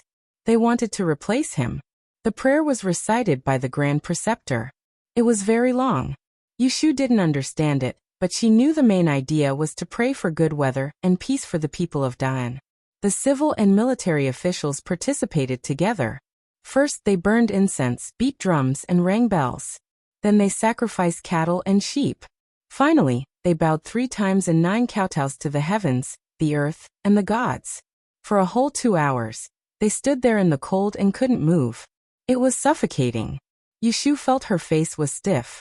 She finally waited for the Grand Preceptor to announce the end of the ceremony. She was about to give a sigh of relief when she saw Ning Wang walk out to speak. She silently cursed his family in her heart. Fortunately, light snow suddenly floated down from the sky. Ning Wang didn't have time to give a long speech. The ceremony ended, and everyone could leave the palace. A small portion of the officials stayed behind to curry favor with Ning Wang. Yu Shu slipped away. Of course, Shui Rui left with her. Yu Shu covered her face with her hand and said, "Let's find a place to sit for a while." Before they left, Zhao Hui had reminded her that if they didn't visit today, it wouldn't be good to bring Shui Rui home, much less his home. She couldn't resist complaining in a small voice. "Ai, it's a pity that you rented Wang Jilu to someone else. It's hard to find a place to talk now." Shui Rui patted the snowflakes on her shoulder and indicated for her to walk faster. "Just come with me." Yu Shu thought that he was going to take her somewhere good. The two left the palace and sat on the sedan. They circled around the northern part of the city and actually came to Bai Ma Street. They entered through a small alley and stopped at the back courtyard of Wang Jilu. Before the sedan stopped, she came out. She looked with shock at Shui Rui knocking on the back door and beckoning her in. The one who opened the door was also a familiar face. It was Ah Xiang, who had been sweeping the floor of the restaurant. Yu Shu finally recovered. She pointed at Shui Rui, angry and laughing. She said, "Fine, you lied to me. Wang Jilu wasn't rented out at all." "When did I lie to you?" Shui Rui turned his head to smile at her. Bathed in the fluffy snow, he asked, "Ah Shu, can Big Brother give Wang Jilu to you?" Yu Shu had a bewildered expression on her face. She didn't understand at first, but Shui Rui took a step forward and held her hand. He didn't explain and only said, "I'll take you there to have a look." He then pulled her along as they passed through the hall under the drooping flower gate and arrived at the front building. As soon as she entered the door, Yu Shu widened her eyes, thinking that she had gone to the wrong place. The tables, chairs, and benches in the hall downstairs were all gone. The 4 walls were painted with huge murals. In the east, there was a azure dragon roaring and thundering. In the west, there was a white tiger riding the wind and breaking the waves. In the north, there was a black tortoise swallowing the clouds and spitting out rain. In the south, There was a vermilion bird flashing with lightning and fire. On the ground in the center of the hall, there was another yin and yang picture. Yushu can see the mystery behind this, so there's nothing she doesn't understand. She calms down her palpitations and looks around. She sees the 100 treasures pavilions on both sides of the road. The black wood is shiny, and even the roof beams and pillars have been repainted. There's a pile of rosewood tables and armchairs in the corner. All that's left is to put some goods on the 100 treasures shelves, invite a few teachers to sit, and hire a few workers. The surprise is yet to come. Shuerue takes her up to the second floor. There are a few private rooms on the second floor that are used as living rooms. The rest of the rooms are combined into a library. There are more than 20 bookshelves and 70% of the library is filled with books. Some are old and some are new. Yushu flips through a few books. The content is all about the Yi Dao. Some are transcripts, some are original books. But the paper is not something that can be bought on the street. After a rough calculation, there were at least 6,000 to 7,000 books here, if not more than 10,000. At first glance, it didn't sound very impressive, but one must know that these books were related to the Yi Shui, without any impurities or exaggerations. This was a considerable number. A family of Yi Shui that had been passed down for 6 generations probably had this number of books. Are you giving me a great exchange pavilion? She turns around and looks at him with a dry mouth. Shuerue raises his eyebrows and says proudly, I said that I will build a great exchange pavilion for you. The Wangji Tower is big enough. With some slight changes, it can be used for other purposes. Some of these books are copied by me earlier, some are from other places, and some are from my family's collection. The reason why the aristocratic families have a foothold is because of their heritage. What you lack can only be made up for in this aspect. Yushu had always regarded Shuerue as a steady man who was neither arrogant nor hot-tempered, and was mature and experienced. However, she never thought that he would do such a foolish thing that only a young boy who had his first awakening of love would do. Damn it, she didn't find it funny at all. Instead, it was like the candy that Zhao Hui stuffed into her mouth in the morning. She really doesn't want to dampen his enthusiasm. She puts the books back on the shelf and walks up to him to hold his hand. She says softly, I also want to open a great exchange pavilion, but I don't have enough experience. I have the place, but I am a loner. How can I be called an aristocratic family? If I can't be called an aristocratic family, how can I open a great exchange pavilion? Who said you are loner? Shuerue pulled her into his arms and lightly tapped her forehead with his index finger. Have you forgotten? I sent people to your hometown to investigate, and found out that there was a Master Yi who served in the Imperial Astronomer for several generations in your Yu family. Counting up to you, you're exactly the 6th generation, which has been passed down for 6 generations. You're also an official in the Imperial Astronomer and a 5th-ranked Imperial female. You can enter and leave the Imperial Court and meet the Emperor, so why can't you be considered an aristocratic family? Yushu is dumbfounded. Is this even possible? Even if I can be called an aristocratic family, where can I find 2 Dai masters to oversee it? Shuerue laughs. Do you still need to look for one? There is already one. Don't tell me you think that just because he is sloppy, you think that his 2 rankings are fake? Xian Laowu, Yushu exclaims. How did she forget about him? Then what about one more? There is no need. You are a female fortune teller who ranks 3rd in the 2 rankings. You are 1 level higher than a Dai master. Do you still need to find someone else? But I am in the Celestial Commissioner's office. How can I oversee a great exchange pavilion? Do you think that there are more than 10 Dai masters in the capital every day? Shuerue retorts. Yushu finally understands. The conditions of a great exchange pavilion may sound impressive, but in reality, it is full of loopholes. With Shuerue's words, he really did not want to give her a great exchange pavilion on a whim. Shuerue sees that she is tempted and adds fuel to the fire.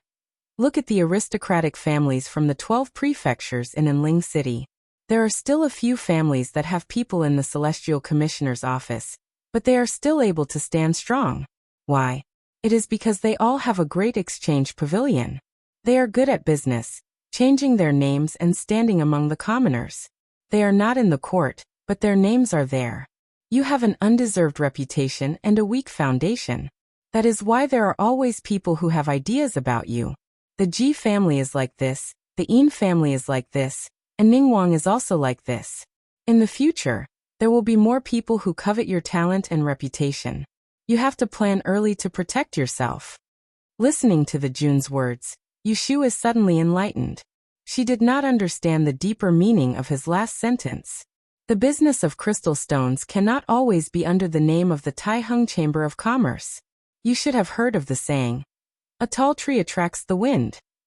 Your Jiujio has such a profitable business in his hands. Sooner or later, people will be jealous and plot against him. The waters of the Taiheng Chamber of Commerce are deep. He is just a piece of floating ice.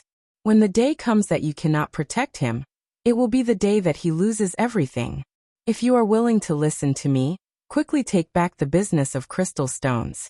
When you open a great exchange pavilion, you can invite your Jiujio over to manage the business. This is the best of both worlds.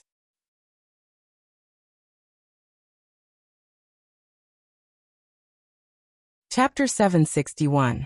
Yesterday, when the Yu residence opened its main doors, piles and piles of New Year's gifts were continuously moved in. Zhou Hu, who was in charge of the front yard, received so many gifts that his hands were tired. In the evening, he closed the door and refused to see any guests. When he went to the accountant's office to count, there were more than 200 bolts of various colors of cloth, spices and medicinal herbs were all weighed by weight, countless porcelain and jade wares, antique calligraphy and paintings, and many other strange and interesting things. It was as if they were afraid that they wouldn't be able to enter Yushu's eyes. After receiving the filial piety from others, Yushu was not careless in her work. The second day of the sacrificial kitchen was a dust-sweeping day. The celestial commissioner went up and down to rest, but she didn't slack off. Early in the morning, she went to the official's office and took Wen Xiao, and to count all the marriage contracts that had piled up before the new year. She worked overtime to record them and try to send them out before the new year. Wen Xiao, and didn't have the slightest bit of dissatisfaction when he was pulled over on a day that was supposed to be a day of rest. Instead, he was full of energy. With Yushu's tacit approval, he received a lot of red packets in the past few days. If this continued, he wouldn't need to rent a house to live in anymore. Next year he would be able to buy a smaller courtyard. From morning to night, Yushu packed her things and left when the sky turned dark. On the way, she sent Wen Xiao into the vicinity of the human training hall. Then, she took the spies that were secretly following her around Qianyuan Street and found the most expensive restaurant. She ordered a table of food and wine, and then sent an imperial bodyguard to invite Pei Jing. The Taiheng Chamber of Commerce wasn't far from here. As soon as the dishes were served, Pei Jing arrived. They sat in a private room on the upper floor. After closing the door, Lu Hong and Su Qing stood guard outside. Yushu got up and waited for Pei Jing to sit down. She first picked up a cup of wine and offered it to him. Ever since we came to the capital, our family has been under the care of Jiujio. Xiaoxiu and I don't have many relatives in this world. Other than godfather and godmother, we only recognize you as Jiujio. These words came from the bottom of her heart. Pei Jing had once lent her a helping hand when she was insignificant. When she had offended the Ji family in Yang City, she had no choice but to leave her hometown and go to the capital. It was also Pei Jing who had arranged a path for her, allowing her and little Xiu to follow the caravan to the capital. Although there had been an accident on the way, she still remembered this favor in her heart. Later, when she turned her life around, Pei Jing did not deliberately take advantage of her. Instead, he helped her a lot and always treated her and her brother as his juniors. Whether it was hypocritical or sincere, Yushu could see it clearly. That was why she was willing to give him half of the profits of the crystal business. It was not only to repay him, but also because she trusted him. We are family, there is no need to say such things. Pei Jing smiled as he took the wine cup and drained it in one gulp. He beckoned her to sit down. He did not move his chopsticks but asked leisurely, "You have set up a banquet to invite me so formally. You must have something important to discuss with me." I won't guess what it is, just say it. It was said that ginger was spicier with age. Yushu didn't know how to start. His question gave her a way out. She took the chance to speak of the idea of temporarily stopping the crystal business. Right now, Ning Wang is in power and the limelight is too tight. I have offended Ning Wangyi before, and not long ago, I had a feud with the Yin family. I am afraid that someone will secretly play tricks and ruin our business. Why don't we stop for a while and observe the situation? Pei Jing's response was unexpected. He did not hesitate or doubt, and simply nodded his head in agreement. This business really does attract jealousy. The treasure house has been visited by thieves more than once. Because the losses weren't large, I didn't mention it to you. As for Master Su, someone found him, and was willing to pay a high price to buy the raw materials from him. They had him inquire about the source of the materials from me. Luckily, Master Su is an honest person and told me everything. The Taiheng Chamber of Commerce was not an iron board. 2 days ago, at the tea party of the Dong family, there were several stewards who had come together to accuse him of currying favor and breaking the rules of the trade. They insisted that he stop selling, or else they would take out the process of growing crystal. They were willing to pay money to buy it. He didn't even blush when he said this. Pei Jing would rather not do this business than let them take advantage of him. I thought that we have made a lot of money, and now it's time to stop. Since you have this intention, then I will stop the business of Jubiozai tomorrow. When Master Su has finished the batch of materials on hand and sold the goods with the deposit, we will no longer flow out. I will calculate the profits later and give them to you together with all of them. Pei Jing was able to take and let go so easily. What else could Yushu say? She toasted him again. Pei Jing picked up the chopsticks and said to her, "You don't know that there are people who specially line up in our treasure house to get the crystals and sell them at a high price. When we run out of stock, those who have the crystals in their hands can wait for a period of time before selling them. The price can be multiplied several times." Yushu didn't think it was a pestle. The crystals we sell will slowly lose their effectiveness after 3 months. If they don't send them to me for maintenance, they won't be able to keep them for more than a few days. They are really greedy and will lose money. Pei Jing nodded and said, "This has been explained on the day of the business. If someone is not careful, they can't blame us." After talking about business in the restaurant, after a meal, Yushu and Pei Jing separated and went straight to Old Man Su's workshop. She took away the polished 200 crystal strips and paid him an ingot of gold. She wore thick clothes in the winter. She wrapped the box of more than 10 kilograms in her cloak. It was dark outside, so it was impossible to see what she was holding in her arms from a distance. As soon as she went out, she got into the carriage, covered the curtain, and then turned on the light to check. Old Man Su's craftsmanship was top-notch. The 200 crystal strips were polished neatly and of uniform length. The unnourished red crystals looked gray and somewhat similar to agate stones, but they were very different from the finished products sold by the treasure house. No one could tell that they were the same thing. The white crystal was to deceive people. According to the arrangement of the Book of Xian and Yu, 81 red crystals were enough, and the extra was to prevent mistakes in carving. When she returned to the mansion, she moved the 100 red crystals into a sandalwood box without anyone else's help and locked it. Early the next morning, she called Zhou Hu. "Send the New Year's gifts to Prime Minister Shui's residence personally. Take my invitation and say good things to everyone you meet. I will reward you when you come back." Zhou Hu was promoted to the chief steward of the Yu's residence, so he didn't care about giving gifts to others. However, it was different for Yushu. Sending gifts to the Prime Minister's residence was giving him face. "Don't worry, Mississippi." Zhou Hu followed Exine, and brought 2 servants to carry the New Year's gifts to the carriage. On the same day, they were sent to the Shui's residence. No one knew that there were deadly things hidden in the gifts. When Shui Lingnan saw the list of gifts that the Yu residents had sent over, he sent someone to find Shui Rui. He threw the list of gifts at his feet and said, "Last time, you promised her well, but in the end, you dragged it out for a few days. You didn't intend to let her testify against Prince Ning at all, right?"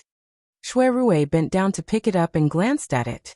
Seeing that there were ordinary things on it, He immediately understood.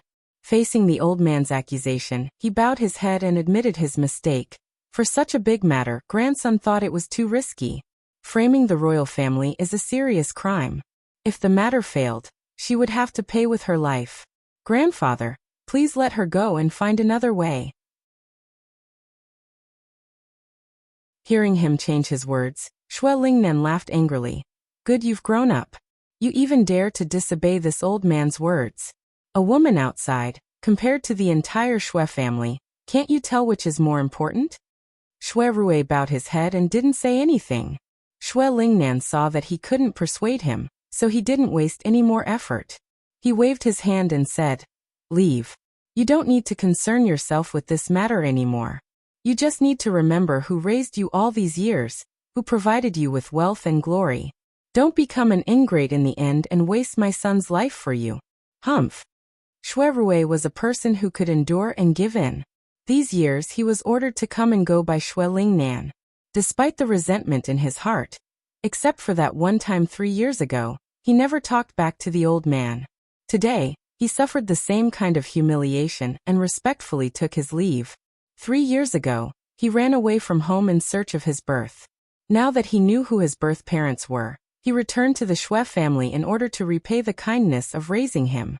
All he wanted was to have a clear conscience. Xue Rui thought about the gift list he saw earlier.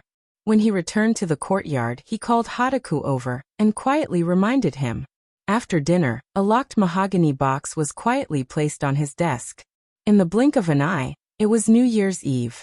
This year's banquet had been cancelled, but Ning Wangfu had set up another banquet and sent out invitations. Yu Shu had been invited and had to go even if she didn't want to. It was a good thing it was a lunch banquet and wouldn't affect the family's reunion dinner. Speaking of Ning Wang, Yu Shu couldn't help but admire him. Ever since the great advisor had announced the imperial edict, Ning Wang had one foot in the Eastern Palace, but he hadn't done anything out of line. Faced with some opposition in court, he had tolerated it and didn't eliminate dissidents just because he had power. He was very patient. Take today's banquet for example. He didn't take the chance to hold it in the palace, but retreated to Ning Wangfu. This move of retreating to advance had calmed a lot of trouble. Didn't you see that even the major advisor had come personally to support him? The banquet was uneventful. On the surface, everyone seemed to be happy, and everything was tranquil. Yu Shu sat in a corner and tried to reduce her presence. She had divined the night before and knew that something would happen today. She had come to watch the show, within expectations and beyond expectations. Just as everyone was eating and drinking to their heart's content, Ning Wang was proud of his success and was raising his cup to thank the guests. A wine cup was suddenly thrown from the banquet and smashed in front of Ning Wang's table. The shards flew and everyone was shocked. In the dark, a few death warriors quickly moved in front of Ning Wang to protect him. At the same time, a figure strode out from the crowd of guests. When Yu Shu saw who this person was, she paused. She hadn't thought that it would be him. She saw this person, dressed in a green robe and a jade belt, had a scholarly air. His steps were swaying and he looked drunk. He pointed at Ning Wang and scolded. You heartless person, cruel and unscrupulous thing, killing your brothers and sisters, forming a clique for personal gain.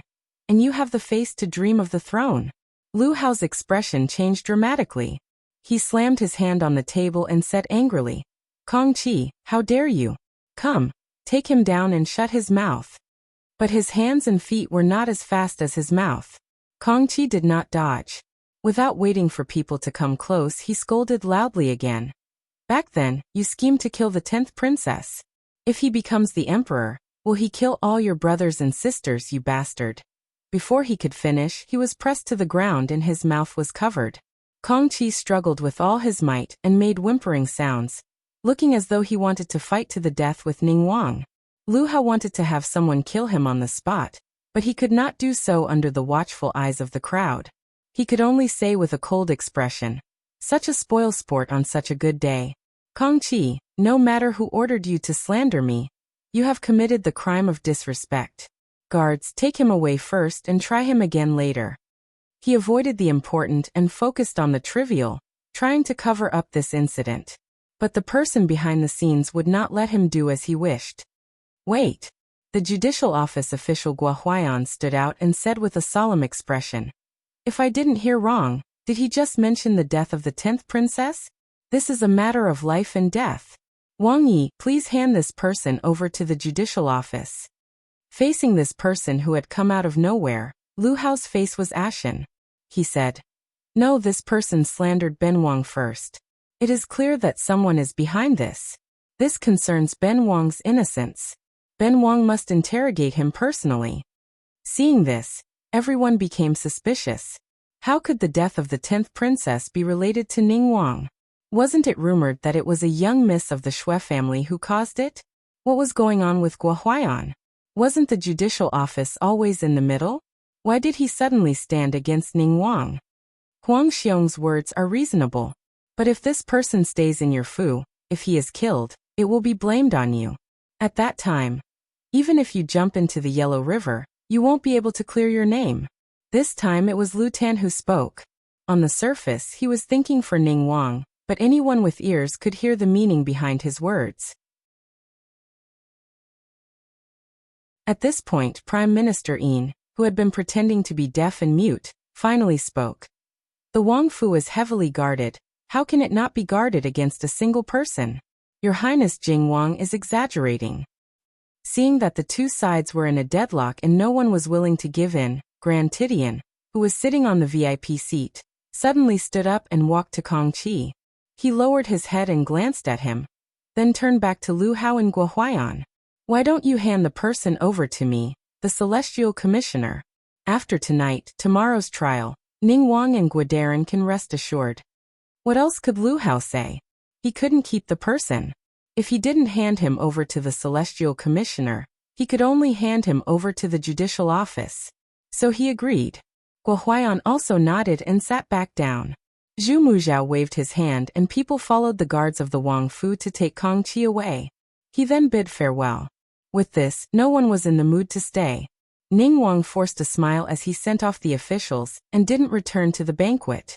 Yu Shu saw that the excitement had died down and secretly exchanged glances with Xue Rui.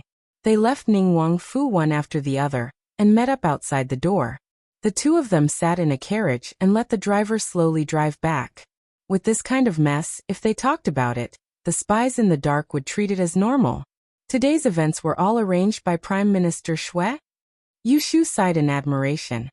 I didn't think that your grandfather didn't come today, but ordered Guo Daren around. I think that other than him, no one else would dare to oppose Ning Wang. In terms of rank, the official of the judicial office, Guo Huaiyan, was not as high as the elders of the court, but in terms of reputation and power, he didn't lose to a first-rank official. Before today, Yu Shu and the others had assumed that Guo Huaiyan was a neutral party. Who would have known that he would stand on the side of the Xue family? Xue Rui sighed. Yu Shu looked strangely at him. Why aren't you happy? Ning Wang is going to be unlucky this time. I think that he won't be able to hold the position of regent for long. As she spoke, she suddenly realized. You aren't worried that Kong Qi will expose the affair between him and 10th princess and ruin 10th princess' reputation? She glared at him and said icily. You really are infatuated. If 10th princess knew in the underworld, she would be so moved she would die again. It wasn't that she wanted to argue with a dead person, but the things that 10th princess had done when she was alive disgusted her. And this woman was Xue Rui's first love. She couldn't tolerate it. Xue Rui heard that her words were becoming more and more ridiculous, and didn't know whether to laugh or cry. He shook his head and said, Don't speak nonsense, I wasn't thinking of such things. Then why are you sighing? I'm sighing that grandfather is forcing Ning Wang like this. Even if the matter succeeds, the result may not be good.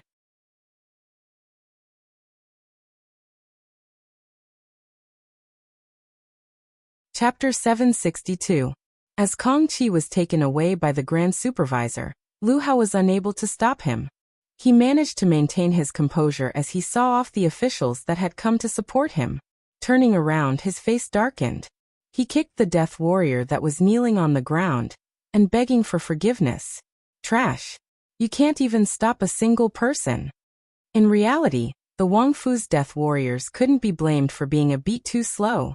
In today's occasion, their priority was to protect the safety of their mistress.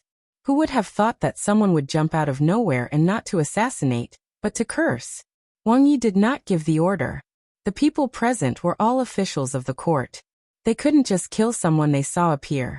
It wasn't just them that didn't react. Even Lu Hao himself didn't expect this sudden event. In these years, Kang Qi had been obedient to him and obedient. He had thought that he had subdued the other long ago.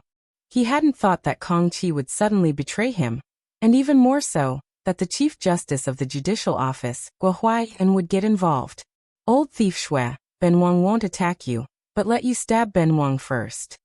Lu Hao used his brain and guessed who was behind Kang Qi. If it wasn't the Empress, then it could only be the Shui family. Seeing Lu Hao's displeased expression, the strategist standing to the side spoke up. Your Highness, Kang Qi is spouting nonsense today and everyone here has heard it.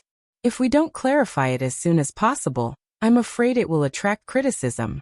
If word gets out, Ben Wang is upright and upright, what is there to be afraid of?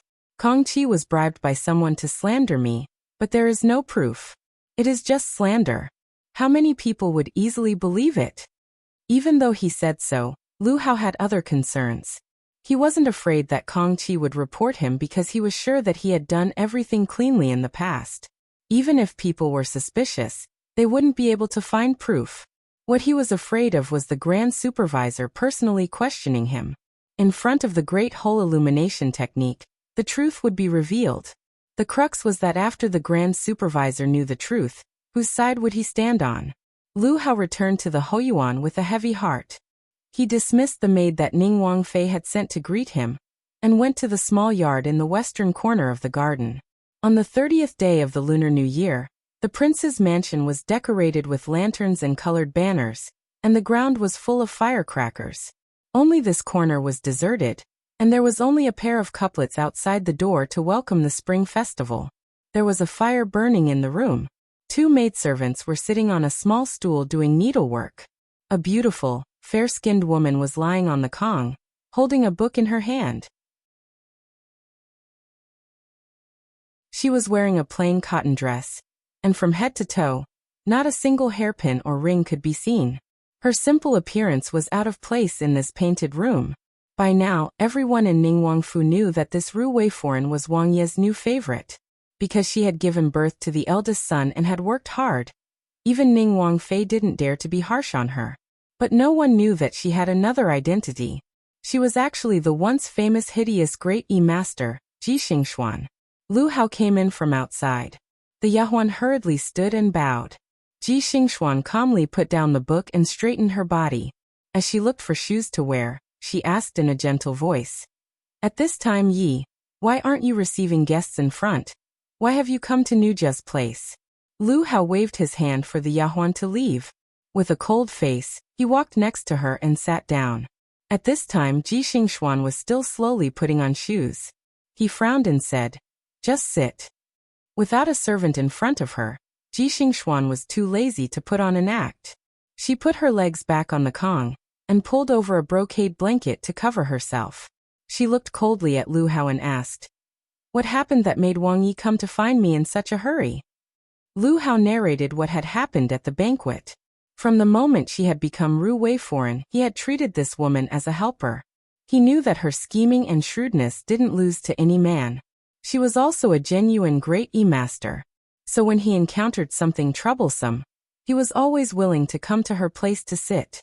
Even if she couldn't come up with a plan, if she accidentally said 1 or 2 words, she would be able to enlighten him. This was the principle of a bystander seeing more clearly. This time was no exception. After listening to his narration, Ji Xingxuan's words hit his heart.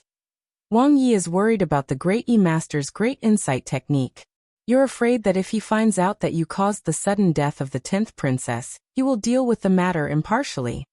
Once the Great E-Master stood on the opposite side of Lu Hao, then not only would Lu Hao not be able to keep his position as regent, but he would also be unable to recover from this setback.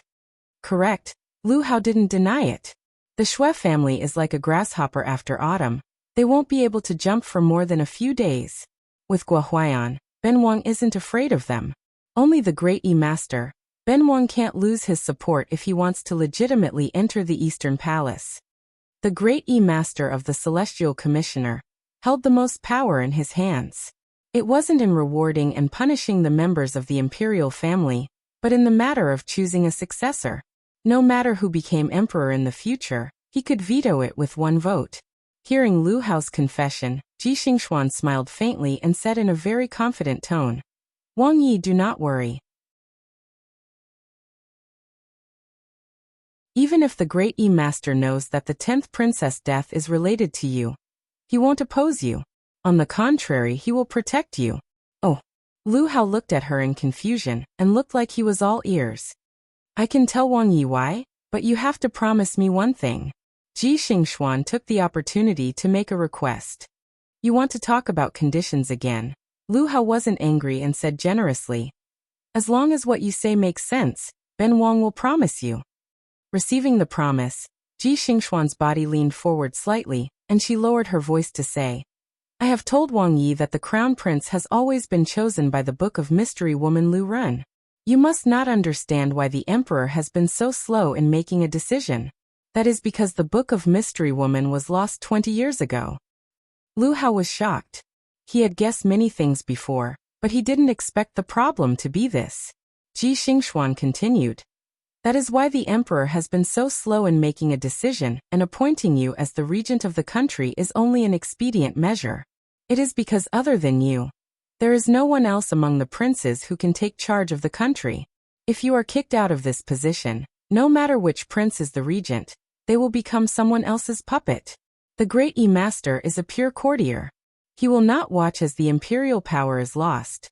Compared to the grand plan of the country, whether Wang Yi killed the 10th princess or not is an insignificant matter." Ji Xingxuan's analysis was thorough. Lu Hao's eyes flickered and his expression changed. One moment he was smiling, the next moment he was frowning. After a long while, he calmed down and clapped his hands. "So that is the case. According to what you said, the great master will protect Ben Wang." Ji Xingxuan continued, "Even so, Wang Yi must not be careless. The great master will not make things difficult for you. But the Xue family will not let this matter go. I believe that apart from Kong Qi, they must have other tricks up their sleeves." Lu Hao sneered, "As long as the great master does not make things difficult for me, I have ways to deal with the Xue family." "What does Wang Yi have in mind?" Ji Xingxuan asked curiously. Lu Hao was in high spirits, so he didn't hide anything and told her in detail. "A while ago, Imperial Father assigned me an errand to investigate who was responsible for Jing Chen's mishap on the way back to the capital. Since there weren't any clues, the task was put on hold.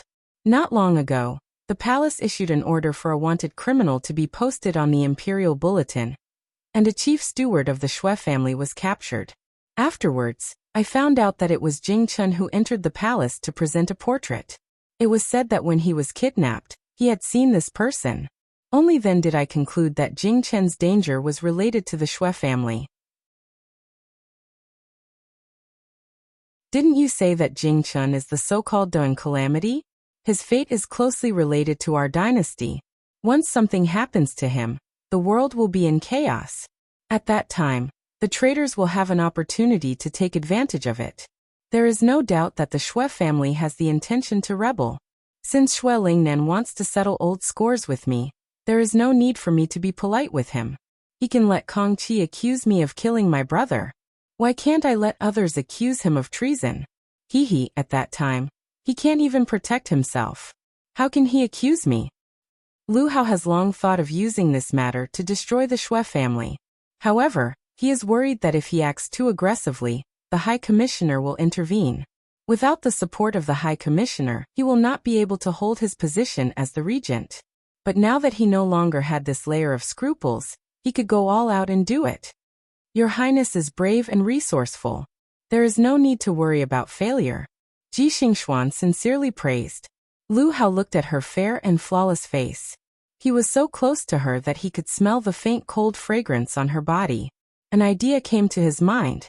He lifted her chin and said in a loud voice, "Just now, I promised you one thing. What do you want?" Ji Xingxuan does not avoid his frivolous action. She lowers her eyebrows and says, I want to go out for a while. I ask for your permission. As soon as she finishes speaking, she feels a pain in her chin. In front of her, Lu Hao's eyes are cold. He pinches her chin and whispers, Let me guess. You want to go out to find your omniscient master? Ji Xingxuan frowns and bears the pain. I have been cooped up in this residence for too long. I want to go out for a walk. If your highness doesn't believe me, you can send someone to follow me. Lu Hao raised his eyebrows. The Ji Xingxuan that this prince knows is indeed not a woman who is content with the inner courtyard. Yet you are willing to bind yourself for the sake of this child. This prince really wants to know who the biological father of this child is, to be able to make you so determined to continue the family line for him. Ji Xingxuan tightens her lips and remains silent. Lu Hao sneered and let go of her. He got up and walked out. Let's see when you want to go out. Send someone to inform this prince. This is agreeing to her request. Ji Xingxuan looks at his back disappearing behind the screen. She lightly rubbed her chin. There wasn't any distress left on her face. Her expression was frighteningly calm. The scorn at the corner of her mouth was especially clear. How would you know? This child is my last hope. The events that happened at Ning Wangfu's noon banquet seemed to fly into the palace.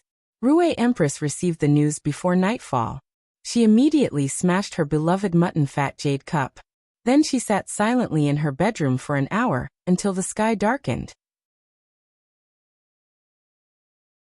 Zheng Shanggong reminded her multiple times that it was time before she called someone in to help her change clothes.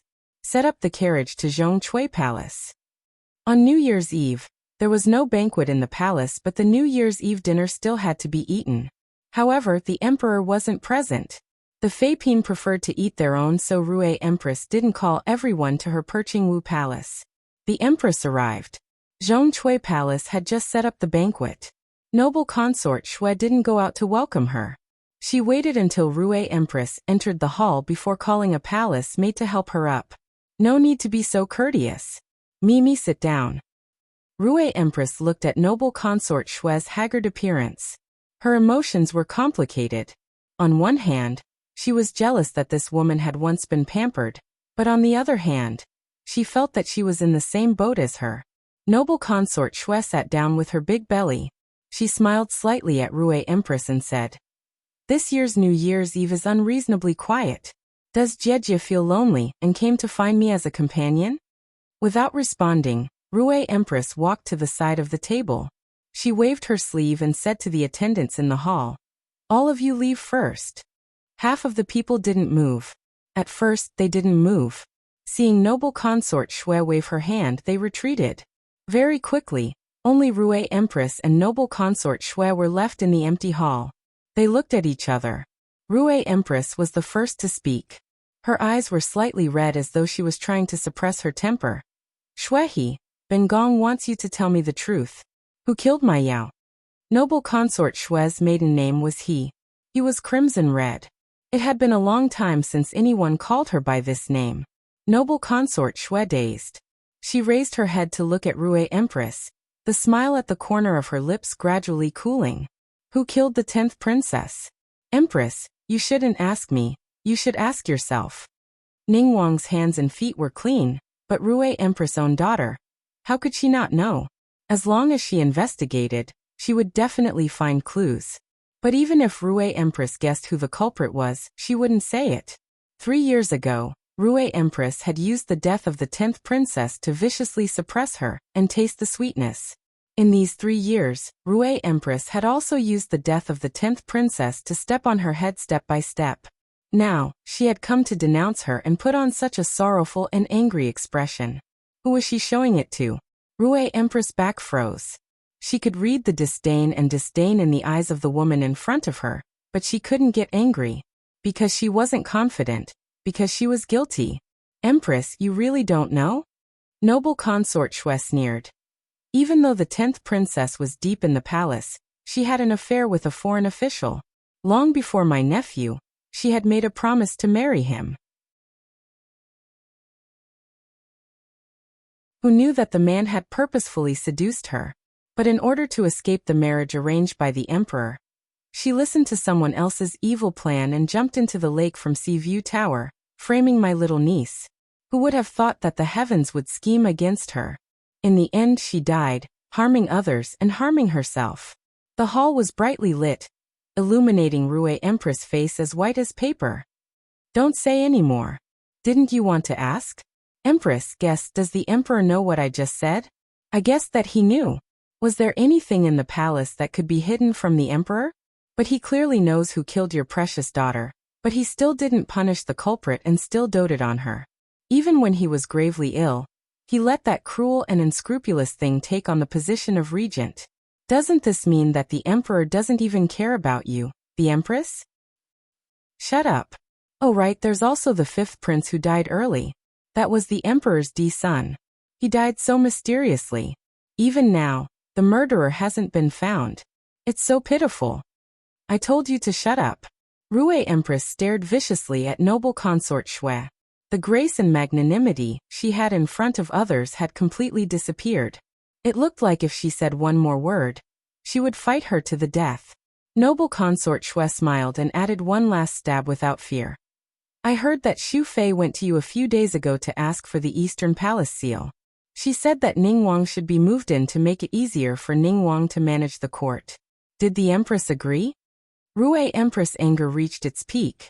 Her palms were scratched, her eyes burning red. After a few breaths, she closed her eyes tightly in front of noble consort Shui. Blood slowly returned to her face. In a flash, she suddenly opened her eyes and stared at noble consort Shui. In a raspy voice she said, Ben Gong and you will work together and chase Ning Wang out of Jing.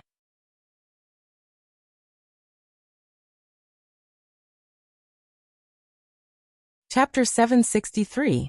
On the first day of the 88th New Year, the new year had a new atmosphere. Last night, the whole family stayed up all night and didn't feel tired. Early in the morning, Yu Shu brought Yu Xiaoxiu to kowtow to the elders of the family. After eating breakfast, Pei Jing brought his furin and daughter over. In an instant, the house was filled with children and grandchildren. As the only old person in the two families, Lao Tai gave out red packets one after another. Even though she lost money, she was smiling like a flower. The sound of firecrackers in celebration of the Spring Festival did not stop. From time to time, people would come to pay their New Year greetings. Most of them came for Yu Shu, but there were also He Fangji's friends and neighbors. What was worth mentioning was that Jing Wangfu also sent a steward over to say auspicious words. Along the way, there was also a painting personally written by Jing Wang that he gifted to Yu Shu. After they left, Pei Jing and He Fangji discussed. I didn't think that His Highness Jing Wang would be so amiable and approachable. He really doesn't seem like the lofty and aloof person that the rumors say. Yu Shu didn't think so in her heart. Originally, she was also intimidated by Lu Tan's reticence. It was only until Shui Rui's mishap that she realized that Lu Tan was a fickle and heartless person. Now he was only putting on an act because she had the value of befriending him. The entire morning was spent welcoming and sending off guests. Even though Yu Shu only said a few polite words, she still felt tired. It was almost noon when the person she had been waiting for finally came. Yesterday, after the banquet at Ning Wangfu, Shui Rui had told her that he would come today. Actually, according to reason, she should have gone to the Shuefu to pay her New Year greetings to Prime Minister Shui. Due to various reasons, it was changed to Shui Rui who came to find her. Hearing the servants' report, Yu Shu got up and went out to greet them. From afar, she saw Shui Rui dressed in new clothes and a new hat. He had an imposing appearance and two attendants behind him, carrying something as he walked over from the direction of the main door. Shui Rui noticed her as well, and a smile couldn't help but hang on his face. He arrived before her before stopping, and then slightly raised his head to size up the slender and elegant beauty that stood on the staircase. She wore a silver-white satin jacket that was pinned at the waist, and a long skirt that reached her feet was embroidered with a circle of silver-red lotus flowers that were on the verge of blooming, and it complemented the fiery red fox pelt on her shoulder, causing her complexion to be bright and beautiful, and her appearance to be moving. What made him even more happy was that although she didn't wear many pieces of jewelry, the hairpins and earrings were all carefully selected by him. Most men have this kind of vanity, hoping that their loved ones' clothes, food, shelter, and transportation wouldn't be handled by others, and he was no exception. The two of them stood at the door of the living room and exchanged affections. If Fangji hadn't called out to them, they wouldn't have felt cold even if they stood there for 2 hours. Your nephew wishes the two uncles a happy new year. I wish the whole family happiness and prosperity. The moment Shui Rui entered the room, he bowed to greet Fangji. Fangji accepted it calmly, but it was Pei Jing who waved his hand and stood up to avoid it. In terms of seniority, Shui Rui was a junior, but no matter what, he was still an official of the imperial court. Even if he and Yushu were in the same city, Pei Jing knew that he was just a businessman, so he could not afford to have Shui Rui greet him. Seeing this scene, although Shui Rui felt helpless, he didn't rush to greet them. He didn't want his future father-in-law and uncle-in-law to see any clues. After sitting in the living room for a while, Yushu found an excuse to take Shui Rui to see old Tai Tai He and Zhao Hui. Before the two of them left, they finally had a chance to be alone. It was a pity that they didn't talk about romance, but important political news. What you said to me yesterday, I only understood after I went home and thought about it. Yushu lowered her voice and said, the great emperor suggested that Kong Qi be taken away. As long as he questioned her, he would be able to tell the truth and know that the 10th princess had died in Ningguang's trap. But he may not be impartial. Without the Book of Xiannu and the mandate of Heaven and Taigu, the emperor cannot choose an heir. So he has to support Ningguang. Once Ningguang is convicted of murdering his siblings, the position of the regent will have to be replaced. Seeing Ningguang's misfortune, she only cared about gloating. Shui Rui concluded that Ningguang's fall was not necessarily a good thing. She herself didn't know anything about politics, but under his influence, she gradually learned how to examine the situation of the court. It is exactly so. Shui Rui walked shoulder to shoulder with her. He held her hand with one hand and gathered her slender fingers into his sleeve. Amongst all the imperial princes, only Ningguang is capable of holding his own. The others have to rely on their relatives. Since ancient times until now, the greatest taboo of imperial power is to fall into the hands of outsiders. So not only will the great advisor not expose Ningguang's crimes, for the sake of the overall situation, he will even protect Ningguang. Yushu frowned. Even if it is De Tiao, he can't confuse black and white. If the evidence is conclusive, and Ningguang is convicted, what will happen? If it really reaches that step, just look at who will have the power in the end. That person will be the real culprit who tried to kill you. Maybe it will be my grandfather, or maybe it will be someone else. Shui Rui's words were shocking. Yushu suddenly stopped walking and looked in bewilderment at him. From the time he had disappeared until now, the two of them had avoided this question. She suspected that Jing Chen's danger and the murders in Taisher Library were all secretly orchestrated by Shui Lingnan. But she had never asked Shui Rui for proof, afraid that it would make things difficult for him. Facing his sudden confession, she didn't know what to do. Shui Rui tightened his grip on her hand, his eyes unwavering. You don't want to make things difficult for me, but I can't pretend to be deaf and mute. I didn't tell you before because I couldn't tell right from wrong. But I know that the culprit behind the scenes has been plotting for a long time to take the throne. You and I are powerless to interfere in the case of Ningguang. We only need to keep our eyes open and watch. Whether he is loyal or not, there will be a conclusion. Yushu's emotions fluctuated. Even if she had doubts, she could only hide them in her heart. If Shui Lingnan was the culprit behind the scenes, what would Shui Rui do? She didn't care if she took revenge or not. After all, she was living well. Seeing that the Shui family had raised Shui Rui, she could let bygones be bygones. But if Shui Lingnan was really a traitor, then could it be that Shui Rui had to become a traitor in order to repay his kindness? Shui Rui could see that she was thinking nonsense again. He gently pinched her palm and said in a low voice, "Right now, the most important thing for us is to get the Chunjun sword." If they had the Book of Mystery Maiden Lu Ren and the Chunjun sword, they would no longer be fish on the chopping block. On the first day of the first month, Guo Huaiyan went to the Celestial Commissioner to ask for him. The Grand Commissioner did not release him and gave a very legitimate reason. Kong Qi reported the Qinhuang, which was beyond the jurisdiction of the judicial office. It had to be reported to the emperor first, and then investigated. These words were passed to Ning Wangfu in the inner palace, but there were different reactions. Ning Wang was more and more convinced that the Grand Commissioner wanted to protect him. But if he thought he could rest easy like this, then he was very wrong. The next day, an imperial decree was sent to the Grand Tidian. The Empress ordered the imperial astronomer and the Supreme Court to investigate the case of the 10th princess's murder 3 years ago. They had to find out the truth and bring the murderer to justice. Emperor Zhaoqing was recuperating in Huazhen Garden. In Jing, the Empress' decree was the most important. Even if the Grand Commissioner could not disobey the decree, he could only open the case for investigation.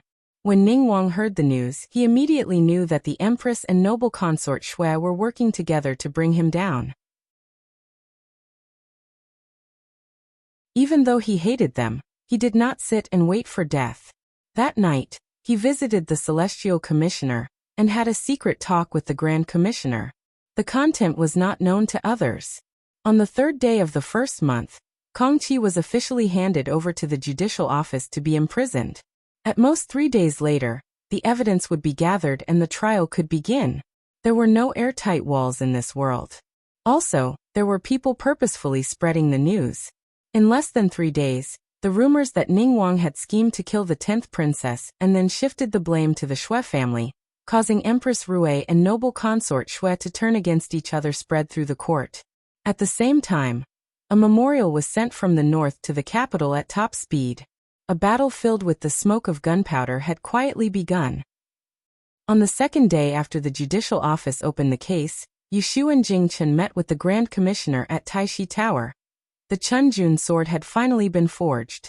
You come and see if it's real or fake. Zhu Muzhao had a long and narrow sword case in front of him. He indicated for Jing Chen to come forward and open it. Yushu didn't move from her spot but stretched her neck to look. She saw Jing Chen take out a bronze short sword. The blade was black and shiny, the patterns on the hilt indistinct. It appeared to be very old. At first glance, it looked very intimidating. But she knew that the Grand Commissioner would not bring the real sword in front of them. This was definitely a fake. Jing Chen weighed it in his hand and lightly tapped on the blade. He turned it over and over to examine it. He exclaimed in shock. This sword is exactly the same as the one I saw that day. It's a fake? Zhu Muzhao smiled faintly. There are so many skilled craftsmen in the world. It's not strange to pass off a fake as the real one. Not just the Chunjun sword, even the Book of Xian Nu Lu Run, can be forged. Yushu's eyelids twitched. She thought that he didn't say this casually. In order to dispel his doubts, she said, "The 6 weapons of Founding Dynasty are extraordinary. Ordinary people can't tell the real from the fake. I think the Grand Commissioner must have a way to tell." Zhu Muzhao looked at her and nodded in agreement. Yushu frowned and said, "I don't know if Yanhua Izi also knows how to tell. What if he recognizes that the Chunjun sword is fake and refuses to give me the Book of Xian Nu Lu Run?" "Don't worry. Even if he can tell the real from the fake, it will be after you read the Book of Xian Nu Lu Run." Zhu Muzhao was calm and composed. The words that came out of his mouth were always easily convincing. Yushu sneered and thought, "Of course you can make me feel at ease. You brought this fake sword to trick me into looking for Yunhua, so that you can follow the clues and capture Yunhua. Then the Book of Xian Nu Lu Run will be in your hands, and the next step will be to obtain Destiny's Tai Bone. Put away the fake sword and bring it to Yunhua as soon as possible."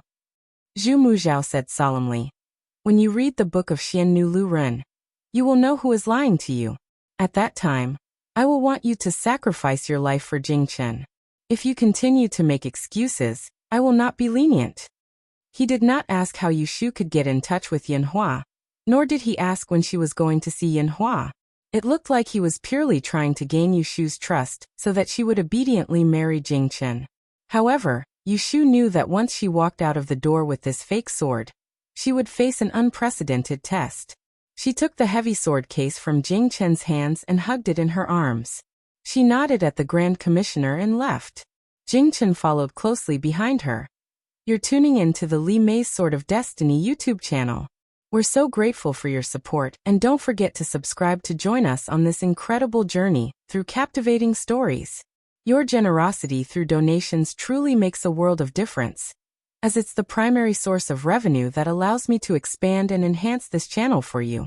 Thank you from the bottom of my heart for being a part of this adventure.